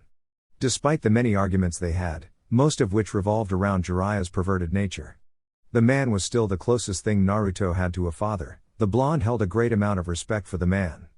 Though there was the occasional time where Jiraiya had incurred the wrath of the Udoma Rasengan enema, usually when he made a perverted comment about Naruto and or one of his girls. Now that the two were silent, Naruto turned his attention to the village populace, who he noticed were all staring at him. The looks ranged from shock, awe and disbelief, at least the men's looks did. The women were staring at him with unmasked lust, something that caused Naruto to shiver. He never understood how women could degrade themselves like this, offering their bodies to someone they didn't even take the time to get to know. It was almost enough to make Naruto feel some form of sympathy for Sasuke. Almost. At least they're not fanboys. Naruto thought with a shudder. Shaking the disturbing thought off, Naruto channeled some chakra into his ears to listen to what the people around him thought about him. "I can't believe it, it's Yondaime-sama. Yondaime-sama, he's returned from the grave." "That's not Yondaime-sama, that's Naruto Namikaze-sama, he's Yondaime-sama's son." "Naruto, you mean that loud brat who was always playing pranks?" "No way. You obviously haven't heard about what he did in Kiri." "Who cares what he did or whose son he is, he's hot. I wonder if he'll let me have his children?" Naruto shivered at the last comment. It was things like that that gave women such a bad rep. He couldn't really see how these women could say something like that. They didn't even see him, just his name. "Well, seems like you're quite popular with the ladies Gaki," Jiraiya said with a lecherous grin. He too had noticed all of the looks his student had been getting. It was something that made him both proud and jealous. "You know Minato was also quite the lady killer back in his day." "Yeah, well, you know as well as I do that a snowball has a better chance of surviving in hell than these women have of ever getting with me," Naruto said with conviction. "I won't date a fangirl who only cares about my clan name, rather than me. I will only ever marry someone who loves me for me, and can see me for who I am. Jiraiya just shrugged at that. He knew of his students' desires to be with women who loved him. The kid had always been something of a romantic that way. It was another thing Jiraiya was sure he had gotten from Minato. That man could have had so many women it wasn't even funny, yet even after he had been given clan status he refused to marry anyone other than Kushina, since she was the only one who did not care about him being Hokage or a clan head. Thinking about love and women brought a perverse giggle to his lips. Naruto didn't need fangirls anyway since he already had 3 beautiful ladies who Jiraiya was sure would marry him eventually. I hope you're not thinking any perverted thoughts about me and the women in my life, sensei, Naruto said in a threatening manner. The blonde grinned when his sensei shut up, the last time Jiraiya had thought of the blonde and his girls in said blonde's presence. Let's just say he had not been able to sit for a month. That's something else he picked up from Minato, Jiraiya thought lamentingly as he remembered a time when he had been peeking in the hot springs and Minato and his wife had come in. He had not known they were there until he saw Kushina, and unfortunately for him had not realized that Minato had come with her. The beating those two had given him had been even worse than when he had peeked on Tsunade. The rest of the trip to the Hokage Tower was made in silence, as the two were left to their own thoughts. XXXXXXXXXXXX. Tsunade sighed as she finally finished the paperwork. It had taken a long time and a lot of sake, but it was finally done and she could now relax. She turned in her seat to look out over the village, her mind going to a certain blonde. She seemed to be thinking about the Gaki quite often these days, but given that she had not gone a week without hearing some kind of rumor about him that did not surprise her. The busty blonde woman sighed as she wondered when he would come back. She was so caught up in her thoughts that she barely noticed the knock at the door. "Come in," she called out as she turned around. The door opened and the first thing Tsunade saw was a familiar mop of golden blonde hair. As soon as she spotted that, she shot out of her seat. She was just about halfway there when she laid eyes on the rest of the person who was standing in the doorway. Her mind soon shut down and her mouth hung open, as she stared at what she could only assume the man was some kind of kami. A blush began to spread across Tsunade's face, as she took notice of the man's handsome and roguish face as well as all the hard muscle that was on his compact body. The blonde Hokage was staring for so long that she did not even notice the man move to stand in front of her. "You know Ba-chan, it's kind of awkward having someone I think of as a grandmother drooling over me," Naruto teased with a foxy grin. Tsunade blinked as she heard the familiar nickname, before her mind rebooted. She blushed in embarrassment for a second as she wiped her mouth, and saw that much to her chagrin there was drool. She looked back at the blonde. "Naruto?" she asked tentatively as she wondered if this was really the blonde Gaki who had left 4 years ago. Naruto gave her a cheeky grin. "Who else would call you Ba-chan?" The blonde shinobi asked only to stumble back as Tsunade latched onto him. The blonde Hokage wrapped him up in a tight hug, which Tsunade was delighted to feel returned. "I missed you, Gaki," Tsunade said with her voice being muffled by his clothes. "I missed you too, Tsunade," Naruto replied as he for once used her name to show how much he truly missed the woman. Tsunade released him from her death grip hug and looked him up and down. "Kami kid, you look just like." "Looks just like his old man, doesn't he?" The two blondes turned to see Jiraiya grinning at the pair. It was one of the only times Tsunade ever saw the man grin with something other than perverseness. "He does," Tsunade replied. "I almost didn't recognize him if it were not for the whiskers." "I know what you mean," Jiraiya replied. "He's been mistaken for his old man several times. I remember this one time when we were on the border of Tsuchi no Kuni." "You do know I'm right here, right?" Naruto interrupted in an annoyed tone. "Don't speak of me like I'm not even here." Jiraiya gave a hearty laugh at his apprentice's whining, while Tsunade let out a small chuckle as she moved back behind her desk. Sitting down, she leaned her head on her hands as she looked at Naruto. "I hear you had a run-in with Akatsuki?" she said, obviously fishing for more information. Naruto scratched the back of his head as he gave a sheepish expression. "Well, yeah. You see, when I was in Kumo I gave the two Jinchuriki there one of my Hiraishin kunai. They promised me that as they ever ran into Akatsuki they would use it." Naruto shot a quick glance at Jiraiya, telling the man to keep his mouth shut about Yugito. Right now there were too many variables to let anyone know about his relationships. If people like Danzo found out Naruto knew, he would have to deal with a whole new set of problems. Tsunade sighed and closed her eyes. She probably should have known that would happen given Naruto's protective nature. And finding 2 more people like him, it would be obvious to anyone that he would want to keep them from harm. Thankfully she missed the look Naruto and Jiraiya shared. "I suppose I can understand that, Gaki. Still, you need to be careful, especially when dealing with Akatsuki." "Don't you worry, Ba-chan, I know what I'm doing," Naruto said dismissively. Tsunade eyebrows twitched at her name. but figured she could let it go just for today. You know, news of your feats have reached all of the elemental countries, the blonde Hokage said. It's good to see you've actually improved. That's cruel, Suheim. Were you not expecting him to grow strong under my care? Jiraiya asked as he wiped away some fake tears. Tsunade was about to answer when Naruto beat her to it. She probably thought you were going to be so busy peeping on women, that you would forget all about training me. As Jiraiya began to skulk in the corner, Naruto and Tsunade laughed. Finally Tsunade looked at Naruto with a semi-serious expression. You should know that council also knows of your feats as well, particularly your stint in Kiri. Naruto frowned as he realized where she was going with this. I already figured as much, Uro-sensei, and I saw the results outside. As Jiraiya mumbled about disrespecting blondes, Tsunade laughed at the nickname Naruto had come up with for the Toad Sennin. So you expect the council will try to find a way to claim my clan's power? Naruto said as he got back on topic. Either through arranged marriages or through Major's kissing. Both Jiraiya and Tsunade cracked up at hearing the rather blunt, yet completely accurate way to describe the situation. The Konoha Council was well known for their greed. Most of the members were merchants who owned many different businesses both inside and outside of Konoha. Because of this they had always believed that they deserved more power than they were supposed to have. You would be right, brat, Tsunade said after she managed to regain her breath. So how did they take my heritage being revealed anyway? Asked Naruto. Tsunade shivered. At first, they threw a fit.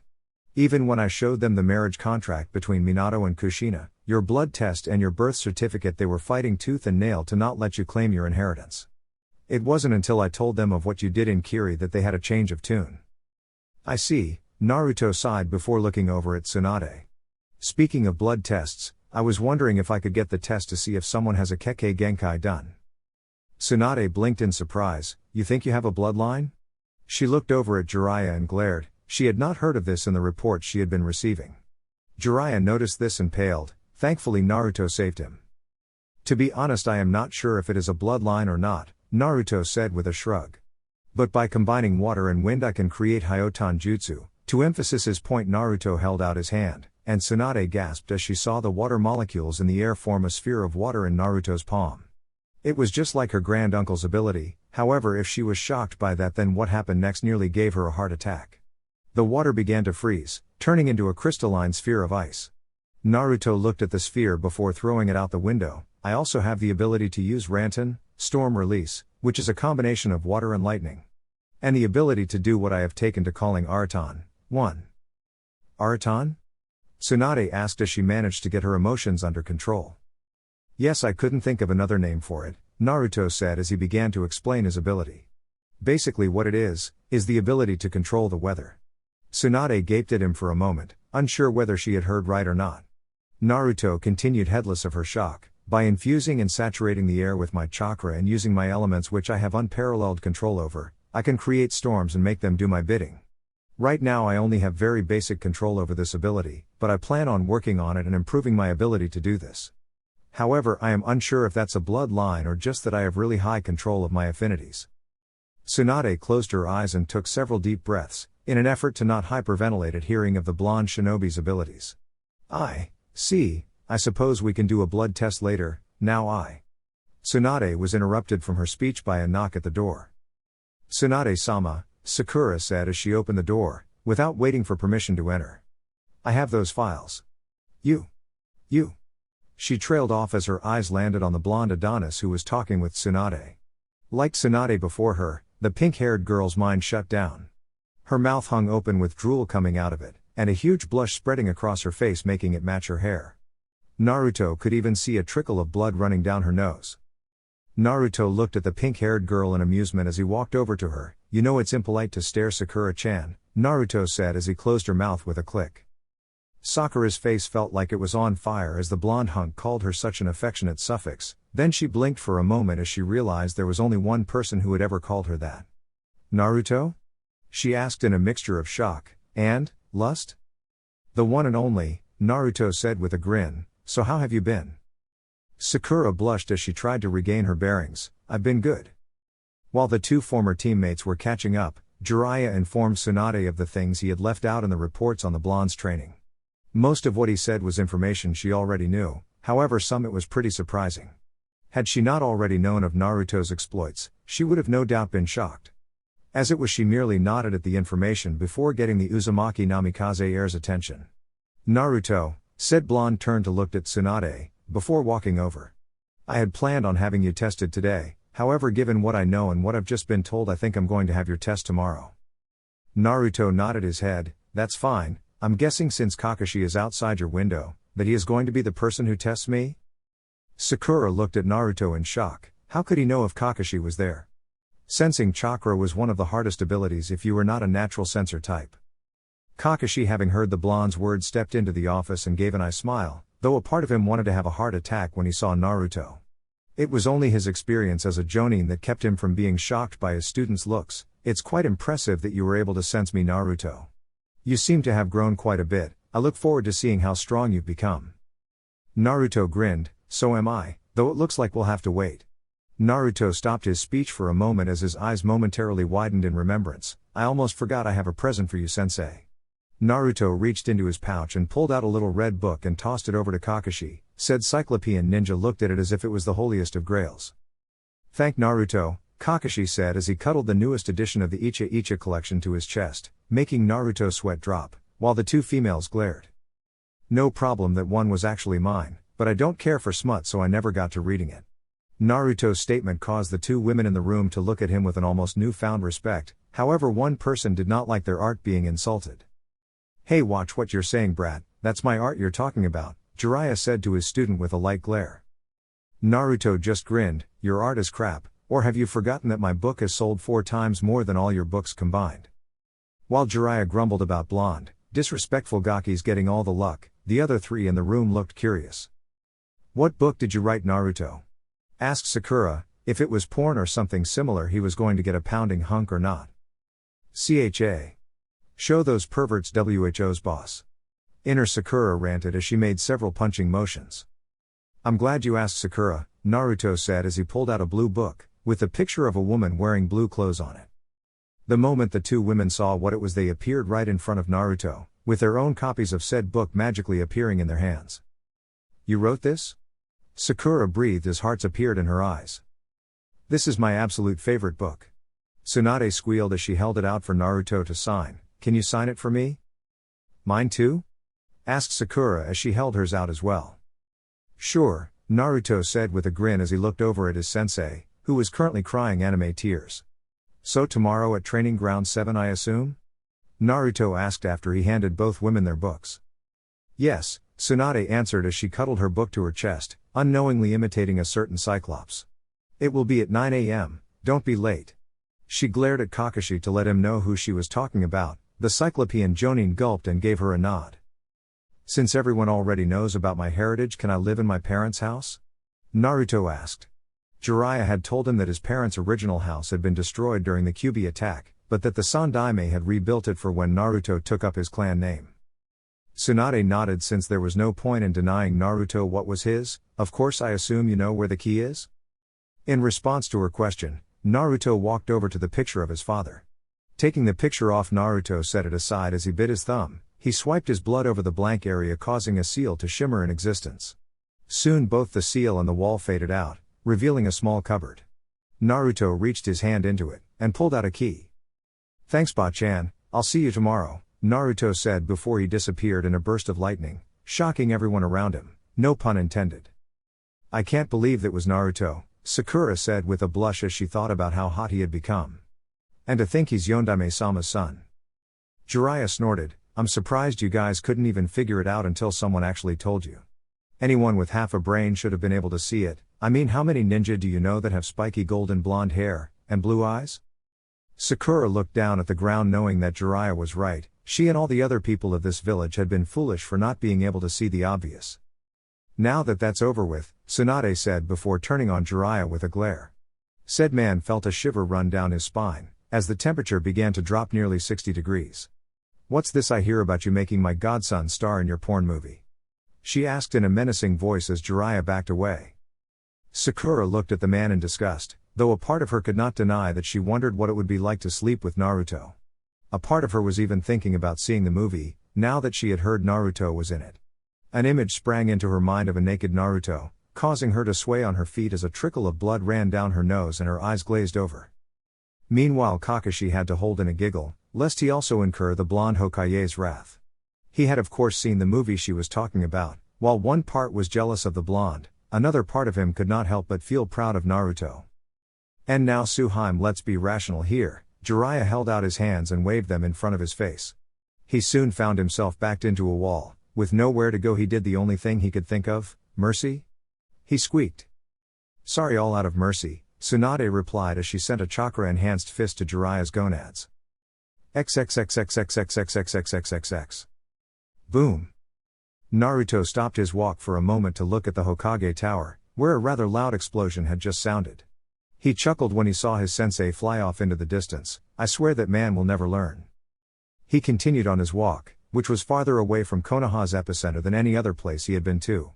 Minato had built his family's house behind the Hokage monument, wanting to keep the secrets to his and Kushina's jutsu away from prying eyes. Naruto had heard from Jiraiya that the house had been a wedding gift to his mother, which had been a little while after his father's name had been given clan status. Naruto finally found the house, which was protected by a high wall and gate that he could not see over. Looking at the gate, Naruto recognized several seals that were on them as security seals. However, he knew instinctively that this was not his father's work. Aside from the fact that they were not very advanced, they were also a little sloppier than what he would expect from a seal master. He shrugged this off. It would just mean he would have to create his own security network. Walking up to the gate, Naruto took out the key. Biting his thumb, he swiped his blood on the key. As his wound healed with a slight hiss, the blonde put the key into the lock and turned it. There was a clicking noise as the key turned. Naruto pushed the gate open and could not hold in the whistle that escaped his lips. The house was as large as the Hyuga estate by any means, but it was definitely one of the larger houses Naruto had seen. It looked to be about 3 stories, and was made in a mixture of traditional Japanese and Western-style architecture. Naruto smiled as he made his way towards the house, using the same key that had opened the gate to open the front door. Stepping inside, Naruto looked around. He was currently in what seemed to be the living room. It was a fairly spacious room, with several comfortable-looking leather couches that were surrounding a coffee table. A little to the left and hanging on the wall, was a very large flat-screen television. And situated around the room were several lamps, which were currently giving off a dim lighting. Naruto soon began to explore the rest of the house, with his first stop being the kitchen. The place was what Naruto would easily describe as a chef's wet dream. All the counters were made of stainless steel. The cabinets were made of mahogany, and while the kitchenware was not the most recent, it was still far superior to what most people had. The only problem Naruto could see was that he had no food in the cabinet or fridge. However, that was an easy problem to solve. Naruto created a cage bushin and ordered it go buy food. The next area to check was the second floor. This was where all of the smaller bedrooms were located. Though they were only small in comparison to the rest of the house, as each room was about 3 times the size of a standard apartment bedroom. Each one consisted of a queen-sized bed, 2 dressers and a walk-in closet. They also each came with their own bathroom, which had a shower/bath combo that could even act as a personal jacuzzi. There were 10 of these rooms in all, enough to hold a decently sized family. Walking up the stairs, Naruto reached the master bedroom. This room was not just located on the top floor, but was in fact the entire 3rd floor, and could in many ways be considered a house unto itself. In the left-hand corner near the entrance sat several leather chairs, which were arranged in front of another television. On the right-hand corner was a large king-sized bed, with red sheets and pillows, and had a dresser on either side. Opposite the bed was a large walk-in closet, which was easily twice the size of the ones downstairs. To the left and a little farther from the chairs was a door, which led to a bathroom that had the same setup as the one downstairs, the only difference being that this one had a double shower head. Naruto walked over to the bed and looked at the pictures which were arrayed on the dresser. There were pictures of his parents. Some of which were actually rather funny, like a picture which was obviously taken by his mom of his dad who had been eating ramen, only it looked like he had sneezed and had ramen coming out of his nose. However, some were much more heartfelt. Naruto picked up one such picture as he gently pressed his fingers against the glass. It was one of both his parents. Kushina had both her hands on her belly, which was bulging and clearly showing when she was pregnant with him. Minato had one arm around her shoulder, while his right hand was on both of her hands. Both of them were smiling, looking for all the world like a young couple who was not about to suffer untold tragedy. Naruto wiped away the tear that threatened to fall from his eyes. The thought of having a family was nearly overwhelming to the blonde. However, he knew better than anyone, that dwelling on the past got you nowhere.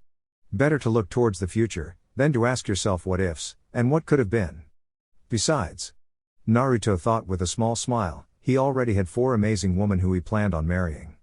They had become his family now, and with luck he would eventually have children with them and finally have the large family he had always dreamed of. Sighing, Naruto put the picture down and left the room. There was only one more room to check out. The basement. Thanks to the seals his father had put up on the basement, it had been able to survive the Kyuubi attack intact. Or at least that was what Jiraiya told him. According to him, his father had taken extra precaution when designing the seals for the basement. Since the place was going to be where his father and mother studied seals, or sparred and practiced jutsu. However, Jiraiya was not sure of the state, since he was not able to actually enter the basement due to the seals keeping him and everyone else out. Naruto walked down the stairs and opened the door, before a large grin formed on his face.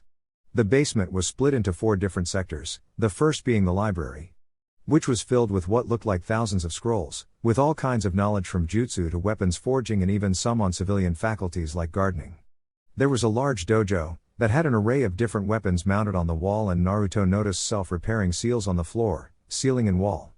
On the left was what looked like an office. Naruto could see that it was where his father had studied and come up with new seals and jutsu. The last area looked like it was where said jutsu were practiced. It was a gravelly area and had several training dummies to launch jutsu at. Naruto also noticed this area had self-repairing seals as well. He would so not be getting any sleep tonight. Without using hand signs, Naruto created around 500 cage bushins and had them head into the library to read. XXXXXXXXXXXXXX. The next Naruto awoke as the sunlight streamed in through his room. Sitting up in bed, he stretched himself out, listening in satisfaction as his bones and joints popped. He looked over at the clock on the dresser. It currently reads 6 a.m. Despite only getting around 4 hours of sleep, Naruto felt completely refreshed. Benefits of being a Jinchuriki. Getting out of bed, Naruto walked into the closet and got dressed in his standard shinobi attire, before walking down the stairs and into the basement. He still had a few hours to go until the test, so he should be able to get in a good workout until then. XXXXXXXXXXXXX. At Training Ground 7, several people were waiting to see one Naruto Uzumaki Namikaze, after Tsunade had let slip to them that said blonde had returned. Yosh, Lee shouted as he looked at his teammates and sensei, I wonder how Naruto-kun has been doing. It will be most youthful to see him again.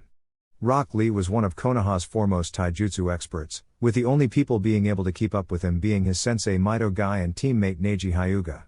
Lee had been one of the few people who had truly respected Naruto, having understood what it was like to be made fun of for being the dead last. Because he did not have the ability to use chakra for anything other than tree climbing and water walking, Lee had been picked on during his time at the academy, much like Naruto had for not being able to make a bushin. No doubt Naruto-san's flames of youth are burning even brighter than ever, Lee, Guy said as he went into his nice guy pose, complete with sparkling teeth. As much as I dislike you analogy, Neji Hyuga, but I have to agree that he will definitely be much stronger than when we last saw him. Neji Hyuga was considered the prodigy of the Hyuga clan, due to his expert use of the Jukentai Jutsu and the sight of his Byakugan, which was said to be as powerful as the clan head Hiashi Hyuga. Ever since his father had sacrificed his life to save his brothers, Neji had been embittered. Coming onto the belief that fate ruled everything, and that no one could escape it. That had changed after Neji had fought Naruto, when the blonde had beaten him during the final stage of the Chunin exams. While he was still a little stiff, Neji had grown into a powerful ninja and was much closer to his eccentric team. He'll definitely be much stronger than last time, Tenten agreed. I picked up a recent bingo book and Naruto has his own page in there.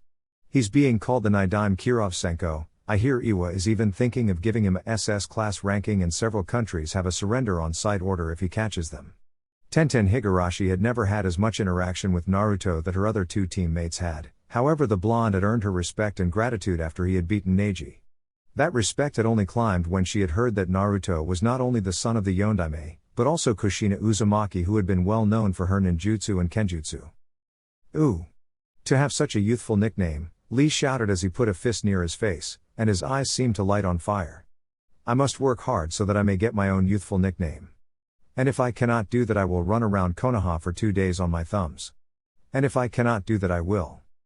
As Lee and Guy began to go off on one of the youthful rants, Tenten and Neji ignored them and made their own conversation. I wonder what Naruto's gonna be like now? Ino wondered as she looked at her 2 companions. With all the rumors going around, I'm sure that he's going to be much different from what we remember. Ino Yamanaka was the heir to the Yamanaka clan, a clan well known for their mind jutsu. During the academy days she had been one of Naruto's many detractors, oftentimes making fun of him when he was unable to do something right. After Naruto's heritage had been announced, Ino had felt terrible for the things she had done and said to her fellow blonde. She had told herself that from now on she would not judge people, without getting to know them first. "What do you think, forehead?" Ino asked as she turned to Sakura. Sakura did not say anything, however at the mention of Naruto her face turned a bright red. "I think he's going to be even more troublesome now than he ever was, even more than when we were at the academy," Shikamaru said from where he lay on the grass. Shikamaru Nara was the heir to the Nara clan. Like other people from said clan, Shikamaru was the definition of lazy genius. It was nearly impossible to get him to do anything. The only people who could make him stop his cloud watching were his mother, Ino, and Tsunade. Despite his lazy demeanor, Shikamaru was considered to be one of the most intelligent members to ever come out of the Nara clan. It had been that intellect that had allowed him to see that there was more to Naruto than met the eye. Unlike most people in the academy, Shikamaru had never really made fun of the blonde, whether because it was too troublesome or some other reason was hard to tell. However, unlike most, the Nara heir had seen the way people looked at Naruto, like he was the worst kind of scum alive, and had had the whispers of monster and demon that accompanied him. However, it had not been until the Chunin exams, when Naruto used that red chakra, that Shikamaru had been able to place it all together. He was the only person within the Konoha 11 who knew that Naruto was the Jinchuriki for the Kyuubi, having studied up on it after Naruto had used the red chakra during the final exams. It had been that knowledge more than anything, which had earned Shikamaru's respect. "He may be stronger, but he's still Naruto," Kuji said as he munched on his bag of premium potato chips. Kuji could be considered one of the few friends Naruto had really had at the academy, or at least one of the few people who never made fun of him. Due to members of the Akamiki clan all having larger than average bodies for their jutsu, Kuji had been teased for it. During one of those times Naruto had happened to spot this, and despite not knowing, Kuji stood up for him. While they had not done much after school, Naruto had occasionally joined him and Shikamaru a few times to do cloud watching. "I bet you anything he'll be like his old man," Asuma said as he took a drag of his cigarette. Asuma Sarutobi was the son of Hiruzen Sarutobi, the Sandaime Hokage and professor. The cigarette-smoking Jonin had at one time been a member of the 12 Ninja Guardians, a group whose job was to protect the daimyo of Ki no Kuni. He had never really known much about Naruto, other than the pranks that the blonde used to pull and drive his old man insane with. However, he had been a Chunin under Minato's command, back when I was a Chunin. "Man, I can't stand all this waiting, it's killing me," Kiba complained rather loudly as he stood with his team. Kiba Inuzuka was the clan heir of the Inuzuka clan, which were known for their using combination attacks with their ninja dogs and enhanced senses.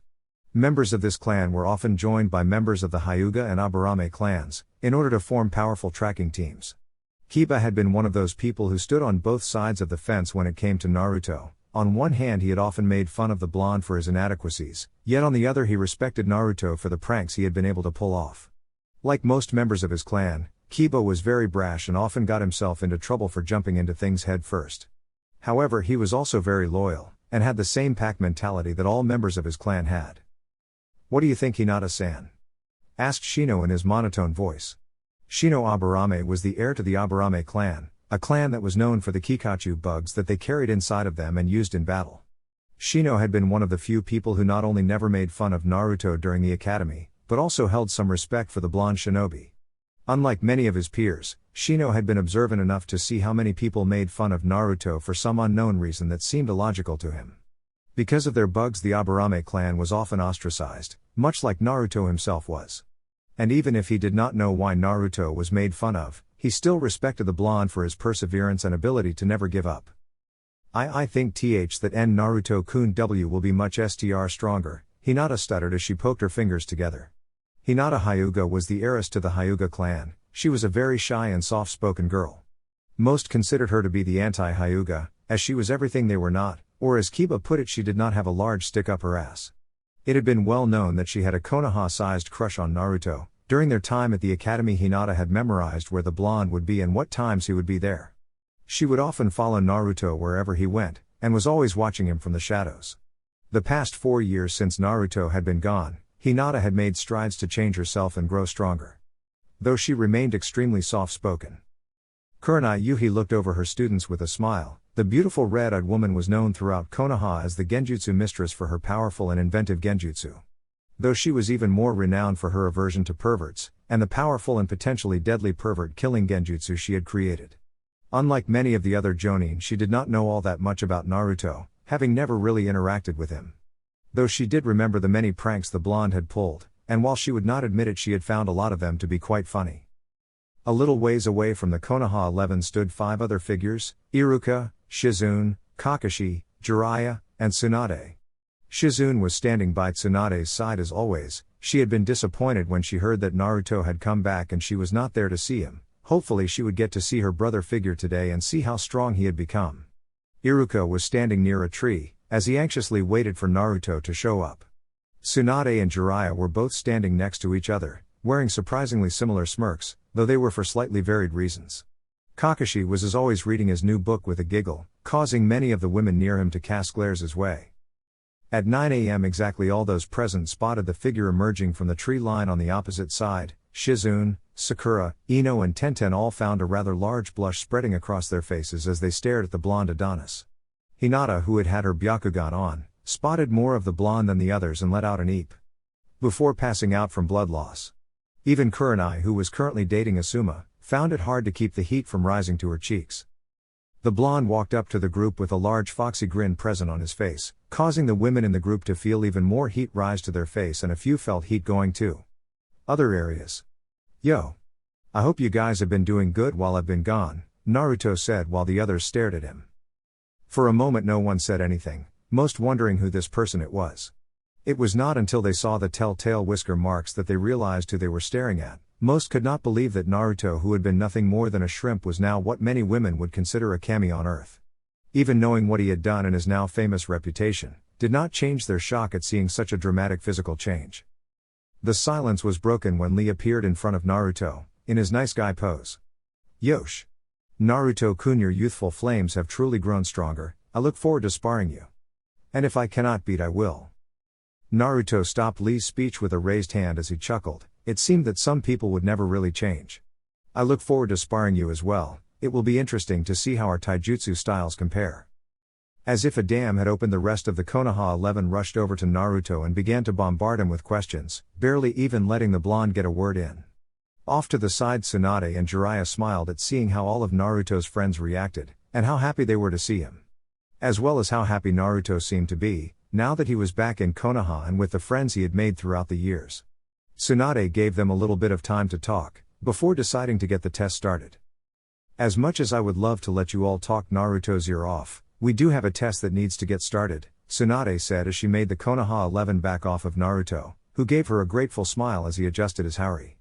This test will be Kakashi Hatake vs Naruto Uzumaki Namikaze, in a one-on-one battle. Naruto and Kakashi made their way out to the center of the training field, standing on opposite sides of each other next to the training posts. "Brings back memories, eh, sensei?" Naruto asked with a smile as he looked at the middle training post, remembering when he had been tied to it when he and the other members of Team 7 had failed their Junon test. "It does, doesn't it?" Kakashi said with an eye smile as he remembered his times on Team 7. Both those when he was a child under Minato, and again when he was the sensei of Team 7. "Now then, remember too. Come at you with the intention to kill," Naruto finished with a smirk. "If you want me to fight without restraint, then you're gonna want to reveal that I have yours. Otherwise you might not actually live." "You know," Kakashi said as he lifted up his Hideo 8, allowing his red Sharingan eye to show. "Somehow I think you may be right." "Are both fighters ready?" asked Tsunade, who received a nod from both of them. "Then Hajime." Naruto and Kakashi kicked off the ground and launched themselves at each other, as they began a taijutsu battle. The two soon began trading blows as they attempted to land a hit on the other, Naruto using his father's style and Kakashi using a mixture of the Uchiha style and the Hatake style. For a while this went on with neither being able to really land a hit on the other. Naruto was faster than Kakashi and had far better reflexes. However, Kakashi had the Sharingan, which allowed him to keep track of Naruto's movements and predict where he would be next. On the sidelines, the Konoha 11 was watching the battle with shock. They knew Naruto had gotten strong. Given the rumors and news that had spread throughout the elemental nations, it was impossible not to. However, hearing of that strength is far different than actually seeing it. "He's fast," Neji commented as he turned on his Byakugan. "My eyes can't keep up with Naruto and he's not even going all out." Tenten turned to Neji in surprise. "He's really that strong?" Neji nodded, I also notice several weights and seals on his persons, and I get the feeling this is not as fast as he can move with those weights on. While Tenten gaped at Neji, Lee was covering his eyes with an arm as he cried. To think Naruto-kun has gotten this strong, it is most youthful. He brought his hands up in the air, before bringing a fist in front of his face. I will increase my training and try to strive to fan my flames of youth just like Nacho-kun. If I cannot do that, then I will do 4,000 laps to Suna and back on my hands. That a boy, Lee, Guy said as he got into his nice guy pose. It's good to see you trying to stoke your youthful flames. I will help you, and if you cannot do 4,000 laps to Suna, I will do 7 million push-ups on my thumbs. Guy-sensei. Oh Lee. Guy-sensei. Lee. Guy-sensei. Lee. The two were soon hugging, which caused a genjutsu complete with crashing waves and sunset backdrop to appear behind them. Everyone who was within range of this nightmarish sight were soon on the ground, screaming as they tried to claw their eyes out in an effort to rid themselves of the sight. Several ninja, including one Kurenai Yuhi, were trying and failing to dispel said illusion, much to her horror and confusion. Neji and Tenten, who were used to it, just sighed as they looked back at the battle. Naruto frowned as Kakashi blocked his kick, before moving in to counter-attack him with a thrust to the solar plexus. Naruto twisted his body to the side as he dodged the attack, before spinning on his feet and launching another kick at Kakashi. The two had been fighting for around 15 minutes now, which in the shinobi world a long time. Neither had gotten a good hit on each other, however Naruto had not just been fighting with no plan. The entire time he had been analyzing his opponent's moves and reaction time given to Kakashi by the Sharingan, and decided it was time to take it up a notch. The battle began to play a different tune as Naruto switched styles, where before his moves were fast but predictable. Now his moves had turned into his namesake, coming at speeds that very few would ever be able to match and at angles that were impossible to predict. In other words, Naruto's attacks became a literal maelstrom. After Naruto had reviewed his battle with Sasuke and studied what he could find on the Sharingan, Naruto had realized that the Dujutsu had one major flaw. They were susceptible to attacks that had no style to them. Every fighting style always had a set of stances that one would attack from, the most obvious being the ready position for the Goken that Guy and Lee used. This is what allowed the Sharingan to predict an opponent's attacks, and make effective counterattacks by showing them where the chakra was going to be next. But if there was no style of fighting used, then the attacks would be impossible to accurately predict, since not even the one they were fighting knew what they were going to do next. The style Naruto was now using could be considered more of a lack thereof. It was a style that he had created, with the help of Jiraiya. It was Naruto's counter to the Sharingan, though he had never used it on a Sharingan user before. Still, he figured now would be the best time to unveil this style, rather than wait until he ran into Sasuke or Madara and used it them, only to find out it didn't work. Naruto threw the Cyclopean Jonin a punch to the solar plexus. When Kakashi went to swat the hand away, however, Naruto changed tactics. Moving his hand under the Kakashi's, he grabbed it and pulled the Jonin into a knee. Kakashi was able to counter it, however he was not able to do anything when Naruto switched tactics again. Moving his leg up, then down and smashing a foot into Kakashi's stomach, bending the Cycloptic Jonin over as he attempted to regain his breath. He got back up and was just in time to dodge another attack, only to get hit by a punch that suddenly came at him from under the other attack. Holy shit, Kiba shouted as he watched Naruto kick Kakashi's ass. When the hell did Naruto get so powerful? You do realize that Naruto is an S-rank ninja, right? Everyone turned their attention to Jiraiya. As good as Kakashi is, he is still only A-ranked. And while Kakashi has more experience, Naruto is quite simply better, and sometimes that's all one needs to win. Hell, even with all my experience I still only win half the time whenever we spar all out, even then that number is going down. Everyone stared wide-eyed at the white-haired Sennin. Going back to the battle, they all had to wonder just how powerful was Naruto? The taijutsu battle continued as Kakashi found himself completely on the defensive. He had not been able to even get in one counter-attack ever since Naruto had changed tactics. Even his Sharingan was working against him, showing him where Naruto was going to be, only to be proven false as Naruto switched attacks at the last second. Said blonde came at Kakashi with a knife's edge to the throat. The Cyclopean Jonin tilted his head to dodge. Only for Naruto to make a fist as he passed by Kakashi's head. Said Jonin was sent flying as a great amount of force smashed into his cheek. Kakashi managed to flip himself in the air before he landed on the ground, and skidded back about 20 feet. He winced as he felt the stinging on his cheek. Wiping his hand along his mouth, he looked at it and saw that he was bleeding. How did you hit me? Kakashi asked with a mixture of pride and curiosity in his voice. I didn't, Naruto said with a smirk. Seeing his sensei's confusion, he decided to elaborate. When you dodged my attack, I merely added my wind element and released it as my fist passed by your head. It made it seem as if I hit when in truth you dodged. But that's ingenious. Asuma spoke as his cigarette dropped from his mouth in shock. Every turn to Asuma. To use wind chakra in such a way. It's like the perfect counter to the Sharingan. What do you mean? Asked Ino, who had seen what Naruto did, but was not exactly sure what it was she was supposed to be seeing. He calls it wind fighting, Jiraiya answered for Asuma, making the Konoha 11 look at him. Naruto took the basics that he had heard about of Tsuhaime's super strength technique, however, rather than put all his chakra into a single tenketsu point and releasing it at the point of impact. Naruto uses his wind chakra and continuously pumps it through his tenketsu to make a more wide-scale attack, without losing any of its power. Many people could not help but feel shocked as they looked at Naruto, who was currently smirking. So that's lesson number 1, taijutsu, Naruto said with a smirk. Kakashi gave him an eye smile, then we'll be going on to lesson number 2, genjutsu. Kakashi went through a few hand seals before he and everyone else disappeared. Naruto looked around curiously as he wondered what was going to happen. And Naruto? Naruto turned his head and despite knowing this was a genjutsu felt his heart lurch. Standing in front of him was Yugito.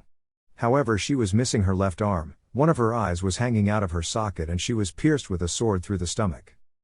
And Naruto, why couldn't you save me? She asked with a set of accusing eyes. Before he could respond, another voice spoke up. You betrayed me.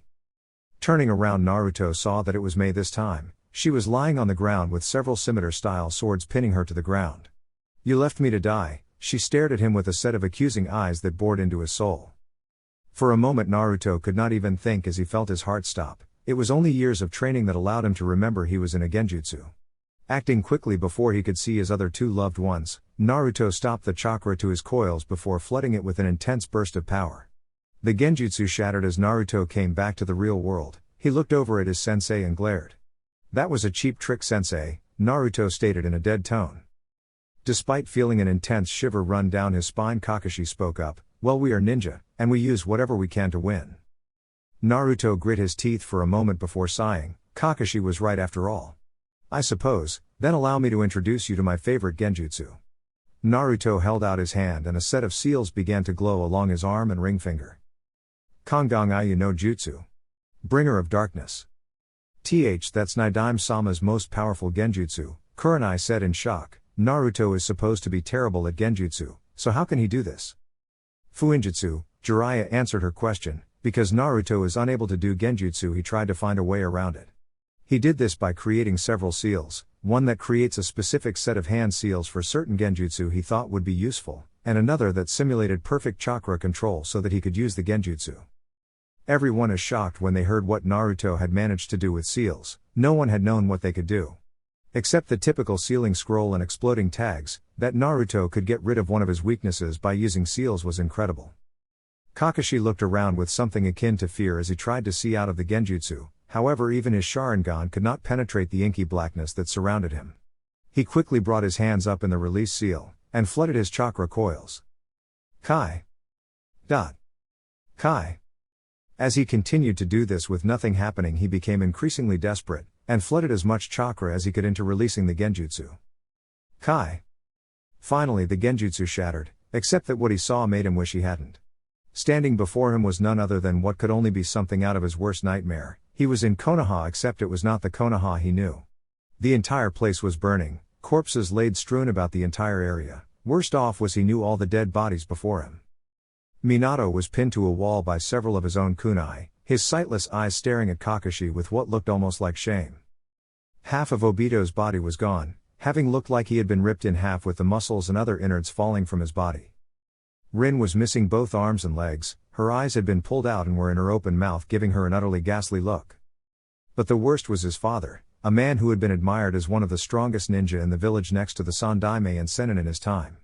Before he had sacrificed his mission in order to save his team, bringing shame on him and making him commit seppuku. He was just as Kakashi had found him, impaled on his own sword, with his sightless eyes staring at nothing. Though they held a look of sadness and shame, and the Cyclopean Jonin could not help but feel that they were that way because of him. Obito. Rin. Minato-sensei. Father. Kakashi stared at the corpses wide-eyed, Were it not for years of experience he would have broken down right there. As it was his Sharingan was able to see through this illusion, despite its realism. Kai.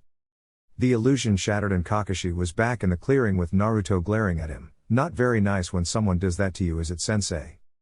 Kakashi winced knowing he deserved that. I'm sorry, he said, I guess I didn't think about what it might make you feel. It's fine, Naruto sighed as he took a deep breath, as long as you learn your lesson and don't do something like that in a spar again we'll be cool. Anyway, I think we have one final lesson, don't we? Kakashi smiled, glad to see that while he could be vicious, Naruto had still kept his forgiving nature. You're right, lesson 2 Genjutsu complete, next up lesson 3, Ninjutsu. Kakashi began speeding through several hand seals faster than any of the Konoha 11 save Naruto could follow, before putting his hand to his mouth and calling out his jutsu. Kaden, Gokyaku no Jutsu. Fire release, Grand Fireball Jutsu. A large ball of fire shot out of Kakashi's mouth and barreled down towards Naruto, who had begun his own hand sealing. Suten, Sujinheki. Moisture began to gather around Naruto as he used his chakra to pull it out of the air. Less than a second later a giant wall of water had formed and blocked the fireball from going any further. The fireball crashed against the water wall with a hiss of steam, before it dissipated. When it did, Naruto went through even more hand seals. Suten, Saryudan no Jutsu. The water wall soon began swirl and formed the shape of a dragon with yellow eyes. The dragon gave a roar as it launched itself at Kakashi. Said shinobi jumped out of the way, letting the dragon crash against the ground, drilling its way through the rock and creating a decent crater which was now filled with water. Unbelievable, Shizune said in awe, I thought only Nidaime-sama was able to draw water molecules out of the air. No, anyone can do it if they have a high enough affinity, Jiraiya said, water is one of Naruto's most powerful elements.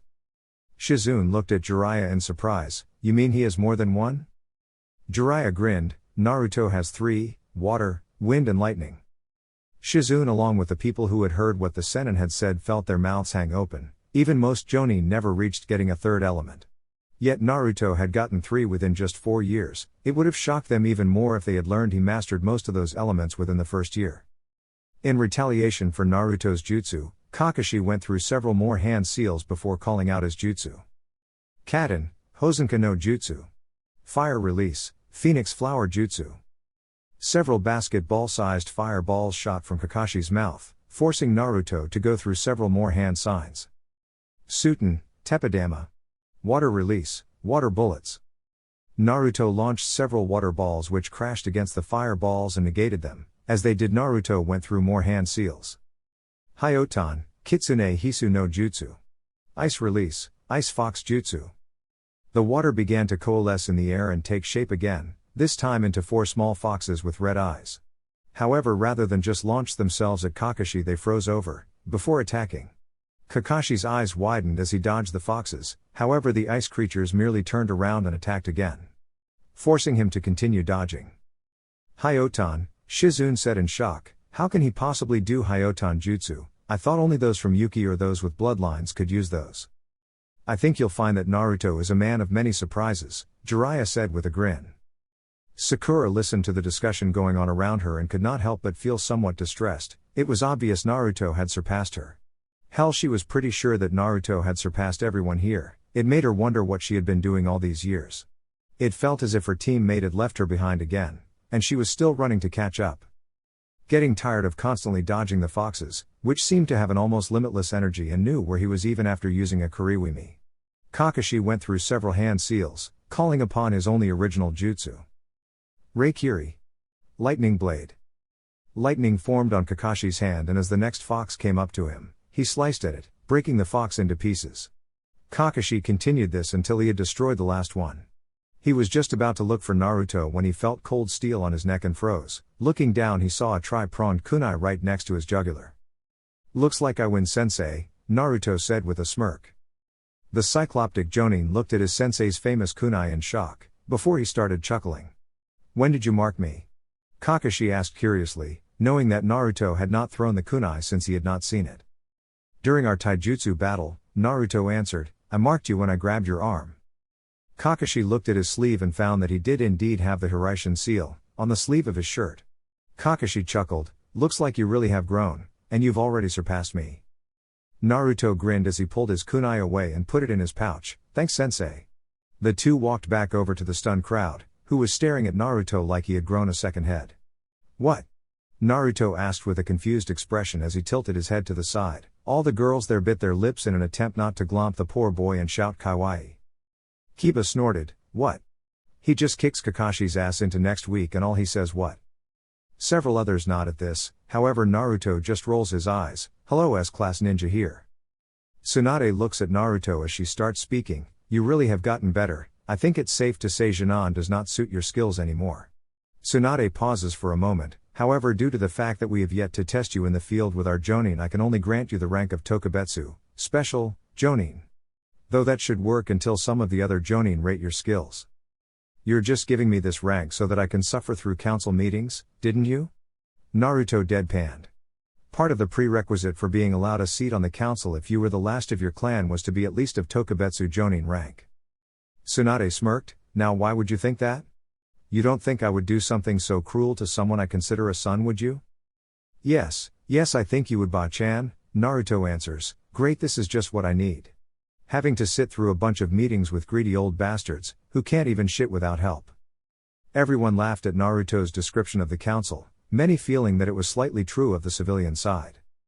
Think of it this way, Tsunade said, at least you're getting experience for when you become Hokage. Ugh. That's right, Naruto groaned, when I'm Hokage I'm gonna have to deal with this shit even more. Maybe I should just not be Hokage, I'll let Konohamaru take the title when he is ready instead. Oh no you don't, Tsunade said, I have waited too long to retire, when you're ready you're gonna take that damn title off my hands so I can relax. Naruto pouted a bit before he gave her a mischievous grin, well I suppose I can do that. After all you're getting too old for this job Ba-chan. Everyone stepped away from Tsunade who had gotten a tick mark on her head. Naruto however continued on as if oblivious to the woman's growing anger, I mean who knows, you might even bite the dust before Konohamaru's ready. In fact I think we should put you in a retirement home right now. Boom. Naruto jumped out of the way just in time to dodge one of Tsunade's punches. Careful Ba-chan, wouldn't want you getting cramps at your age, Naruto said with a laugh. Goddamn brat. Stand still and take your punishment like a man, Tsunade yelled as she tried to smash Naruto's face in. Naruto merely laughed at her as he continued to make fun of the enraged woman. Everyone else sweat dropped at seeing Tsunade trying to kill Naruto. XXXXXXXXXXXXX. Tsunade chugged down her saucer of sake before slamming it down onto the table. You're still an extremely heavy drinker, eh, Suheim? Jiraiya said with an amused smirk as he poured her another saucer. However, he was forced to hold up his hands when Tsunade glared at him. Can it pervert?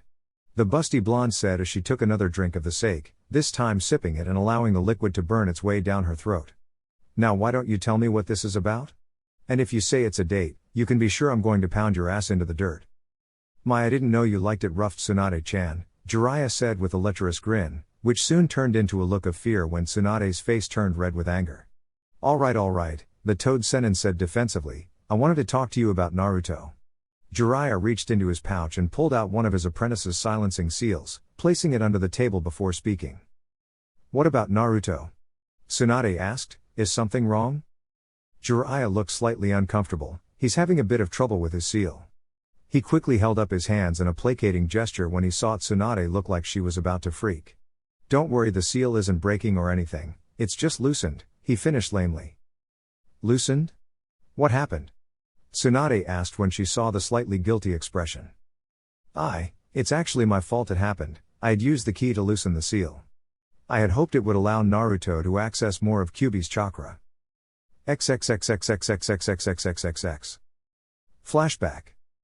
Jiraiya groaned as he pushed himself on the ground. Looking up he found himself petrified as he gazed at what had almost killed him. Or rather who had almost killed him. Naruto was currently in a vicious battle against Yugito and B, who had pushed him out of the way, and the battle was not going in the favor of the other two Jinchuriki. The Kyuubi's chakra had completely covered Naruto's body, mixing itself in with his blood and had burned off all of the boy's skin. Not that you could even see the skin, since the chakra was so thick it actually looked similar to the full transformation that Yugito and B could do. Outlining Naruto's form were what looked like fox bones, giving Naruto an even more menacing appearance. His eyes were a glowing white, and his teeth looked like large black fangs. Behind him were 7 fox tails which were currently swishing back and forth in an agitated manner. Jiraiya was not quite sure what had happened. One moment he was loosening the seal to allow Naruto better access to Kyuubi's chakra. The next moment all hell had broken loose, with the vile power exploding out of Naruto in an uncontrolled manner. B and Yugito were using a combination of teamwork and power to try and subdue the blonde, without hurting him too badly. However, it was hard since Naruto was not going easy on them, and the Kyuubi was the strongest of the 9. Naruto sent out his tails, forcing the 2 other Jinchuriki who were in full cloak mode to dodge and weave in between them. Yugito jumped back as B came at Naruto, using his 8 tails to hold down Naruto's 7. His last tail wrapped itself around Naruto himself, allowing B to lift the blonde into the air and toss him. Naruto was sent sailing, before he smacked onto a rock wall, sending dust and debris everywhere. A red light began to gather in the dust cloud, and the 2 were soon forced to dodge a giant cylinder of destruction. The beam tore a path through the landscape before exploding in the distance. At the same time, Naruto shot off the wall and engaged B in a battle. The Hachibi Jinchuriki was forced to dodge the vicious attacks of the blonde, however Naruto managed to catch him off guard and smacked him with his tail. B was soon sent flying to the same place he had sent Naruto to earlier. Yugito tried to use B's battle as a distraction to get up close, however Naruto seemed to have heard her as he looked over at her and roared. Launching himself at the woman, Naruto used his claws to try and swipe at her. Yugito did her best to dodge, while trying to get Naruto to come back to his senses. "Naruto-kun, you have to control yourself," Yugito yelled in her semi-demonic sounding voice, "don't let all that power consume you." Naruto did not act as if he even heard Yugito, and just continued to attack. After a while he managed to catch the Nibi Jinchuriki off guard by sending a blast of compressed chakra at her. It smacked her dead on and sent the young woman into a rock face. Yugito coughed as the force of the impact created a large crater. She was just about to get back up when she let out a cry of pain, and felt a stinging sensation in her left shoulder. Looking up, she saw Naruto, who had just impaled her through the shoulder with one of his tails. "Please," Yugito said to Naruto in a soft voice, trying once more to get the blonde back to his senses. "This isn't you." She trailed off as Naruto tilted his head and looked at her, as if trying to solve a piece to a puzzle. Yugito tried again to bring back the person she had found herself falling for. "Please, come back to me." Naruto looked away as he grabbed his head, shaking it like he was trying to clear it or in pain. B and Jiraiya, who had been rushing towards them, stopped, not sure what was going on and knew better than to try something with Yugito currently at the blonde's mercy. Naruto continued shaking his head as he grit his fangs. He turned his head to look at Yugito. Why Yugito? Chan. The voice was distorted and sounded completely demonic, but the fact that Naruto could speak at all meant that he was still there. Before anything else could be said, Naruto pulled his tail out of Yugito. Throwing his head up, Naruto roared, sending out a stream of continuous red energy. B and Jiraiya, who saw this, realized what was happening. He's letting out all the energy into the sky, trying to drain Kyuubi's chakra dry. Jiraiya looked over at B. "Tell me, do you ever stop rapping?" Killer B just looked at him like he was stupid. "Why would I quit, when my rap's a hit?" Jiraiya just shook his head before looking back at his apprentice. He was just in time to see Naruto turning back. The red chakra began to recede, first from his face and then continuing downwards. As it did, the Toad Sennin could not hold in a grimace. His apprentice looked like he had his skin peeled. The young teen's entire body was an angry red color. Blood was leaking out of many spots where the skin had been completely burned away. Some areas were so bad that Jiraiya could see Naruto's muscles and organs. It definitely looked painful, and judging by Naruto's hoarse screams, it was more than just that. Finally, Naruto was back to normal, or at least as normal could be when in such bad condition. The blonde dropped to the ground as exhaustion and pain took him. Thankfully, Yugito was right there and managed to catch him before he could hit the dirt. She sat down and gently placed Naruto's head in her lap, tears of worry running down her face as she stroked the blonde hair, which had started to grow back. Soon the rest of the boy's body began to heal. Normal and healthy-looking skin began forming on him, crawling up his body, making it almost seem alive, as steam began to sprout from the other wounds that were healing. Naruto opened his eyes and saw Yugito's tear-streaked face over him. Despite his hand feeling like a 200-ton weight, the blonde managed to lift it up. He placed it on Yugito's face and began to stroke her cheek with his thumb, making the blonde woman purr and lean into it. "Hey, are you okay, Yugi-chan?" asked Naruto in a voice that sounded as if it had not been used in years. "Be baka," Yugito said as she grabbed Naruto's hand with her own. "I'm the one who should be asking that." Naruto smiled as his eyes began to close. Sorry to worry you, I'll be fine. After some rest. The blonde shinobi's eyes closed as his hand became limp, making Yugito hold his hand a little tighter to her face as he fell asleep. Jiraiya breathed out the sigh of relief he had been holding in. He knew that they had been lucky. Had it not been for Naruto's incredible willpower and his feelings for Yugito, the Toad Sennin was sure that things would have ended much worse. He would have to make sure Naruto knew to be more careful when using Kyuubi's chakra from now on. Flashback end. XXXXXXXXXXXX. That was extremely reckless of you, Jiraiya, Tsunade said as a scowl marred her features. I know, okay, Jiraiya said, I should have been more careful and checked the seal before messing with it. But I didn't think the repercussions would be that bad. I thought it would just allow Naruto to access more of Kyuubi's power. Tsunade sighed. Is there any danger of something like that happening again? She had to be sure that Naruto would be alright, both for his sakes and whatever team he was on a mission with. It hasn't happened since that first time, Jiraiya said. Even when he does use Kyuubi's power, he does a pretty good job controlling it. Right now he can go up to 6 tails and still retain control, however each tail is twice as difficult to gain control over than the last one. Still, I wouldn't worry. He has too loose all forms of emotional control in order for him to go berserk, and that's a lot harder to do now that he has matured. Tsunade sighed. Very well, but next time be more careful, okay? Don't worry, I won't be doing that again, Jiraiya said. The rest of the time the two teammates sipped their drinks in peace. XXXXXXXXXXXXX. Man, I love booze. Naruto rolled his eyes as Kiba walked around the Akamiki-owned restaurant with 2 bottles of sake in hand. The dog ninja was already drunk. Who would have thought that Kiba was a lightweight? Naruto snickered to himself as he looked around at the people there. The Konoha 11 had decided to come here and celebrate Naruto's return and recent promotion, allowing Naruto to talk with some of his friends. Over in the corner of the room, Naruto spotted Shikamaru, Shino and Neji, all of whom seemed to actually be sober. He made his way over to them. Yo!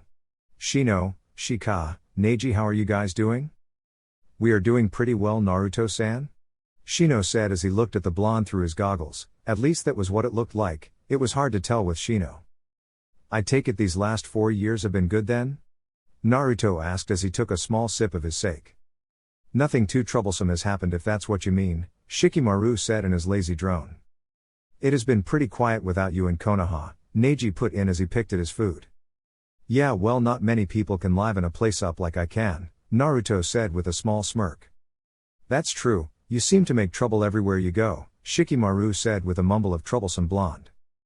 As the conversation continued, Naruto looked out over the small group of people. Lee was talking with Tenten as he made enthusiastic gestures. Naruto could not make out the entire conversation, but he had heard something about youthful parties in the discussion. Ino was currently talking with Sakura, who had managed to thankfully drag the platinum blonde away from Naruto a few minutes ago. Kiba was still running, stumbling around with alcohol in his hands. Kuji was not surprisingly over by the food table, eating to his heart's content. In fact, the only person who seemed to be missing was Naruto-kun. Naruto paled as he turned around, to find a drunk Hinata trying to make her way towards him. Truth be told, Naruto was not quite sure what to make of the lavender-eyed girl. He had not really had much interaction with her other than her blushing and feigning whenever she was near him. It had taken spending time talking to various women and learning what he could about interacting with them, that he had realized the girl had a crush on him. However, there was a problem with this. The simple fact was Naruto did not have any romantic feelings for the girl. She was his friend and he would not deny she was physically attractive, however she was just not the kind of woman he looked for when looking for a relationship. The girl soon stumbled into him, forcing Naruto to wrap his arms around her so she would not fall. This, however, proved to be a mistake, as she pulled his head down so it was next to hers. Have I ever told you? How much? Just as the girl looked like she was about to kiss him, when thankfully her head dropped and she fell unconscious. Naruto breathed a sigh of relief as he lifted the girl up. He looked over at Neji and gestured to Hinata. Hey Neji, do you think you could? Yes, I will take her back home, Neji replied as he took Hinata from the blonde. Neji shook his head. I wonder what Hiyashi-sama will think when his daughter comes home passed out from drinking? Probably something along the lines of picking up Tsunade's bad habits, Naruto said with a small chortle. She is learning from Hokage-sama, Shino said. Naruto perked up at this. Really, I thought Sakura was the only person she was teaching.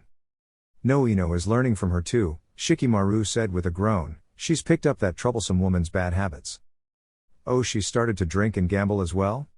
Naruto asked with a grin. Worse, Shikamaru felt her shudder run down his spine. She seems to have picked up the habit on beating us men every chance she gets. Naruto laughed and was just about to say something when. No, Lee, don't drink that. Naruto turned around just in time to see Lee drink some sake Kiba had offered him.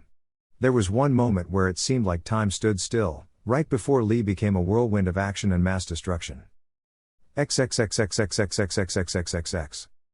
Naruto sighed as he threw off his clothes, before laying down in bed. It had taken nearly an hour to subdue Lee, and had required a combination of Shikamaru's Cage Main no Jutsu, Shadow Possession Jutsu, Kuji's Baika no Jutsu, Partial Expansion Jutsu, and Naruto hitting several pressure points to knock the boy out. After that they had been forced to clean up the mess, while Tenten dragged Lee out as she apologized. Laying his head on the pillow, Naruto closed his eyes. Tomorrow was going to be another big day. He was going to go to his first council meeting, so it would be best if he got some sleep. XXXXXXXXXXXXX. Omake, Jiraiya's Punishment Part 3. Jiraiya awoke with a groan. His head was currently ringing and it felt like he had gone several rounds as Tsunade's punching bag, which was an accurate description of what happened. As he opened his eyes he realized that he was lying on a table, which he was currently bound to. His arms were tied under the table in a way that he could not even move them, while his legs were spread eagle and tied to the end. Not only that, but his chakra was completely sealed, so he could not use any of his seal-less jutsu to escape. A little ways away was a television, which suddenly turned on. A woman with large breasts and an odd mask with red swirls on the cheek appeared. "Hello Jiraiya," came distorted and demonic voice. "You must be wondering why you are here. Your perverted ways have caused many problems recently. Therefore we are going to play a little game." Jiraiya's eyes widened as he tried to break out of his bonds. As he did that, a small slot opened up at the ends of the table near his feet. And ran up to his mail goods. A small round chainsaw appeared at the end of it, which began to spin. For the next 24 hours you will be forced to watch yaoi anime. Every time you close your eyes or turn your head the chainsaw will move 2 inches. Good luck. The screen went blank, before being replaced by something Jiraiya would never in a million years want to see. Out of reflex he both closed his eyes and turned his head. The chainsaw moved 4 inches. Jiraiya looked down and noticed this. "Hey! I thought you said it was only 2 inches. He began to struggle and break the bonds holding him, only for the blade to move 2 inches. Oh boy, Jiraiya said, "Come on, you can do this, just 24 hours, come on Jiraiya." He turned his head as he tried to the television, only to force it away again. The blade moved another 2 inches. XXXXXXXXXXXX. For the next 24 hours, Konoha was host to ghastly screams, making many people quickly assume that Konoha was becoming haunted.